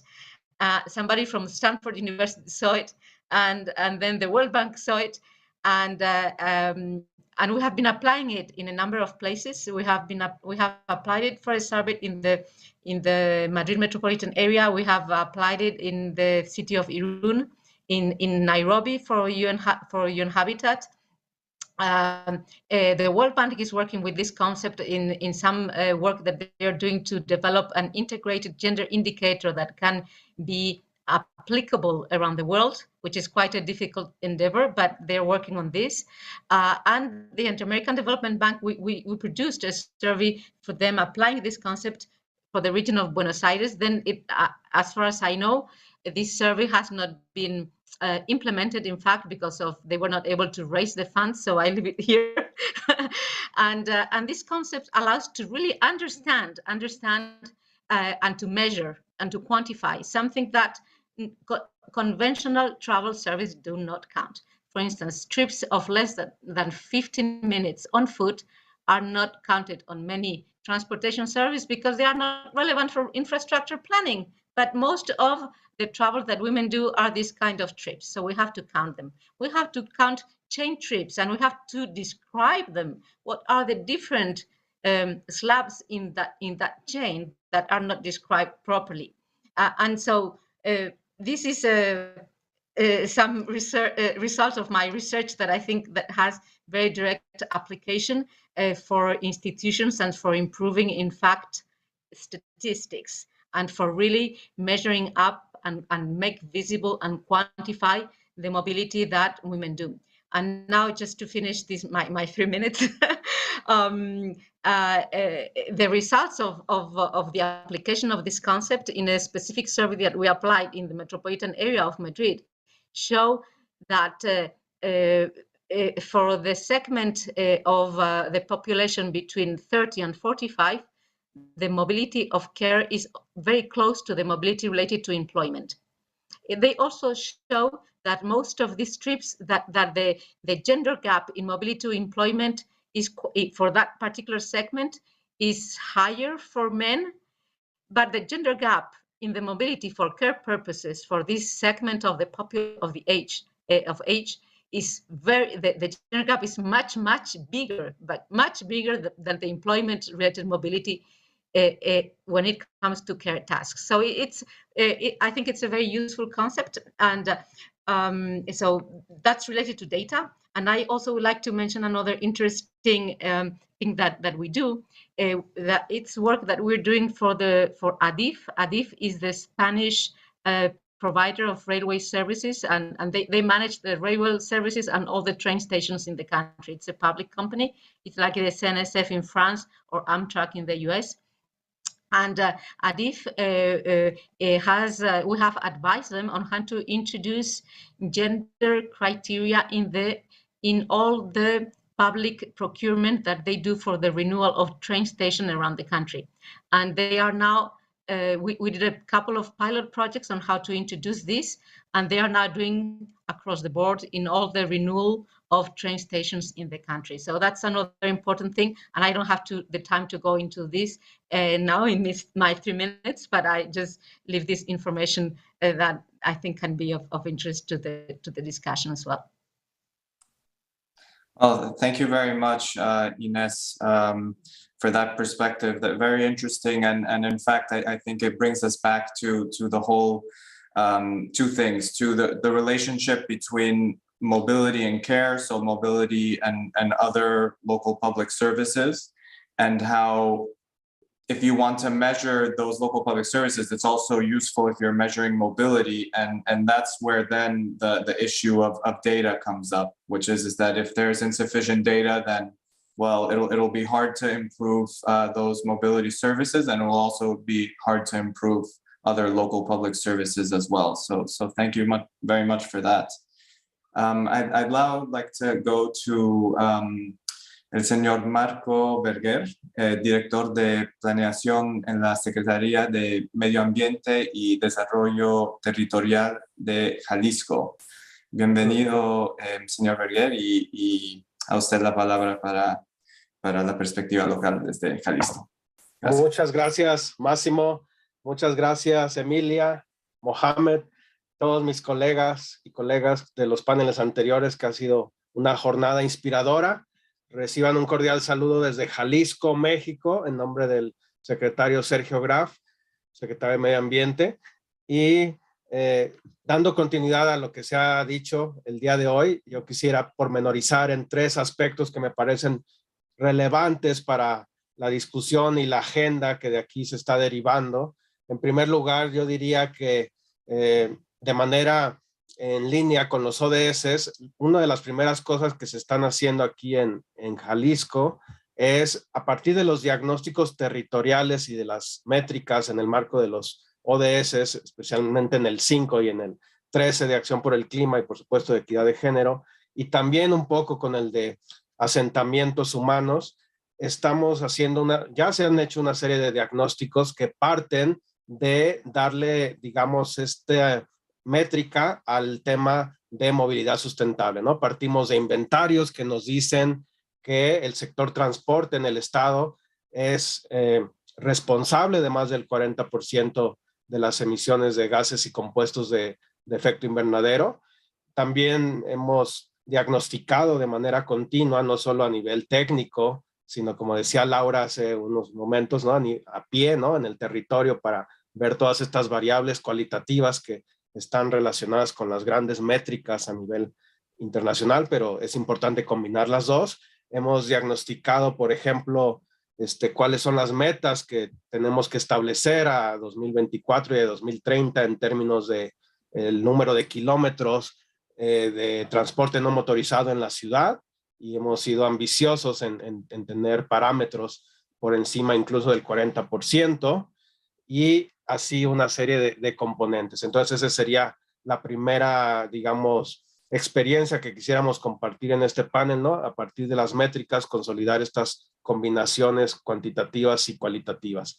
En segundo lugar, ya en el diseño, ¿no? En el diseño de los programas y de las intervenciones que se han hecho, hemos partido, digamos, en conjunto con otras dependencias y otras secretarías, hacer este tema que no se ha discutido tanto, el tema de las tarifas sociales, pero con perspectiva de género. Es decir, cómo podemos focalizar nuestras intervenciones públicas con perspectiva de género, pero también correlacionarlas con la geografía de marginalidad, que en muchos casos está altamente correlacionada, y cómo hacemos que se establezcan las tarifas sociales óptimas, es decir, en algunos casos llegar hasta el nivel de la gratuidad bajo el enfoque de necesidades básicas, en otros casos definir los escalonamientos y los porcentajes por área geográfica, por colonia, por sector de la ciudad que se tienen que establecer, y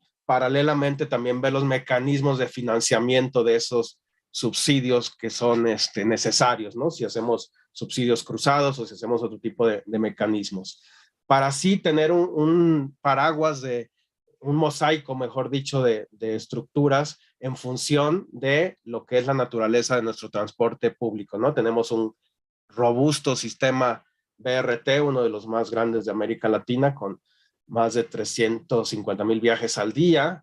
Tenemos un programa ambicioso de movilidad no motorizada, principalmente en la capital, pero también en ciudades medias dentro del estado de Jalisco. Tenemos un sistema de tren eléctrico también robusto, y por supuesto tenemos programas específicos para el transporte, digamos, público, que tiene más de 5,000 unidades y 200 rutas, pero queremos reconvertirlo para pasar del famoso business as usual hacia toda una serie de componentes y parámetros dentro del transporte público, llamémosle tradicional, ¿no? Y en ese sentido quisiera compartirles muy brevemente 2 experiencias concretas que están actualmente en su etapa ya de implementación, hacia una etapa de maduración, y que tienen que ver con muchos de los aspectos que se han mencionado el día de hoy. El primero tiene que ver justamente con lo que mencionaba Mohamed hace un rato, del tema de las mujeres como trabajadores, trabajadoras del sector, ¿no? Hay un programa que tenemos muy ambicioso que tiene que ver justamente con ese aspecto que se llama mujeres conductoras. A partir de los diagnósticos hemos visto que solo 28% de las licencias de vehiculares que se emiten en el estado son para mujeres, y de ese porcentaje es mínimo aquellas que pueden o tienen el documento oficial para manejar transporte público. En ese sentido, ante esa enorme brecha de género que se identificó hace algunos años, se ha implementado un programa justamente para tratar de reducir con metas muy ambiciosas en los próximos años esa brecha entre trabajadores y trabajadoras del transporte, ¿no? Asimismo, tenemos un programa muy ambicioso denominado Mi Pasaje, que justamente tiene que ver con este conjunto de subsidios focalizados hacia el grupo de mujeres en situación de vulnerabilidad y que ya está en implementación y ha tenido un gran éxito y va a crecer en los próximos meses y años. Y en ese sentido, sería importante enfatizar que todo este tipo de intervenciones se dan en un contexto de ámbito de gobierno local, como hemos enfatizado en este panel y en los anteriores, pero también con un enfoque de transversalidad entre dependencias, entre sectores y entre distintos niveles de gobierno, ¿no? Partimos de redes internacionales como esta, partimos del andamiaje institucional a nivel nacional y las leyes que ya existen en México para ello, pero a nivel estatal es donde le damos el mayor fortalecimiento para bajarlo a nivel municipal, y lo que ha resultado más novedoso en Jalisco es no solamente a nivel municipal, sino por el tema territorial, geográfico, ambiental y con otro tipo de parámetros como las cuencas, por ejemplo, hemos hecho alianzas intermunicipales para que estas políticas, incluidas las de movilidad sustentable, puedan ser afinadas, ¿no? Alineadas, y se genere un mayor impacto social y una mayor eficiencia en términos de recursos. Entonces, con esos 4 parámetros, este último que tiene que ver con la gobernanza multinivel y multisectorial, es como englobamos la política y tratamos de acercar lo más posible la movilidad sustentable con la igualdad de género, que sin duda es un reto continuo que debemos de ir calibrando continuamente con las experiencias que aquí se han compartido. Muchas gracias. Muchas gracias a ti, Marco, por estas palabras. Hemos estado hablando de la importancia de la toma de datos y bueno, has comentado el tema de tarifas sociales, que justo es uno de esos instrumentos que se pueden utilizar una vez que tengamos esos datos importantes, y también de cómo solucionar el tema de la brecha entre trabajadores y trabajadoras. Y gracias por también destacar la importancia de la gobernanza multinivel, que bueno, es algo que nos guía en todo lo que hacemos aquí en CGLU y en el Global Task Force. Así que muchas gracias. Y ahora paso la palabra a Maite Rodríguez Blandón, de la Red Mujer y Hábitat de Latinoamérica y también en representancia de the White Road Commission. Bienvenida, Maite. A ti la palabra. Thank you very much, Massimo. Thanks, Emilia. As I said to all the UCLG community, I'm going to switch to Spanish because I think there are several Spanish people in the chat now, in the group now. And just talking about, bueno, me gustó mucho, me gustó mucho las intervenciones que hemos venido escuchando.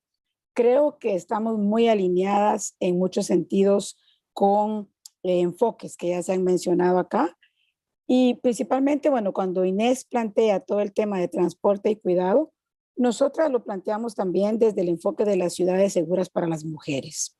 Pienso que el enfoque, lo que yo voy a compartir con ustedes, es algo pues que se ha trabajado con lideresas de base, con mujeres barriales, lideresas vecinales, también en asocio con investigadoras de universidad, en este caso la Universidad Nacional Autónoma de México. Y plantear entonces que, por ejemplo, como bien dijeron, la sustentabilidad de la movilidad tiene todo que ver con la seguridad en las ciudades y los territorios.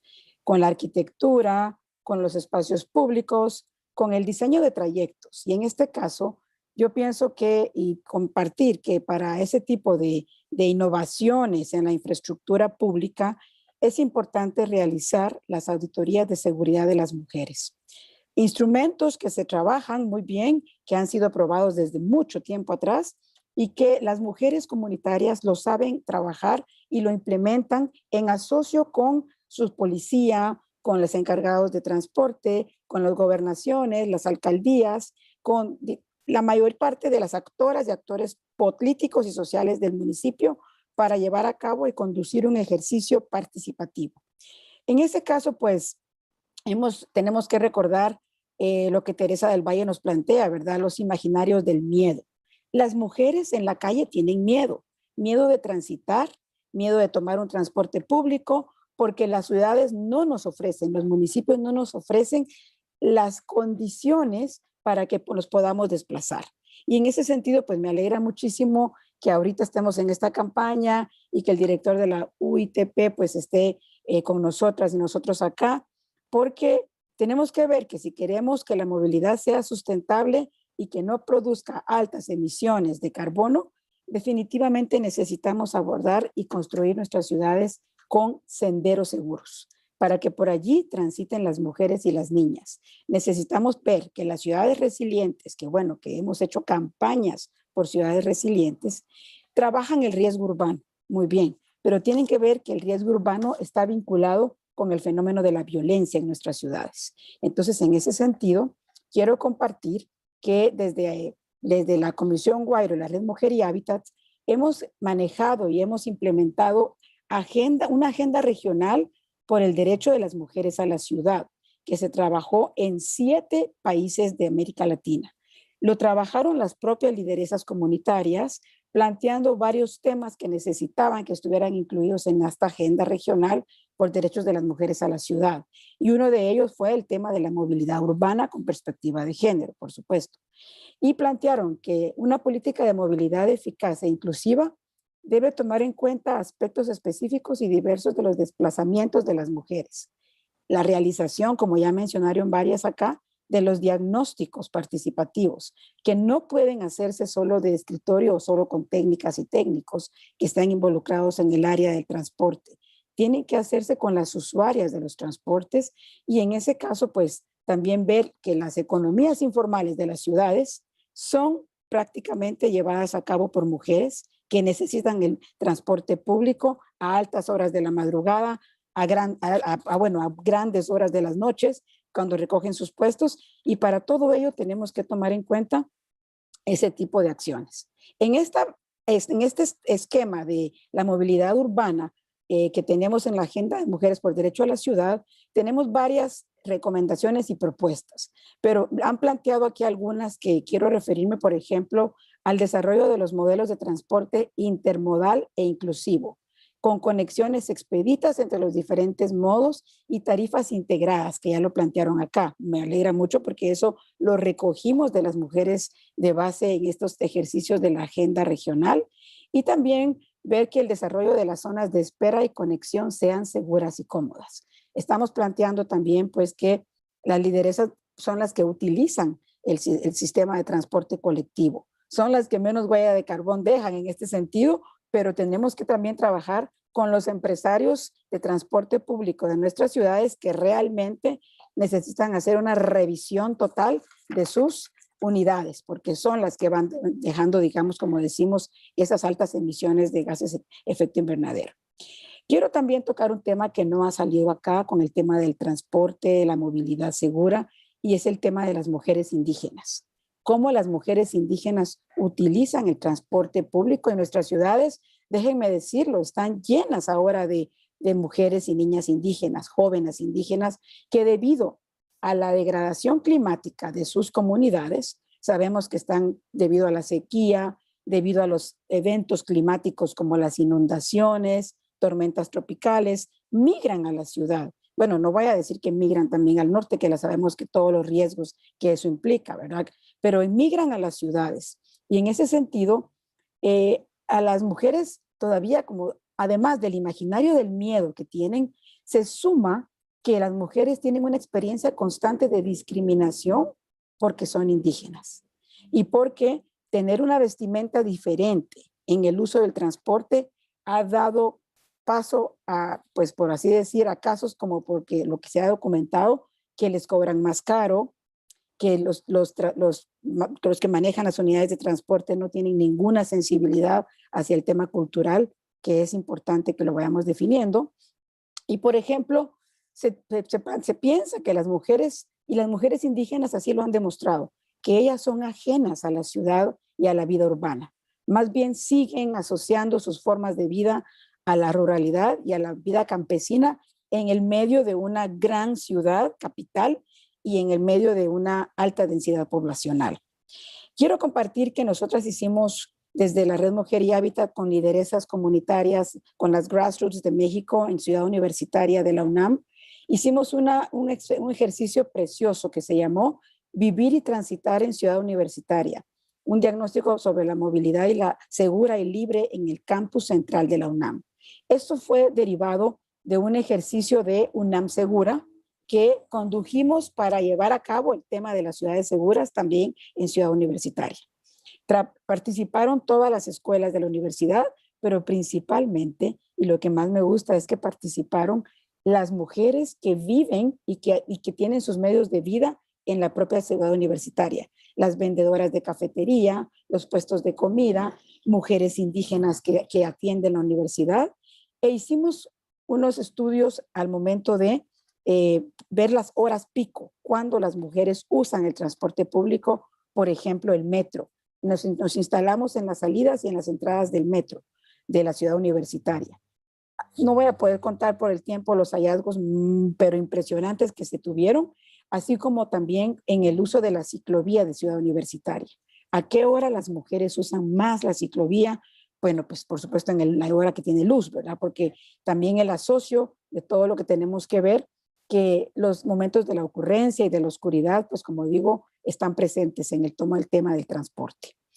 De este mismo ejercicio salió, como les cerrando, digo, perdón, Maite. Sí, ya voy terminando.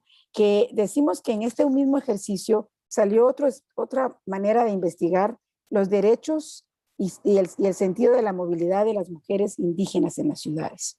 Y ya para cerrar, porque no me da tiempo de mucho, ¿verdad? Decir pues que la plena inclusión de las personas indígenas, las mujeres, niñas, jóvenes, su experiencia de opiniones y saberes son muy importantes al momento de diseñar todo lo que tiene que ver con el tema del transporte público. Así que bueno, muchas gracias y puedo pasar más adelante los vínculos para que puedan ver estas investigaciones realizadas por las mujeres comunitarias. Muchas gracias, Máximo, y perdón por el tiempo. No, muchas gracias a ti, Maite, por tus palabras.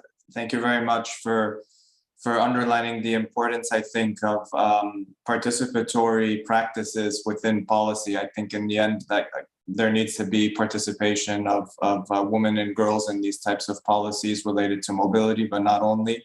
And that without that, it is very hard to plan a city that responds to all and that takes into account violence and discrimination. So really thank you for those words. I understand that the mayor of Eswatini is with us, Mayor Bongile Mbingo. We'd like to give you the floor. Please, Mayor, if you're available, the floor is yours. Good evening, UCLG community. Thank you for having me. It's such a good experience to be in such a forum. There's a lot of learning that is going on. And especially for us in Africa, a very small country called Eswatini, we are learning from you, and we hope to implement some of the things that have been shared here. I'm quickly going to share with us today the experience of the local elected women in promoting gender well-being for an inclusive and equitable community. But maybe before I look at that, I may want to look at the bigger topic for today, which speaks to the empowering of women and girls for caring resilient cities. I was just looking at particularly the verb resilient.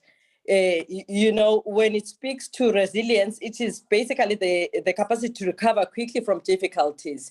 And then that takes me to where we are coming from during the COVID-19 era, whereby most people have been affected mentally because of what happened during COVID-19. And now, as cities or leaders of cities, we need to take that into consideration if we want our cities to be back to be vibrant again, especially when we look at issues of empowering girls and women. Those are the sector that is quickly affected by traumas that always occur within our city spaces. So as we are discussing, I can see we are from transportation right now, but you know, in a larger scope, I think it is important to consider the effects of what has happened to us. We have just learned that there is a war in Russia and Ukraine. Already, even if the cities are in place with anything to help the community, but if the community is not mentally assisted to cope, we may not have people living in that city. So I'm bringing an aspect of a holistic wellness in terms of resilience in our cities. We need to develop policies that will actually bring in a holistic approach in terms of ensuring gender equity and social inclusion to ensure that us as the elected candidates, the leaders in our different constituents, carry the mandate of ensuring that we are improving access to livelihood of the people that have voted us into office. Now, if you actually improve the access, you have to look at the person, the community, the people that cause the vibrancy of that city, if they are well. Because whatever policies that may be put in place, but if they are not well instituted to people that are okay mentally, you know, when I say mentally, most people have been traumatized by the atrocities that have been happening around us. And then most of them are suffering from mental disorders. Others are depressed. And these particularly affects the women because they are soft. So if we are looking at making women participating into leadership or bringing about change within our spheres in our cities, we need to make sure that we have policies and institutions in place that shall take care of these women so that they can come, you know, into the front with, you know, strong and very much resilient. So in our country, we have considered that. I think it's something that really we consider to say, if we want to bring in women into the space of leadership, we have to speak out about these effects that have come about because of COVID, because of the unrest that we had in our country. And in some countries, maybe they can quote wars and whatever else that may affect the stability of the city. So how are we doing it? We are looking at a person as a whole, and we are looking at a city. And we are saying if the people in the city are not well, then we do not have a city. So what we need to do now, we have institutions and policies that are now looking at mental health, emotional intelligence, and physical health, and also the health of the society. We are not leaving out the emotional intelligence part because we are looking at people coming up to occupy spaces of leadership and of influence. And if people do not know how to handle issues, whether legislatively or administratively or socially, we may not have vibrant cities because it can be a city fighting within itself because of attitudes, which then influence their behaviors, and then we end up making the wrong decisions. So in this time where we are really, really looking at making our cities, caring cities and resilient ones, I want us to consider, you know, the well-being in its holistical nature, to say, let us ensure that whoever be it whoever that we are grooming at this point, they are ready and capacitated to receive the pressure. Because once we say come and lead, we are saying come and take the pressure of the society. But these people who have disregarded their mental health, who have disregarded their physical health. So we bring that aspect into our policies to say, we need to ensure that while we are capacitating them with legislative, content, let them be well positioned to receive. If the person is already pressurized at home, we need to know how we can relieve that pressure. The pressure that comes with unemployment, the pressure that comes with gender-based violence, the pressure that comes with loss of property. All those things are very critical if we have to build and care for resilient cities. So I would like to implore all of us to come with circumventive ways and policies in our cities to say, we know where we are coming from. I think the whole world is coming from COVID-19 and we know the effect that it has brought to us. But without considering the importance of bringing a balance to the human beings, or even doing a gender balancing within our sphere, we may not win in in our quest to bring people on board, especially women and young girls. Thank you, Mayor. There's a lot that affects those. Yes. No, thank you, Mayor. If you can please conclude. Yes, I'm basically saying, so it is important for us to know that there should be policies that are looking at the holistic well-being of the people living in the city, the leaders in the city, that will then translate in the wellness and the resilient cities that you want to build. Thank you for having me. No, thank you to you, Mayor, for being here. It's much appreciated, and for bringing these remarks on capacity building and learning, which is obviously the base to everything that we're discussing over here. Without being able to give the adequate capacities to all, to women and girls, to boys, to everyone, it will be not possible to go through with these changes in sustainable transport in this session, but also in the many actions that we talked about previously in the day. So I'd like to thank everyone. We're very much over time, but the discussion was very interesting and a lot to follow up on, looking towards international events and forums coming through in the year to come. So I'd like to give back the floor to my Secretary General, Emilia Sais, to close. Thank you very much, Massimo. I have the thankful job of thanking you all, of welcoming these wonderful inputs that we have had. It has been quite a marathon.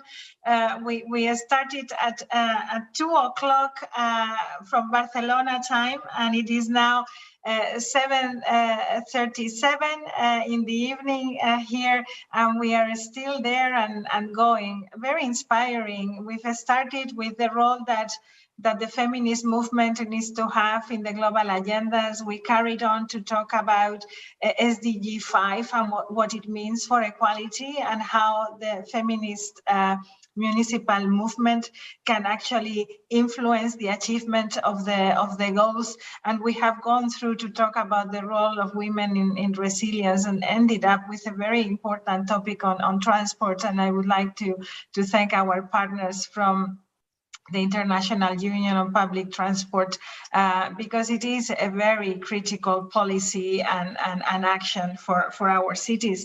We have talked about the importance of peace and the role that we need to assume as women, as citizens, but also as local leaders. We have talked about war that is touching many of the realities around the world. We have talked about refugees, about solidarity. But above all, I think we have talked about power, female power, women power, which includes men and boys, women and girls, empowered alike. Thank you very much to the UCLT team for empowering this conversation. Thank you, Julia. Thank you, Massimo, and many more that are behind the scenes making it all happen. Have a very good weekend. Take care of yourselves and those around you. Thank you very much. Bye-bye. See you soon again. See you soon. Bye-bye. Cuídense mucho. Igual. Gracias.